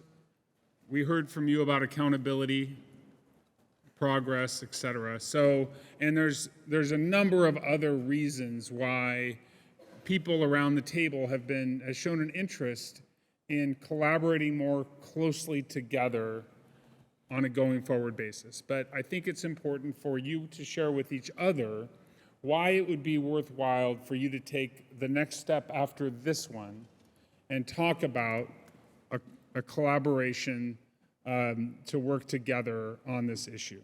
And Darby will do that. Yes. And can I interrupt real quick? Yes. Again, back to a little bit of agenda management. Just so everyone is aware, I believe, Madam Clerks, that we have about 20 speakers so far signed up to speak, and they've been waiting patiently. So we want to be efficient with our time and get through this. It's important, but we also want to hear from the public this afternoon. Definitely, but I would also really like to hear from the people up here who haven't spoken yet today. So I'm going to call on Supervisor Kennedy first, if he doesn't mind. Why are you so shy, buddy? So you're right, gonna see my lips move. Darby, you won't be hired again. I knew that at the beginning, don't worry. But it was a pleasure working with you. So I've got a take that's probably a bit like a turd in a punch bowl that I'm going to throw out there. Okay, well, never mind. Just go ahead, kidding. And that's a couple of things. First of all, I thought it was an interesting comment that Dr. Quist made earlier that could be seen as kind of a flippant comment, but it was actually quite real and authentic, in which when he was asked about breaking off the numbers that are in different jurisdictions, and he said, to paraphrase, that we don't look at it in behavioral health as jurisdictional. And the reason being that it's our role as a county to provide those services, both from a legal point of view and perspective, but also a moral one, that we're going to provide those regardless of what your geographic or political boundary looks like. So we're always going to be, as a county of Sacramento, in every one of these jurisdictions, regardless of what comes of a process like this. We don't need an MOU to do that. Now, here's the part that won't necessarily be popular to everyone. I agree and appreciated Mayor Aquino's comment in that what we've heard today is a few things. One is that the smaller jurisdictions are doing a good job. And that, yes, their problem isn't quite as daunting, but they're actually managing it well. And if you looked at the answers to the questions, I think that that's fairly universal. I mean, you saw that it's the highest priority among people at the county and the city of Sacramento, not as much in the smaller jurisdictions. Not to say it's not important, but to say that they're managing it. So now I'm going to talk about, I've heard the word data be thrown out here today many, many times. And I agree, we have to make data-driven decisions. Well, if we're going to make data-driven decisions, we have to ask ourselves, why do we need a JPA, or whatever you want to call it, an MOU, among 8 jurisdictions, when really the problem is primarily in 2 jurisdictions? The city of Sacramento, as we've heard, the number's probably pretty accurate, has somewhere around 77% of the homeless population. Supervisor, sorry. Old habits die hard. Councilmember Dickinson, I think, was right on that. If you were to take the homeless population in what could be seen as the largest city in Sacramento, and that's the unincorporated part of the county, and then you were to mesh that with the homeless population in the city of Sacramento, you have addressed by and far a vast majority of the homeless population. So I guess that's why I'm saying, do we need to continue to have conversations among ourselves as all of these jurisdictions? Yes, we should do that anyway, regardless of what the subject is. We should all be doing that on a regular basis. Whatever regular is, we can define it another time.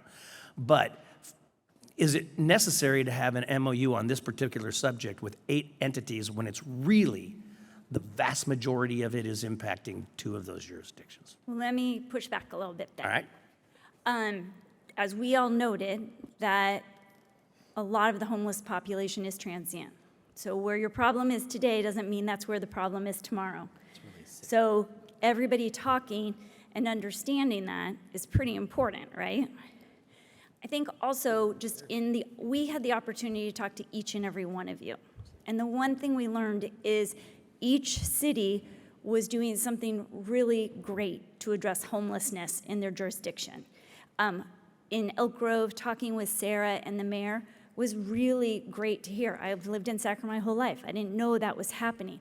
I think if the opportunity for everybody to sit and share that information, it's why you go to these public meetings at schools and hold town halls. You're hearing from the public. And so it's not just your public, it's the whole county, right? And you're not necessarily pushing back. I mean, I didn't say that we would stop communicating. I think that we need to. But my point is, though, is that for example, and we've heard it today from a number of people, both staff and up here, that the partnership agreement that was developed between the city of Sacramento and the county of Sacramento has been, for the most part, successful. Does it need to perhaps be revisited and expanded? And perhaps. Because we have, if you look at the deliverables in that 16-page document, which I was one of who negotiated, if you look at the deliverables, we've by and large met most of those deliverables, if not all of them. And so do we need to continue to grow on that? I think we do. I just think that we get hung up on things like JPA and all of that. We'll blame Matt for that. You're not going to do that. All right. The mayor, Actually, the chair. I'm going to get to this in 1 second, but I'd actually like to talk to Council Plucky-Baum first because he hasn't said anything yet today. I'd like to associate myself with all Supervisor Kennedy's comments. Thank you. Okay. Done. Easy breezy. Okay, Chair Cerna. And I would just, if I could, right before the chair speaks, is we did hear from a number of you who said, just, if it makes more housing, if there's a way, if it brings in more money, if it provides more services, great. If it doesn't, I don't care, right? And so I think, we hear that back in some comments about this. It's got to matter at the end of the day. And so just want to be appreciative of those who had that viewpoint and were so strong on it. So I'm sorry, Mr. Chair. Yeah, no worries. I'm actually enjoying kind of sitting back and listening to the discussion here. I think it's really healthy and it's inspiring too. So thanks to everyone who's participating. I guess my thought is I really want to stress and agree with my colleague Supervisor Kennedy about, and others who have, I think, communicated, don't get hung up on structure or what we would call this necessarily. I think we're all, to a person, interested in avoiding having to reinvent the wheel.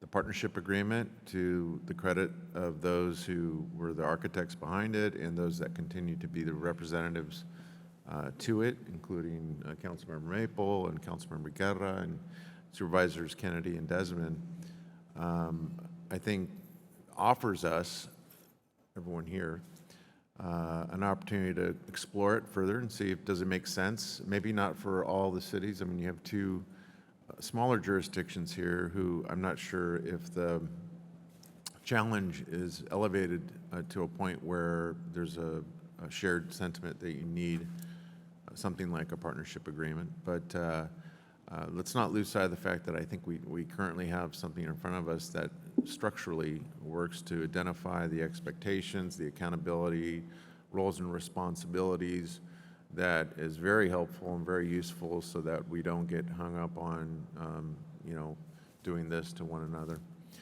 I guess where the last thing I want to communicate here is I'm much more interested in kind of understanding where the gaps analysis, where are the voids, where aren't we doing so well on our report card, and how do we, instead of having a lot of mental gymnastics around, structure of things, how do we really look at the substance of filling those voids where we're not doing so well, whether it's on the affordable housing side or whether it's on the programmatic side, or are we even able to be creative enough to respond to current state and federal challenges that are coming our way? To me, that is really the guts of the matter. As I listen to my colleagues, and again, really I do appreciate everyone's contribution, but I'm much more interested in understanding and being very honest with ourselves about what's missing, and then how do we address that? Got it. Appreciate that. Before I go to people who have already spoken, I wanted to see if Councilmember Budge wanted to say anything. Just checking, not calling on you. Thank you. You're welcome. I completely appreciate Sarah's comments and Bobby's comments as another small city. Frankly, we enjoy a very healthy working relationship with the county, and I don't say that to shine boots. When we incorporated in 2003, we knew we were not going to be able to fund a huge city bureaucracy to do everything to everybody, plus the fact that we have a lot of service providers that are not city entities. So we started off with what used to be called 2x2 meetings, and we continue with all of our service providers. But specifically with the county, we've collaborated with them on Mather Community Campus. We certainly could not have, we would not be in approaching our phase 4 of Mather Veterans Village, where we have 150 formerly homeless veterans and some families living, if it had not been for the cooperation with the county. Yes, we do contract with the county sheriff's department, and we still enjoy a very healthy relationship there. Our HOT team is a multidisciplinary team made up of fire and police, and our navigator has almost always been somebody who was formerly homeless, really putting us in touch with that. And the HOT team actually has a transitional house that they can put people into. But we continue to work with the county on a variety of different programs, and our one staff department person sits on the continuum of care and works with other organizations throughout the county that are addressing this subject. So from my perspective, we're doing a good job of collaborating. I'm sure there are avenues where we could be a little better, but between that and HEART and Rebuilding Together, and we even worked with Habitat in a couple of areas. It's wonderful. Thank you. I appreciate that. I want to just check with the mayor over here, Citrus Heights. Did you want to contribute? Just, you haven't talked today. I just want to make sure. Well, thanks for calling on me. I'm mostly here listening. As some people may not know, we're one voice. We go back to the rest of our fellow council members to get more input. So my personal input I don't feel is as important as our community input. But again, as a small city, anything you form, here we are again where the small cities are the minority of the combination of the I county. think there's more of you than the city of Sacramento and county. The city of Sacramento and the county generally, dominate the majority of the votes on all the committees, all the regional boards that we're on. So the little cities, and we believe that the county is responsible for services. We don't provide that much other through the navigation that we use the county for, and we prefer to work on housing.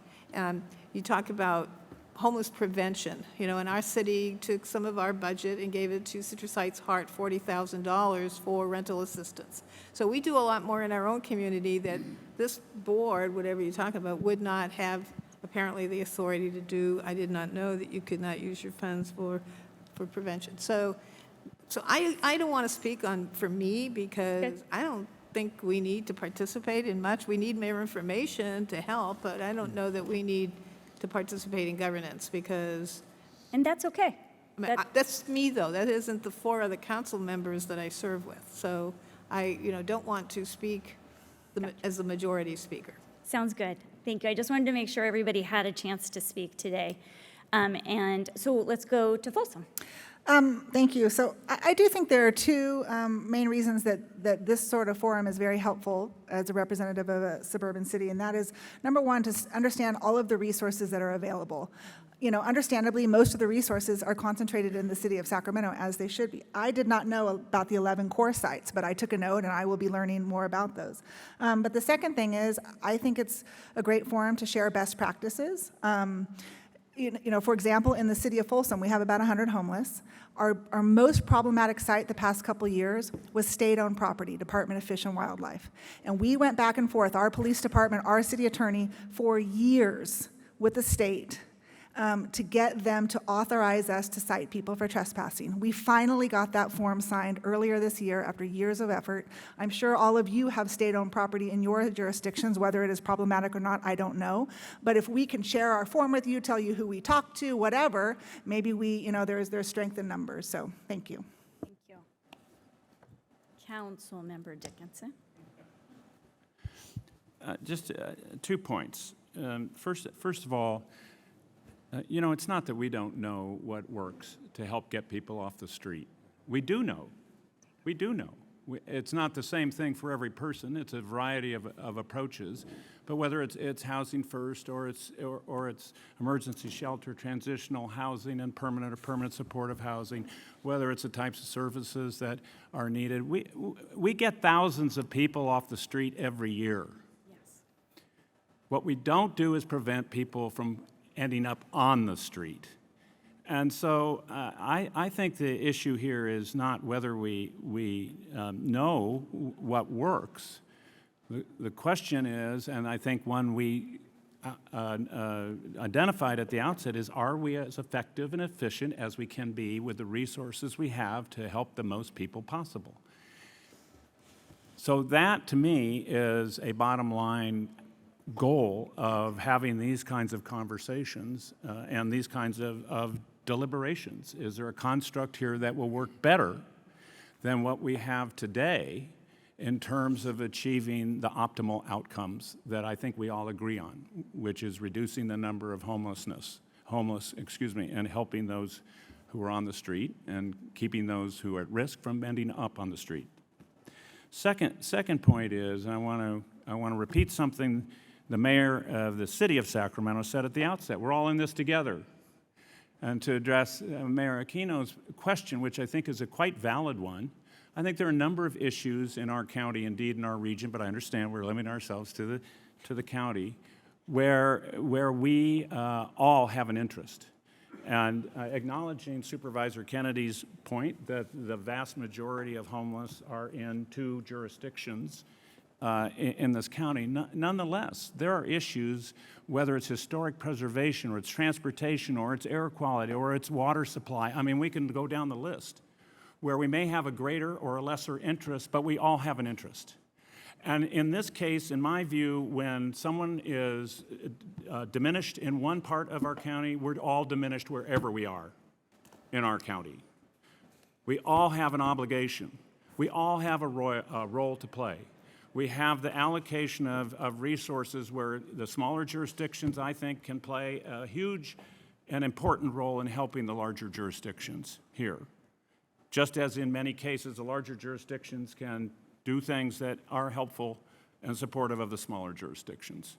So while I think it's fair to say we don't necessarily need an arrangement that brings everyone to the table, certainly not if they don't want to be there, my hope is we will come up with something that does, because we are all in this together. I like it. Councilmember Maple. Thank you. And I want to completely agree and align myself with Councilmember Dickinson. I know that we're running short on time, and I want to make sure that we also have time to hear from the public, who I'm really interested to hear from as well, because I think probably some of the best ideas yet are to come. But I really wanted to also ground myself and us in this conversation that everything that we're talking about that's happening in this room and they may lay in the days and months ahead is impacting thousands of people that are outside right now. Some of them may be sleeping right outside these doors tonight. And that this is really key to everything that we're doing, that this is about real lives. And I think about the fact that the winter's upon us. I was really cold when I walked in here this morning. It's going to get colder and colder, and there's still thousands of people that are going to be outside and are lacking of resources, whether that be a roof over their head or socks or water or food. And so, again, whether or not we work together, what that looks like, and I think most importantly, the time it takes for us to figure that out is key. I would say that we move urgently, because I think that this is a crisis and that this needs urgent action. And so I haven't really heard that said as much, and I know everyone feels that way. I just want to put that front and forward. This is urgent, and so I hope that whatever we decide to do, whatever that may look like, is something that we can move quickly towards. It's a challenge in government. I know I can't remember. I don't know how long it took from the time you sent a letter to when we actually had this meeting, but I think it was 6, 7, 8 months, something like that. And so, to the extent that we can make decisions and move quickly, I think that's a really good thing. Your original question is what should it do? What should we focus on? For me, it is making shared decisions. That's something that's really challenging for us under this current structure.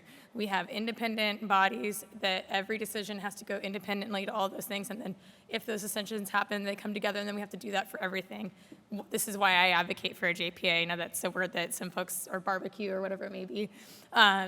This is why I think it's important. We have to be able to nimbly make decisions in a shared fashion. I think it's really important that I know that everybody doesn't play the same role. I hear that a lot from some of the smaller cities. I agree with you. I don't think every city has the same role to play, but I will say that you can go to shelters in the city of Sacramento, and I'm sure in the county, and you will find people from every one of your jurisdictions. And I'm sure that you'll go to every one of your jurisdictions and you might find people from the city of Sacramento. That's because people move. And so while we may not all have the same role to play, I think it's really important that we're at the same table and that we make shared decisions. Number two, I think it's really important that we share resources. Again, not in the same way. I don't expect someone in a smaller city to contribute in the same way financially or otherwise that we might in the city or the county, but even just sharing ideas, being in space together is really, really important. And so they have to go together, and this all goes to efficiency. We're constantly assessing, what do we want to accomplish? Is it functional zero, as Supervisor Rodriguez mentioned? Okay, what's that going to take? What are our metrics? How are we basing this? And constantly assessing that in public and behind closed doors to be able to figure out whether or not we're doing the right thing. I know that happens all the time in our individual jurisdictions, and our staff do incredible work and work together very well, but we have to do more with less, which has been said quite a lot. And the last note that I'll make, I know that Councilmember Vang read from the grand jury report. There's actually been several grand jury reports that have been released over the last 10 years, and all of them have recommended a joint powers authority or some formalized shared governance structure. It's really hard for me to wrap my mind around why we would not at least try it if it's something that multiple grand juries of independent citizens have come together, researched, looked at, and found the same problem and same suggested solutions. So I think it's worth at least a try, especially when 15 years ago, the city and the county voted to create a joint powers authority for homelessness, but it never occurred. And so those are my wishes and desires, that we share resources and that we're able to utilize an economy of scale by working together, because we're going to have to do that when we have less resources. Thank you. Yeah, and I think you guys have all said, so we know the COCs are most likely going to lose a lot of their funding. SHRA has a whole bunch of money, but you're not necessarily always in the loop on what that is. The county has their funding, but it's very structured about how they can spend it. Each city has their own budget. And so I think alone, just talking about that and bringing an understanding of where everybody is working really helps clarify what any MOU, organization, whatever the thing is that brings you all to talk is really a good point. I'm going to note we just have 5 more minutes of this, and then we will do some wrapping up. So I want to go to Councilmember Kaplan. Thank you. I think when we say, what do we want, I want to address what I haven't heard yet, is we have a trust problem. Sometimes we have a trust between elected officials. We have trust issues between the community, the unhoused. We have trust issues. So I want to echo what my colleague, Councilmember Maple, said. I think why I support whatever structure it is, I support something in writing. Elected officials, we're all going to change, but we're going to hear from the experts, and so we need to put in writing so that we have consistency, we have accountability, and it does not rely on the elected official or the politics that are coming first in the I instead of the we of those on the unhoused and the we of those that need to stay into housing or have a hard time getting the affordability. So we make decisions, but let's put a structure in writing, because history has shown over and over again, which why we have multiple grand jury reports, that there is a trust issue, and elected officials say a lot of things, but we don't follow through. So I think having that structure is absolutely essential, so it lasts beyond all of us here sitting at the table. Yes, and I think Sacramento County and City started that with the partnership agreement, right? And that kind of laid the groundwork for more, so appreciate that. Okay. Yeah, thank you. I just wanted to say, there's been some discussion about maybe some of the smaller entities. I mean, I think it's safe to say that I represent the smallest entity here. We probably have about 30 or 40 homeless. So one, it would be easy to say, well, we don't want to be involved because, we get the smallest and it's not really a so-called big a problem. But it is a big problem, because when you're a small community like Galt, even though we only have 30 people, there's probably not one single day that I don't get a text or an email or somebody walks into my place of business and wants to show me a picture or is concerned about a homeless person that they're concerned about in our community. So it's amplified the fact that we're that small, so it's just as important. I also believe that decisions made by larger agencies are going to affect the smaller agencies. So it's important that we have a seat at the table. I think we're all, as someone said, we're all doing probably a good job trying to mitigate our own problems in our own ways, and each of our cities handles things in a different way because the problem is different for each of us. We handle ours probably a little bit different than maybe the city of Sacramento would. But I think we could all agree that the problems that I think that are the biggest problems that are affecting that are going to make the biggest difference are not problems that are within our own jurisdictions. They're not problems that you guys can solve within the city of Sacramento. They're not problems that you can solve within the city of Folsom. They're problems that are going to require us advocating as a group to the state or the higher level. Things like affordable housing, things like how behavioral health is funded or treated, whether or not we have more mental health facilities. All these things are not things we control within our own jurisdictions, whether it's Galt or a larger city. So I think it's important that we understand that one of the roles of this body will be that we're forming what I would call a coalition, and we are going to do that to strengthen our voice to the powers that be outside of our little regions. And lastly, I would like to say that I agree, we all are on it together. I would highly hope that all the cities, including for those reasons I just stated, that every city would have a seat at the table, whether or not, because what may be 30 homeless people today in Galt could be affected, and it could be 100 tomorrow if we don't keep our eyes on the ball. So Appreciate that. And before we go to Councilmember Guerra, I kind of want to just throw out a couple more things that we didn't talk about that could happen by having a regional approach, though, that we thought was really important. First of all, you're in Sacramento. So addressing political roadblocks, that came up a lot earlier. If you're all together and you go to meetings here in Sacramento, you have the ear of everybody. And that is something, if you work together countywide, really has strength. I want to put that out. And also, one of the things that we know is as a region and countywide, you have the ability, if you're all working together, to get state grants, to get federal grants, to grow the work you're doing, whether it's in workforce, housing, whatever that is. And so when you all move together, you are stronger than if you individually move. And so, Council Member Guerra, and then You took the words right out of my. Oh. I was just gonna say, like, we really are stronger together, and we're facing some headwinds of very large uncertainty.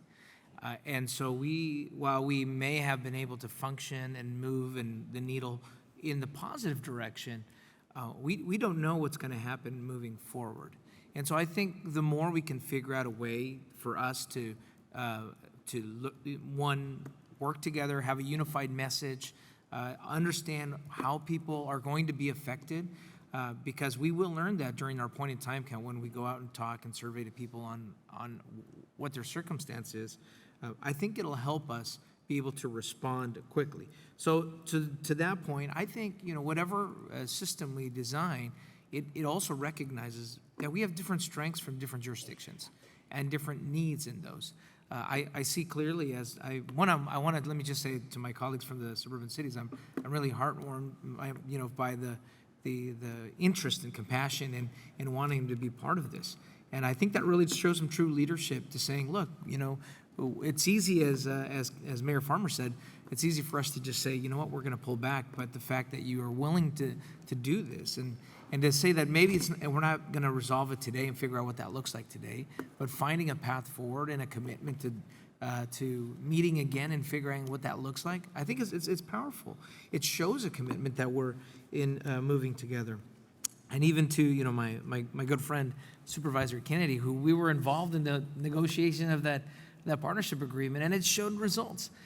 Even if that was it, the reality is most of the funding is requiring a county-wide approach. Like most of the state funding that we see are requiring this level. So figuring out how we make sure we don't, as I say, leave money on the table and make it matter. I think that is, where we have to start thinking about, not just for the sake of creating something new, but for the sake of it, as Matt mentioned, mattered.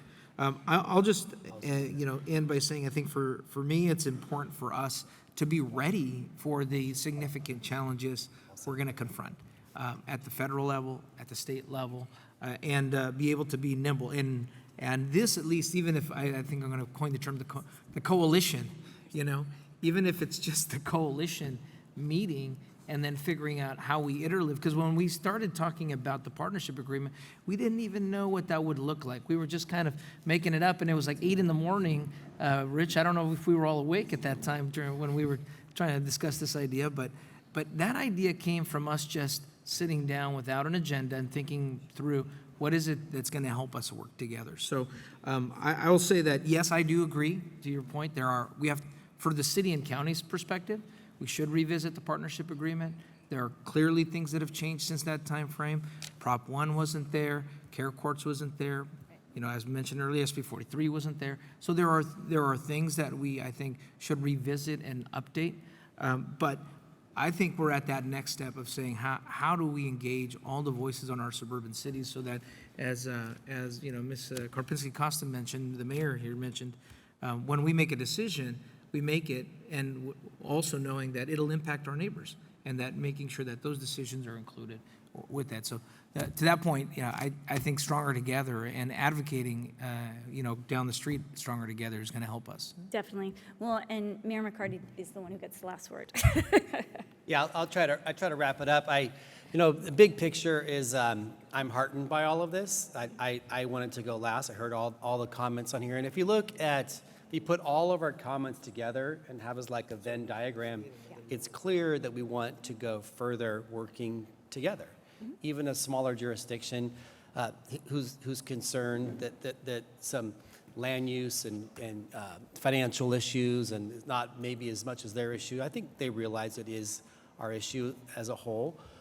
Plus, there's so much learning. Just earlier we talked about Care Courts, and we had an aha moment, like the city isn't implementing it that maybe the city of Rancho is or the county. And if we just had an as-needed conversation, maybe our staff wouldn't get it. But the electeds have a different, you know, acuteness to those issues, and having a structured participation, I think, is so key.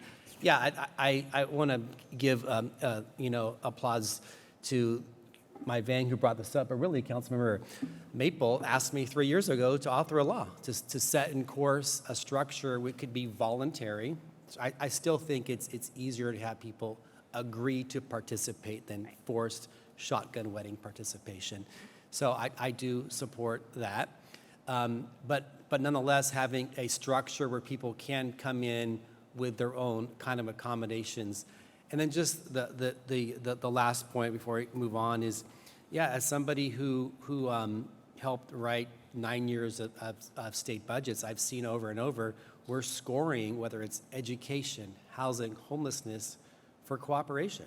Mm-hmm. You know, the last, we're focused on the HAP allocations, that was a big piece of the equation, is how are jurisdictions working together with the city and the county. So I see it being more, not less. And so whether it's homeless money or frankly affordable housing money, maybe there's some money that we can get in the city of Sacramento and we don't necessarily have the land, and Rancho says, oh, we have the land right out here. And so pooling our resources together, that's a voluntary equation to this, I think is going to allow us to answer the call for solutions to our problems.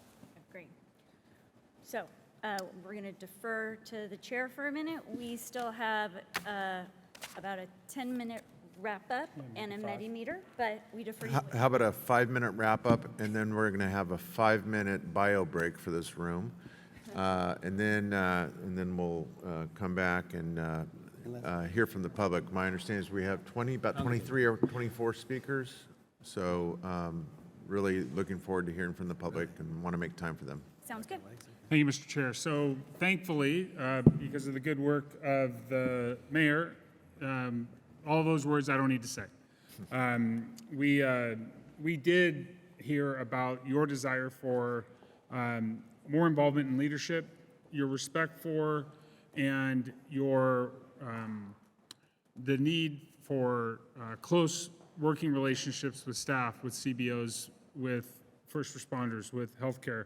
We heard that as well. We knew you were going to say all of that, and we said in the beginning that this wasn't a meeting about what form collaboration takes, but it was heartening, as the mayor just said, to hear about all of your willingness to go forward and have further discussions about that collaboration with one another. And that's really what the future is about, as you advocate together, as you look out for each other, as you try to make progress on a very difficult issue together. So thank you for that. And Darby, do you want to wrap up? Yes. With So we have 2 more questions for you.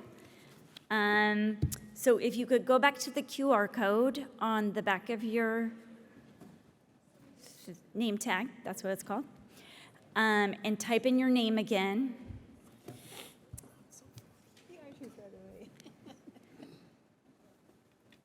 That first question is, do you feel we made progress today? And I'm glad I don't have to black out the screen right now. Oh. Okay. A few more. I think we're waiting for a few more.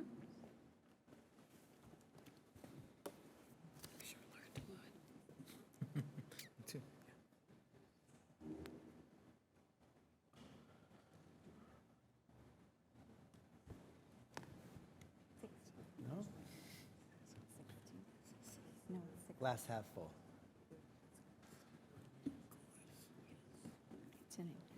Councilmember, we're going to give you one more minute.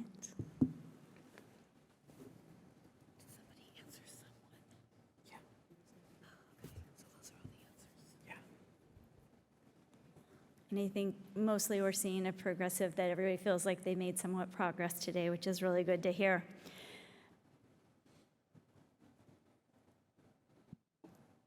And I will,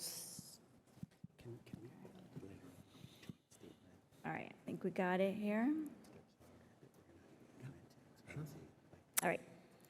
So now we're going to go to question 2. The final question for the day is, are you willing to commit to continuing this process of building a multi-governmental body to work on homelessness, whatever form that might take, but are you willing today to lean in and say, yes, we're willing to come back and keep doing this?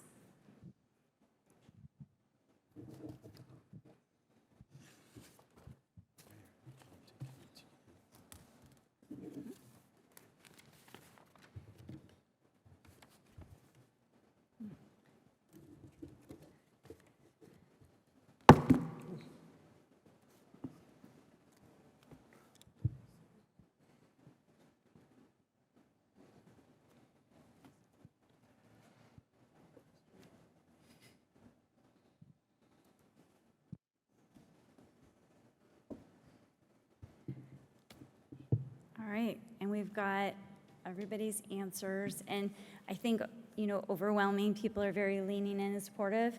And again, we appreciate, thank you. We just want to, Matt and I want to thank you for the opportunity to speak to you guys today and work in facilitating this meeting and this section. Thank you. Great. Thank you, Darby, and thank you, Matt. I appreciate your work. I think they deserve a round of applause.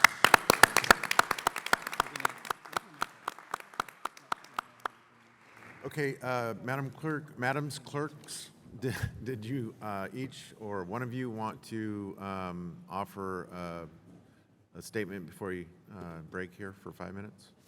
Thank you, Chair. So when we come back from our recess, we'll take public comment. So we're asking all members of the public if you can please go to the lobby to sign up to speak. As Chair mentioned, we have about 23 speakers signed up so far, and we'd like to get everyone signed in the queue. Okay, very good. And before we break, just a friendly reminder, those that are planning to address this body, we want to make sure we hear from all of you before people start to leave the dais here this afternoon. So we're going to keep comments to 2 minutes, no more than 2 minutes, if you could kind of plan ahead so that we can get everyone here that wants to speak. And we have the full complement of elected people here to hear your comments. So with that, we are going to be in recess for 5 minutes. Yes, and there are snacks in the back of the room.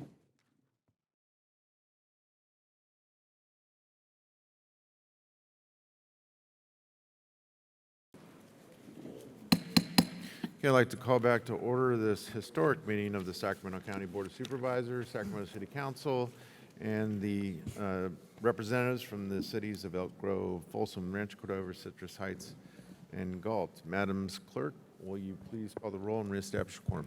From the Board of Supervisors, Supervisor Kennedy. Rodriguez. Hume. Here. Chair Cerna. Here. Oh, Supervisor Desmond is absent. okay, all right, very good. And from the City of Sacramento, Councilmember Kaplan. Councilmember Dickinson. Vice Mayor Talamonte. Here. Councilmember Pluckybaum. Councilmember Maple. Here. Mayor Pro Tem Guerra. Here. Councilmember Jennings. Here. Councilmember Vang. Here. Mayor McCarty. Here. And from Rancho Cordova, Councilmember Budge appears absent. Elk Grove, Mayor Singh Allen. Citrus Heights, Mayor Karpinski Koska. Present. Thank you. Galt, Mayor Farmer. Here. And Folsom, Mayor Aquino. Here. Chairs, you have a quorum. Very good. Thank you very much. Mayor Aquino, you have the floor. Yes, we have a council meeting tonight at 5:30, so I apologize, but I am going to leave here at 4:30. Just want to thank you, Chair Cerna, Mayor McCarty, and everyone else for the good dialogue today, and you can certainly count on Folsom to be part of this effort. So thank you very much, and I apologize to the public for those I won't get to stay to hear. Very good. Thank you, Mayor. Appreciate it. Okay. Madam Clerk, I believe we'll now continue on with public comment. So if you could please call the first speaker. First speaker is Lorena Moya. Lorena Moya. And let's do this, because we're going to start losing folks.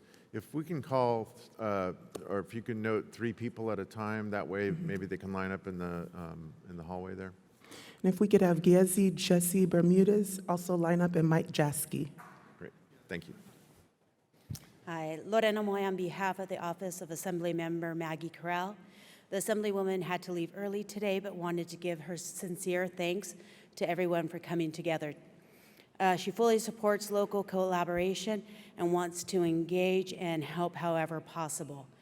This year we passed AB 348, which provides full-service partnerships to individuals who are most at risk of homelessness. We even worked closely with some of you in this room.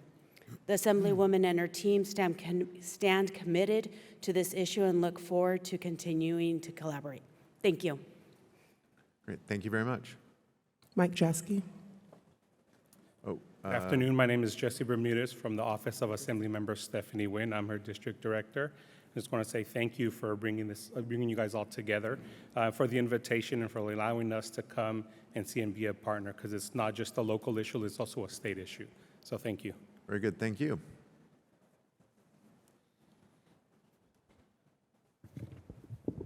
Good afternoon. My name is Mike Jaski, representing SACT Act. I'll paraphrase written comments that were submitted to the record. These comments will be in 2 parts, focusing first on the looming funding crisis and principles for how our local community can address the cutbacks in state and federal funding. So first part, the looming crisis. SACT Act believes that any specific organizational proposal, whether it's something like Senator Ashby's SB 802 or the county's partnership proposal, were developed in a business as usual environment. Mr. Vysotsky's presentation shows that massive federal and state funding cuts mean we do not have a business as usual climate going forward. In fact, his analysis omitted a number of factors that all make the inference for the future more negative. Excuse me. Along with the loss of support for permanent supportive housing and services, new people are going to become homelessness. He told you there were 12,600 public housing slots in Sacramento. A large fraction of those are also going to be defunded. And so people we currently have funded, or excuse me, housed in public housing will no longer be. This looming crisis is caused by the destruction of the social safety net that the federal government is pursuing. And it needs to be your focus, the existing system's focus for the next 6 to 8 months. I will not go through all the details of the principles that we propose that you follow in dealing with this looming crisis. My colleagues are going to handle those. But if you give me 15 more seconds, I just want to say a little bit about the 4th principle. It's to use behavioral knowledge tempered with local data to guide decisions. And the importance of this is that part of what the federal government is doing is explicitly following the Heritage Foundation Can you wrap up, please, 2025 plan. Mr. Jaski? There are ideological pursuits that are going to be followed that will, in addition to the budget numbers themselves. Mike, can you are please decisions. wrap up? We want to hear from everyone. Thank you. So I will turn things over to the next speaker. Thank you. Linda Wheaton, Meg Gunderson, then Andy Kramer. Hello, I'm Linda Wheaton, also from SAC Act. You have appropriately noted the importance of greater attention to prevention, the importance of housing, and of data and statistics. You have an opportunity to address that yesterday with maintaining the funding that you currently have and the obligations that you have under that funding, beginning with the COC. So you have an opportunity to join in advocacy for HUD to proceed with a planned 2-year NOFA extension of the existing money and not capping permanent supportive housing, which has been a great priority that we cannot afford to have people unhoused from again. So significant progress has been made in recent years on a plan with a strategy and framework and performance metrics which are required by the funding sources to address them. So the strategy framework of prevent, respond, and resolve remains appropriate, maintaining or going forward. And certainly an assessment of prioritizing how we do support those most at risk of being unhoused is critical. Thank you. Thank you.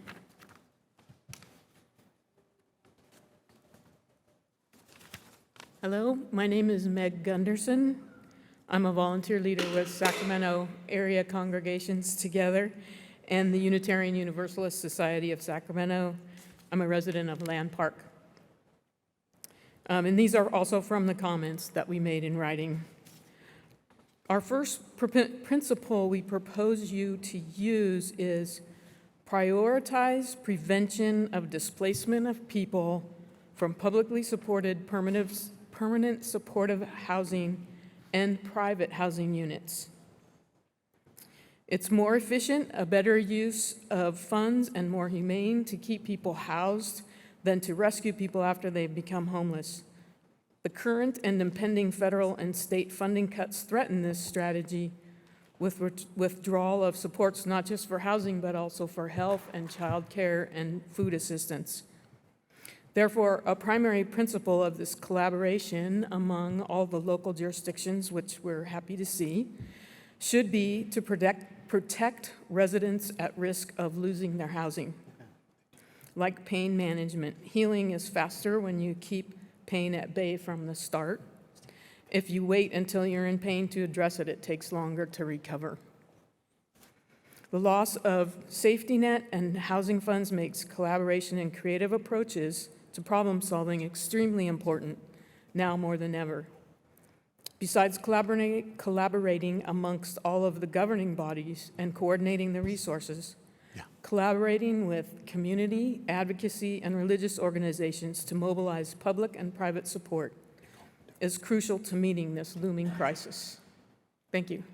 Thank you. I'm Andy Kramer, also a volunteer leader with SAC Act. I'll be the last speaker in our group.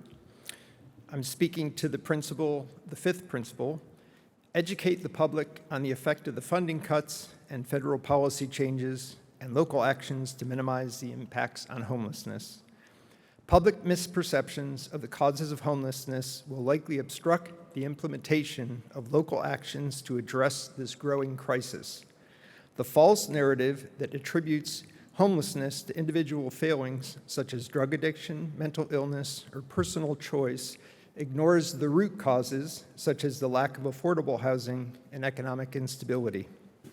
This in turn can lead to discrimination, making it harder for individuals experiencing homelessness to access services, and NIMBYism, which reflects the fears that homelessness facilities will degrade housing values in the surrounding neighborhoods. Academic research, however, refutes these fears. All told, these false narratives drive local actions that are punitive and criminalize homelessness rather than drive real solutions such as providing supportive services. The looming funding cuts and federal policy changes may only exacerbate the problem of homelessness as homelessness increases and the public becomes increasingly frustrated. To maximize the effectiveness of governmental actions to address homelessness, the city and county have a role in educating the public as to the root causes of homelessness, the negative impacts of funding cuts and federal policy changes, and the actions that you are contemplating to address these issues. Thank you. Julia Marks, Barb Bram, and Michelle McDougall.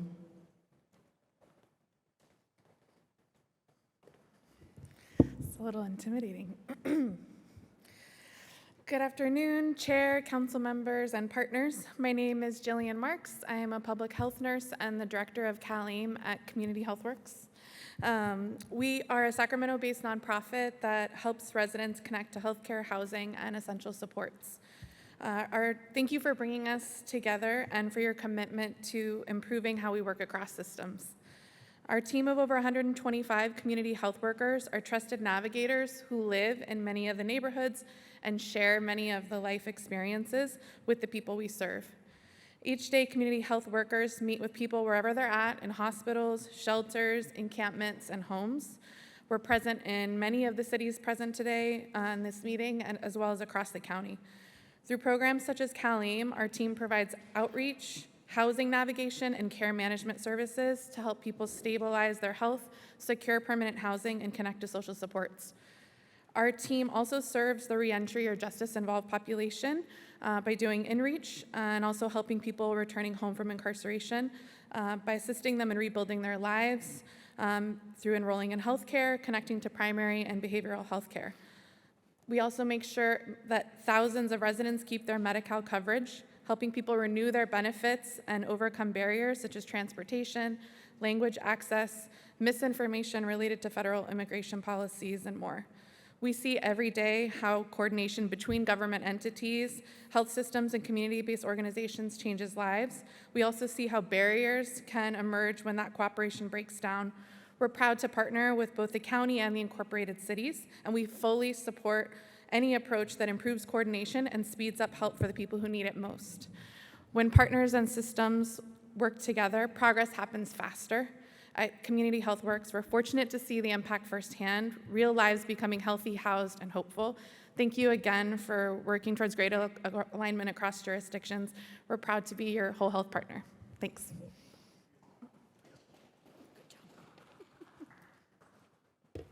Hi. I find it very scary that you don't have a firm grasp of the gaps and the voids. What have you been doing for the past 4 terms, Supervisor Cerna?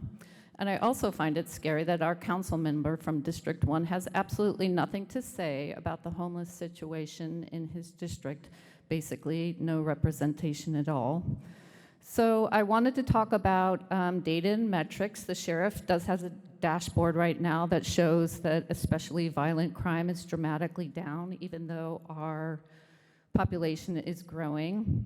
And I know DA Ho said that he wants safe places for homeless people, but he destroyed Camp Resolution, which was working, and 2 people died after being thrown from that successful camp.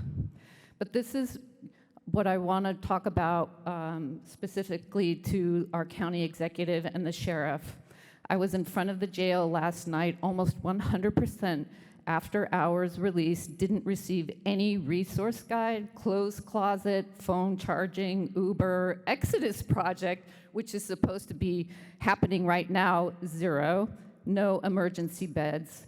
Then one releasee told me that during his booking, a smallish man, somewhat mentally ill, was questioned something that the sheriff asked him to do, and he was smashed to the ground, 4 people on 1 person on each limb, and then 2 other people, deputies, were beating him.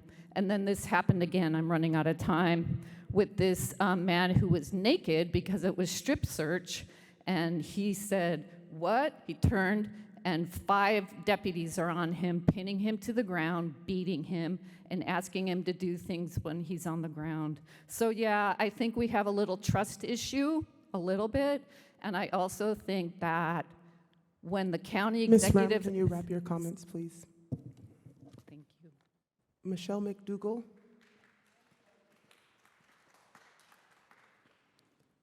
Michelle McDougall.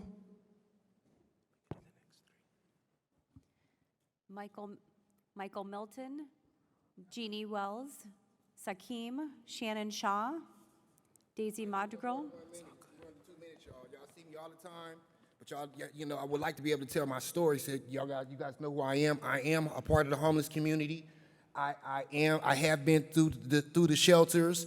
I am waiting for SHRA to help me. It has been years now. I've been coming in front of you guys, and now I would like to say I want to accuse Mary Liz back here of embezzling the money. Okay, I got it. Let me just read down what I wrote. But hello, I'm Michael Melton.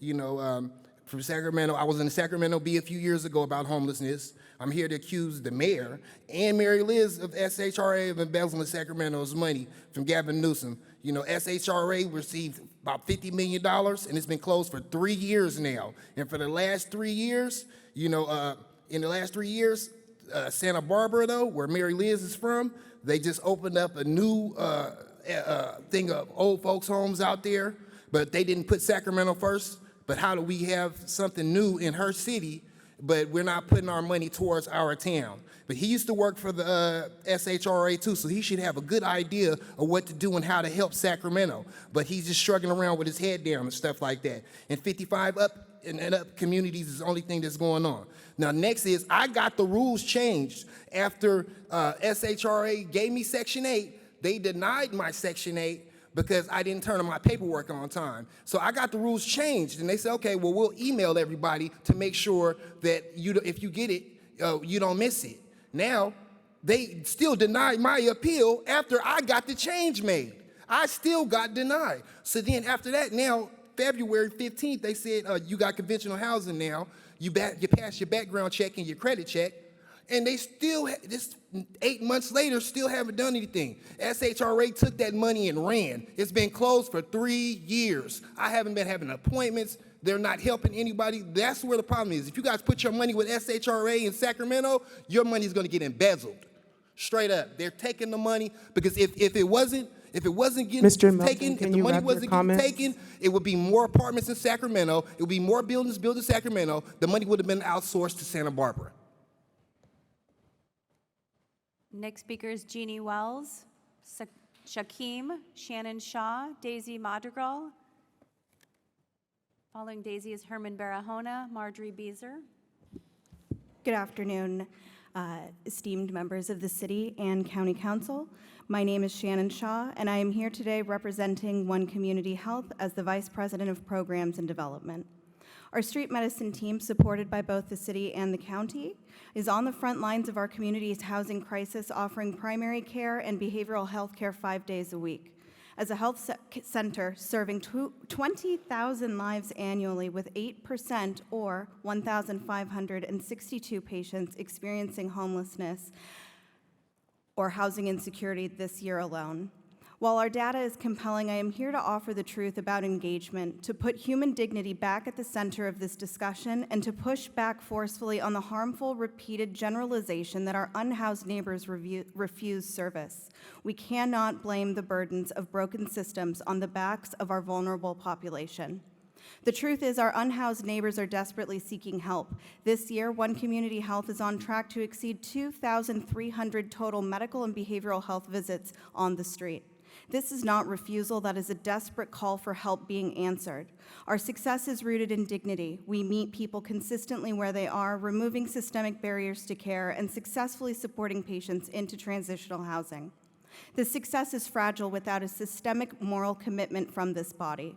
I urge you to consider intentional long-term funding for community-based organizations led by those closest to the issue. And we may already have a blueprint for collective impact in Sacramento. Just last night, we celebrated 10 years of the Black Child Legacy Campaign, a profoundly impactful model of which Chair Cerna has been a relentless and committed champion. The BCLC is an evidence-based framework that defined by real cross-sector collaboration, not just words, but by action proven by impact. Its strength lies in community-led incubators comprising CBOs, county service providers, school systems, and healthcare professionals who are aligned around a single North Star goal. The work is meticulously measured and monitored through a continuous quality improvement lens, and we should consider how to leverage and adapt the Ms. Shaw, can you BCLC please wrap your model comments? to tackle the homelessness crisis. Thank you. Thank you, Shan. You want to double check for Shaquem and Daisy Madrigal?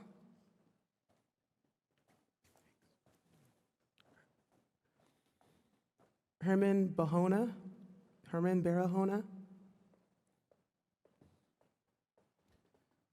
Good afternoon. My name is Herman Barahona with the Sacramento Environmental Justice Coalition and the Sacramento Homeless Union.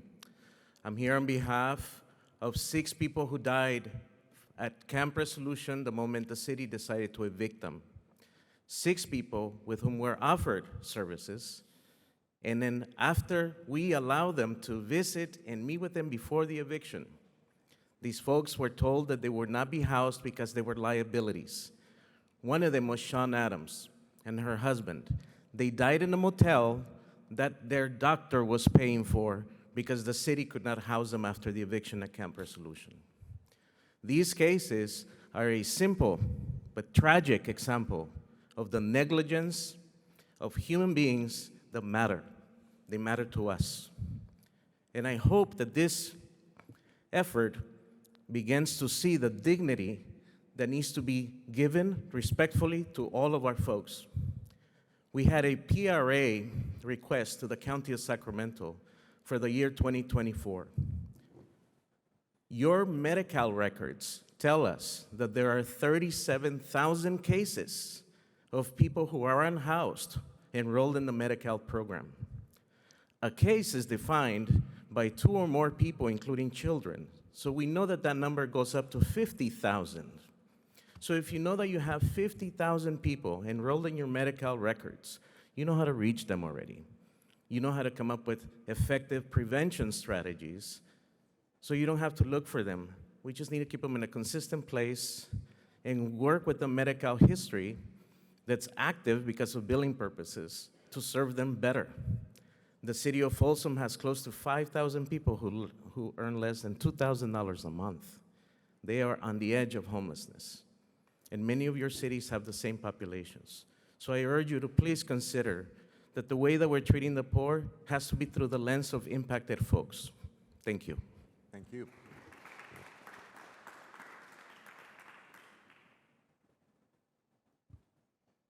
Marjorie Beezer, Daryl Rogers, then Noor Kasor. Thank you. Good afternoon. I'm Marjorie Beezer. I live in Sacramento County, represent a whole host of demographics. But today, here is what I want to share with the listeners. This is from the King James Version of the Bible. It says, Master, which is the great commandment in the law? Jesus said unto him, Thou shalt love the Lord thy God with all thy heart and with all thy soul and with all thy mind. This is the first and great commandment. And the second is like unto it. Thou shalt love thy neighbor as who? Thyself. In it. On these 2 commandments hang all the law and the prophets. Why is that important in this context? Our homeless are the least of us, or among the least of us. I hear about data-driven decision-making, evidence-based approaches. I absolutely agree. What I'm also well aware of, I'm a researcher. I lecture research methods at Antigua State College. I mean, I look like it, but I do. Also, what I know is data is only good as its source. So yes, we do need data-driven results. We also need data-driven options, but we also need to have the human voice and the human lens. When you speak about me, you have to speak to me and with me. And then to say, I don't get a vote, I don't have a voice, I listen to you, but here's the thing. Because you listen doesn't mean you have to act. Because you listen does not equal you have to act. That's a big concern, and I am currently, as I'm standing before you right now, I am 1 year housed on the 30th of September, 2025. Okay? 1 year. I am formerly the counselor of Her Majesty's Prison, Antigua and Barbuda. I have a degree from Sac State. I've done this, I've done that. I've spoken at the UN. I've done this, I've done that. What does that mean? Homelessness is for anybody.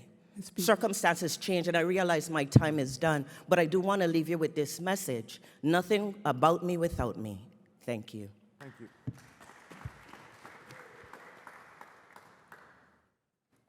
Daryl Rogers, Nora Kasur. Good afternoon, Nora Koster. I'm a developer with the nonprofit EAH Housing. We develop affordable housing across California, including Sacramento. I'm also here on behalf of the Sacramento Housing Alliance as their board president. I appreciate that all of you have brought up the data-informed decision-making process, and I do please ask that you continue to do that. We know that the data shows us permanent housing prevents and ends homelessness for thousands across the state, and the cost to build a deed-restricted affordable apartment that will serve dozens and dozens of families over the next 50-plus years is still less than the cost of our city and county emergency services responding to homelessness. We have a wide body of evidence showing the cost savings across government services and healthcare exceeds the cost of the permanent housing. I request you study the cost savings for your cities and the county and see the benefit as a result of the investments in permanent housing with wraparound services. For example, the RAND Corporation that was brought up earlier has studied this for decades. In LA, permanent housing using the Housing First model in the county resulted in a cost savings of over $1.20 for every dollar invested. And pooling resources, as the mayor mentioned, can help even more. Prevention, as many of you said, is equally important. In addition to the recommendation of building more affordable housing for prevention, which I would strongly advocate for, and including a permanent ongoing source of funding to do that, the county flexible housing pool could also offer some cash assistance. The California Commission on Aging reported that California seniors experiencing homelessness said that if they had access to an extra $300, they could have prevented their homelessness. And finally, I just want to say that the Sacramento Housing Alliance is a member organization. We represent affordable housing residents, advocates, developers, and a lot of partners in this room, and we would love to be part of the task force or an advisory group as subject matter experts and people with lived experience. Thank you. Thank you. Next, we have Leslie Brazella.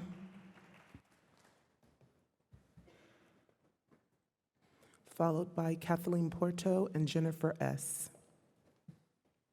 Hi, my name is Leslie Brizuela. Good afternoon, and thank you to all of our local leaders for convening today and talking about some of the most pressing issues for Sacramento. I am the legislative director for Senator Ashby and like to share a few words. We appreciate the dialogue, and multiple members of our team are here in person and watching virtually and taking lots of great notes on the discussion that's been happening today. And we will use those notes to inform our discussions around SB 802 and the appropriate next steps to ensure that our collective constituents can count on the following. 1, a regional approach. 2, a formal accountability structure. 3, a resourced approach that includes housing and services for our homeless population. 4, supports for success and includes both the COC and the current housing programs. And 5, is administered by the Housing Authority. Again, we're grateful to observe the exchange today and look forward to partnering with all of you. Thank you. Thank you. We have Kathleen Porto or Jennifer S.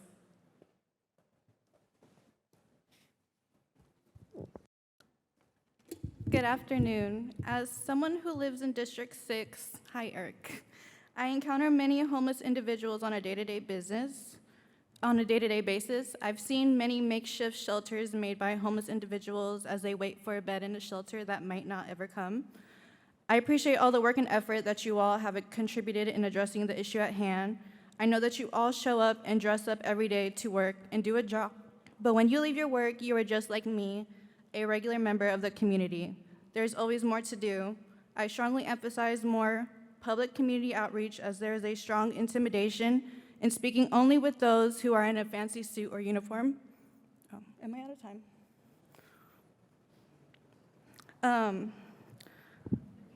Pride is universal, housed or unhoused. It's been noted that many homeless individuals are not very accepting of help. We have all experienced instances of denying help even though we might have needed it. And it's hard to accept help when you feel like you are a burden or ostracized in your own community. That is evident in the 20,000 citizen reports as mentioned by Sheriff Jim Cooper. As a public, simply wishing them away will not help fix the root of the problem. Mental health services are essential, but so are basic hygiene services. Showers, hair services, and basic hygiene products should be made more available to them. We need to accept them into our communities before we can make them, We need to first accept them into our communities so we can make them feel more confident in accepting actual help. Altogether, we can and must do better to help those who are in need. It's a community effort, after all. Thank you. Thank you.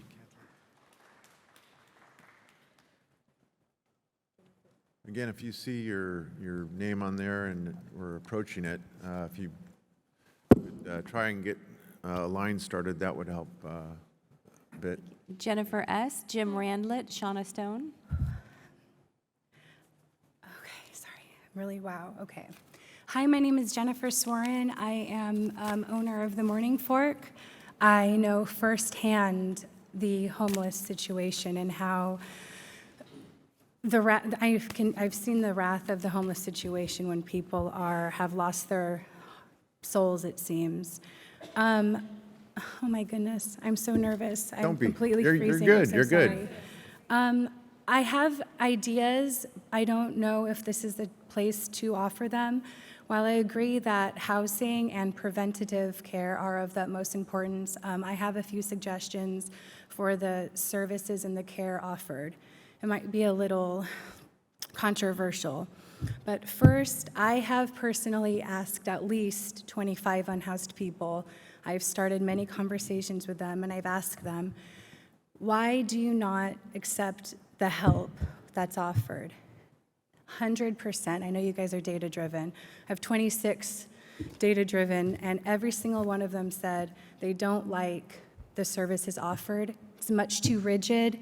They feel childish. They feel the control already stripped from them. They feel like it's not as humane.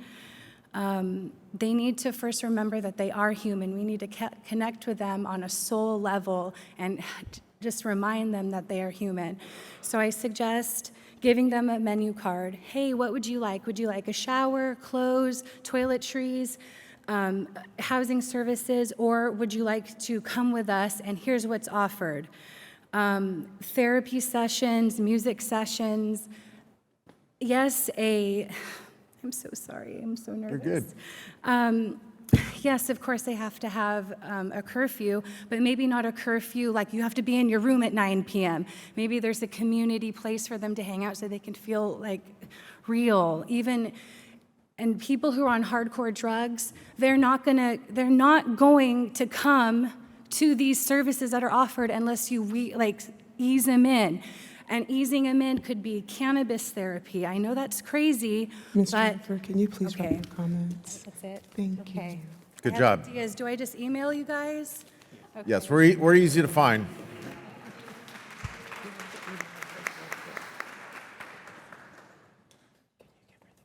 Well, that's going to be a tough act to follow. My name is Jim Randlett.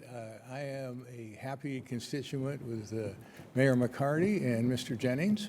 I have 3 points. The first point is that Mayor Steinberg's term has been judged a failure. It's solely because he failed on the issue of getting fewer homeless people out of parks and off the streets. He didn't lack effort, he didn't lack heart, he didn't lack compassion. He had all those things, but the numbers were bad. And at the end of his term, I think he fessed up to that as being a failure. My second point is that on the current path, and this is mostly the city of Sacramento that I'm familiar with, you too will fail. You will not lack heart or effort, but the numbers are just terrible on how you can get people off the streets.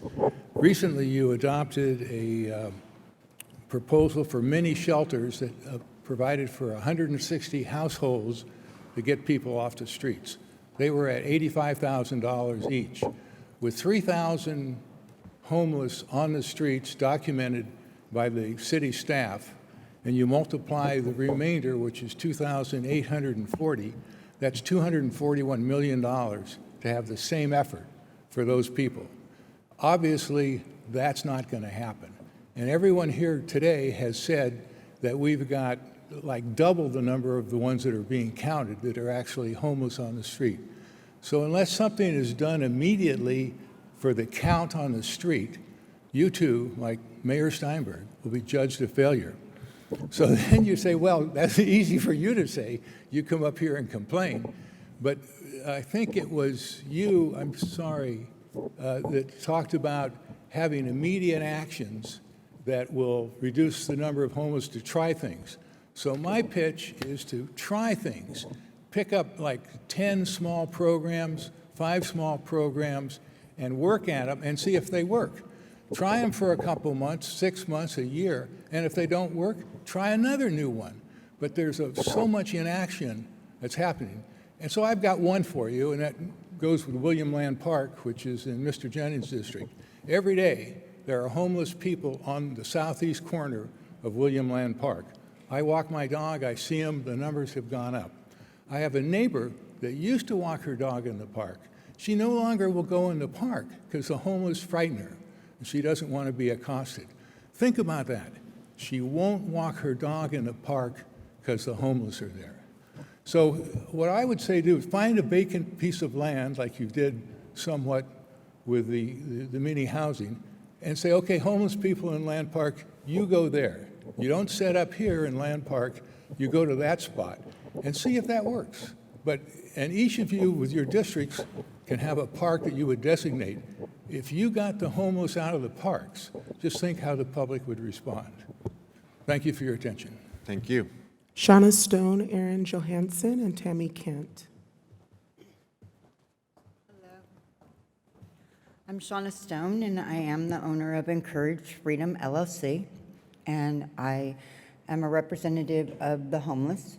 I've lived out there 10 years. I did Hands Across Homeless in 2016, where I advocated for many of the population at Loaves and Fishes to take that brave walk and hold hands with many of you, and the result that we would get funding for our housing.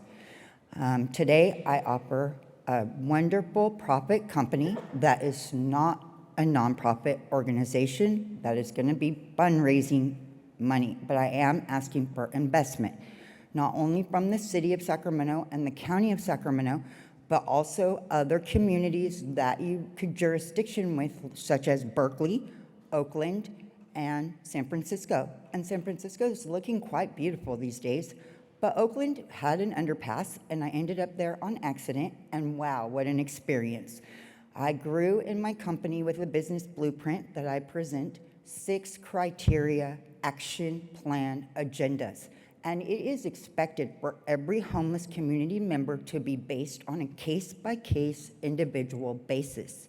And we will do an accountability and an achievement response on a portfolio graduation on July 4th of 2027, where I'm hoping that the governor and the president will back the solution of a second chance citizen status for felons and for the homeless population to not be indigent numbers anymore to the population of this city and county, but to be a human being and represent felon-friendly workforce once again.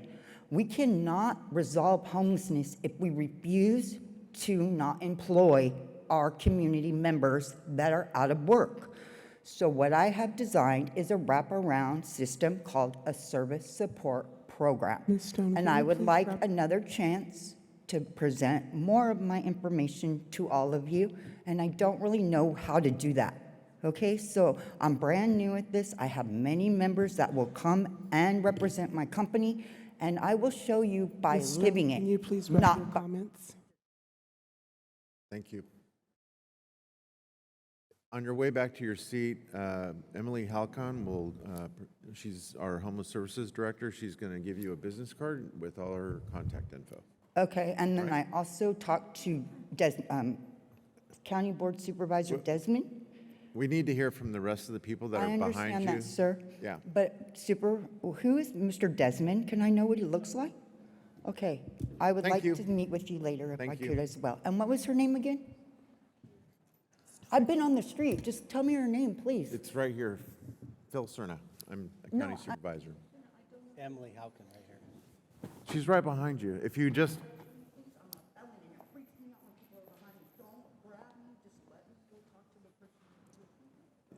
just turn around and walk back. Thank you. Erin Johansson, Tammy Kint. Good afternoon, everyone. My name is Erin Johansson, and I'm a resident of the city of Sacramento. Oops, sorry. Ooh, I got muted? Okay. Well, you guys already know who I am, so I don't have to do that again. But I'm here as a resident of the city of Sacramento and as Sacramento Steps Forward board member. Also a former COC chair. I feel really hopeful about what I heard from many of you today. I wholeheartedly support the idea of a coalition of electeds that meets regularly to share ideas and data about what's working and what's not. We heard today the success that Elk Grove is having engaging people using their progressive engagement strategy, and juxtapose that to the lack of success that law enforcement is having. We need to do more of what's working. That seems to be a really obvious result of what happened here today. Focusing on the priorities in face of dwindling resources would be a valuable use of all of your time, especially when thinking about the power of your collective voice might have with the state and federal partners. What I would support would be adding some elected officials to the existing COC to bridge the gap that we currently have. Councilmember Maple talked about urgency and fast, and setting up JPAs and having a lot of meetings is not going to get you there very fast. This is a really good thing to do, but immediately we need to start talking about the upcoming NOFO, with the upcoming loss of resources. And so the way to do that would be join the existing COC with some elected officials. And we would welcome that. We've wanted that for years. So I appreciate the time today. Thank you very much. Thank you, Erin. Tammy Kint. Hello, thank you for the time. I'm a resident of Folsom, and I've lived in Sacramento my entire life. And with respect to Mayor Aquino, and I'm sorry that she's not here to hear my response to her comments, I'd like to say that our seat at the table for Folsom should be more than an offer to help because we're more worried about e-bikes, traffic, and development. I'm frankly insulted by that. We are a compassionate community. And we can't travel through Folsom without seeing people who are cold, hungry, drug addicted, struggling with mental health. 100 individuals may not be enough to her, but it's 100 too many for me and for many other people like me. What I heard in her comments today was an attitude of holding until we need to be reactive. And that trespassing citations, while that may sound like a win to her, that's just moving people along. And what I learned early on in this meeting today was that we are all ready to move beyond shifting people around. So I'd like to hear a commitment with sincerity and compassion to being a participating part of the solution to the city and county-wide desire to be proactive and help these individuals on an individual level. And I hope you all continue with this. I appreciate so greatly that you are here and having this conversation together. It means a lot, and I can tell you it means a lot to the Folsom community. Thank you. Thank you. Next speaker is Sonia Carabell, Pam Freeman, Randy Smith.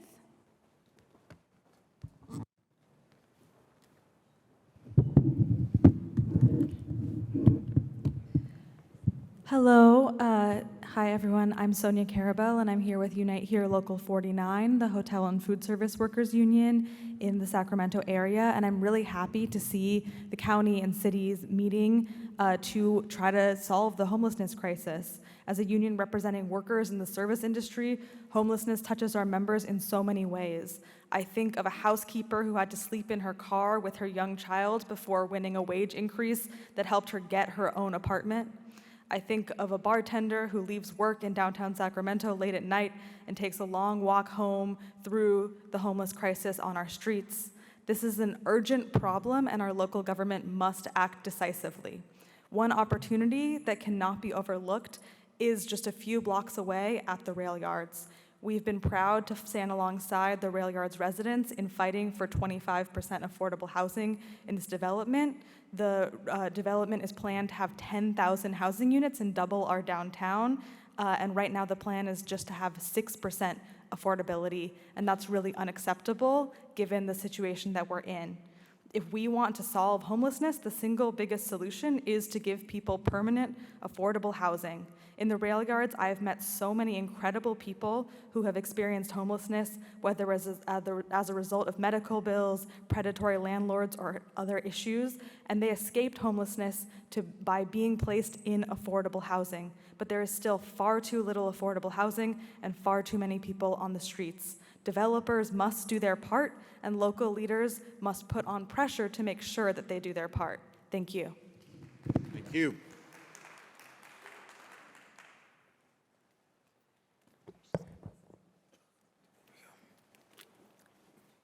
Well, I'm certainly not a stranger to this mic.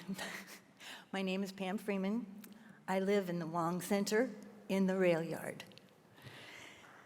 I am so happy to be here to see the city and the county taking action to solve the homeless situation here in Sacramento.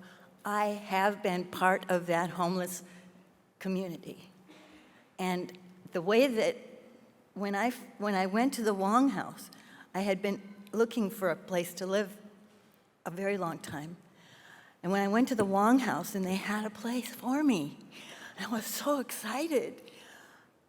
I can't tell you how desperate I was. Desperate. And homelessness is out of control here in Sacramento and throughout. I know I hear from many cities about homelessness. The solution for me was getting my house, my apartment at the Wong Center. And I have a wonderful family there now. And we are all interested in helping Sacramento get to the point where it's a vision. My vision for our city is clean streets, is clean sidewalks, nobody sleeping on the sidewalk or in a tent. I was at a leadership conference a couple weeks ago in Glendale, and I drove into that city in an Uber, and I said to my person that was with me, "Do you see what I see?" And he said, "What do you see?" "I see no garbage on the street. I see no people sleeping next to the buildings or trying to. I don't see any loitering." But, you know, this is really my vision, and I was in tears driving through there because this is how I see my city. Clean, nobody sleeping on the streets, and people happy and useful and have a purpose in their life. And I have gotten that now. Great. I've gotten that. And my purpose is standing here, talking to you, and doing whatever I can do. Please wrap your comments, please. Okay, thanks. Thank you so much. I love Sacramento, and thank you all for being here today and doing your part. Thank you. Our final speaker is Randy Smith. Hey, Randy. Hi, I'm Randy Smith, a resident of Sacramento County. I wasn't planning to speak tonight, or today, and I want to thank everyone for what they're putting together here for us to speak about this issue. Some people spoke earlier about thinking that the people out on the streets were not refusing services. I just wanted to share my experiences. I'm talking to people who are camping, and I was this morning with the director of the Outreach and Engagement Center on Auburn Boulevard, as I travel with him most Tuesdays, cleaning up around the center, the outskirts along Arcade Creek.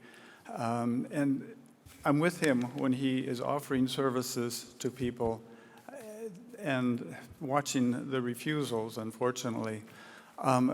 It makes me, and also I see I'm working in the creeks a lot trying to remove the debris that has been accumulating there. Just like this morning, picking up 6 hypodermic needles that, get into our creeks.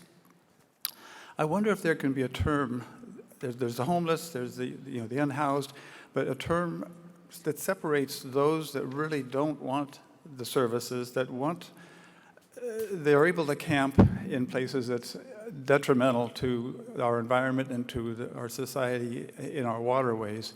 If there's perhaps a different term for those who really are not homeless, they don't want a home, which leads to the thought of, can the city and the county provide areas where those folks that don't want a roof over their head, I'm just bringing this as part of the equation, part of the conversation, those that don't want the help or don't want the roof over their head, but they want a place to be able to reside safely. Just something to consider. Thank you. Thank you, Randy. Madam Clerks, does that conclude our list of public speakers? That concludes our public commenters today, All right, Chair. very good. So we are nearing the conclusion of today's historic meeting. I again want to thank the members of the public that waited patiently to address us, and we appreciate your contribution and hearing from you. I think what we want to do is hear from Siobhan, and then we're going to hear from our county CEO as we conclude, just so that we have a kind of a clear understanding of the takeaways for today. And the mayor had to depart. He has to be on a flight to a conference here shortly. So, but suffice it to say, he and I have been chatting as silently as we can with these hot mics in our face today, discussing kind of what we want to, where we want to take this next. So please do not just consider this a one-off. I think it's obvious that this was a very, very, I think, productive convening. With that, I'm going to hand it over to Siobhan to kind of put a little finer point on that. Great, thank you. We appreciate everyone's input and participation today. I think the day went really well overall. You heard today from your teams about progress and possibilities in addressing homelessness. You heard about behavioral health, legal pathways into treatment, and you heard about the federal and state impacts that are looming and that we will be seeing and navigating. I hope that was helpful information for you. You brought up a lot of really good questions, and we're committed to getting back to you with those answers. You also asked for data. We're also committed to getting back to you with data. The teams have been working diligently to find better ways to display that data, and we'll continue to do that with your guidance. Mosaic was with you this afternoon to do the visioning session, and one of the things they've committed to as a next step is to provide a report to all of the jurisdictions with some recommendations for next steps based upon their surveys, their interviews with you, and based upon what they heard from you today. So they'll be providing that, and then our hope is that each of your jurisdictions will be able to have discussions about where you want to take this next in terms of your collaboration and support. So once again, I appreciate everyone highlighting some of the needs today, and we look forward to seeing what the next steps are. And I'll turn it over to David. Thank you, Siobhan. I think Siobhan did a great job summarizing. I just wanted to take a moment to, and I know I speak for not only the Sacramento County, but all the cities that have joined us today, at least especially the city staff, that I just wanted to thank all of you for your input and your collaboration and especially your time. I know your time is incredibly important on this incredibly important topic and something that's on the minds of all of us. I also wanted to take a moment to thank all the staff, but there's so many that made this come together, with all the folks that you see here, but also the folks that you don't see necessarily behind the scenes. A thank you also to our clerks, both the county and the city clerks. Mindy Cuppy and Nicole Lee did a fantastic job with all the deserve technology. a round of applause. And lastly, I think I would like to thank you, asked her just to speak, our Deputy County Executive of Social Services, Shafan Kathari. She did an incredible job. Her leadership was fantastic, pulling this all together. We've been working on this for quite some time, pulling the data together with input from Supervisor Cerna, Mayor McCarty, Supervisor Rodriguez, and Councilman Guerra to pull all this together, and hopefully this was helpful and collaborative. We look forward to spending more time on this topic with all of you. And just from as the county executive, I just want to let the folks behind me, as far as staffing, and all of you, that my door is open, and I'm looking forward to working with all of you as much as we can work together and tackling not only this problem, but any other problems that the county can be involved with. So thank you again for your time, and look forward to the next steps. Very good. Thank you, David. Before we close, if you are associated or part of leadership with any of our CBO partners, can you stand or raise your hand or somehow let us know if you're, thank you.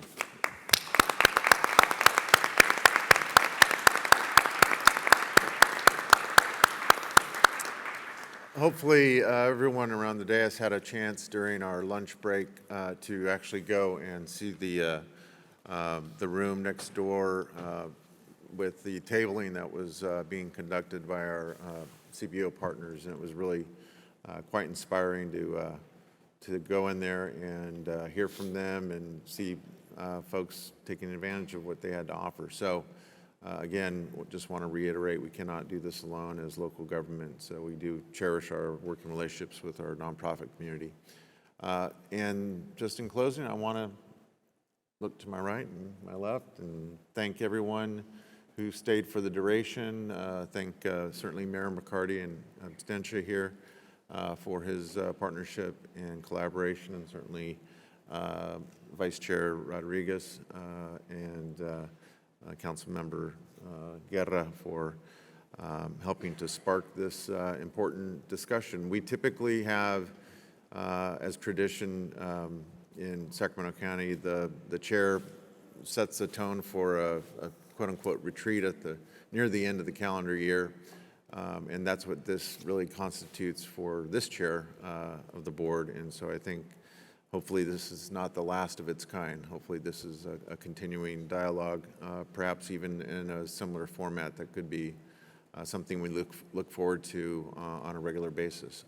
So again, thank you for your time, energy, contribution, and if there is no further business in front of us, this historic meeting is adjourned.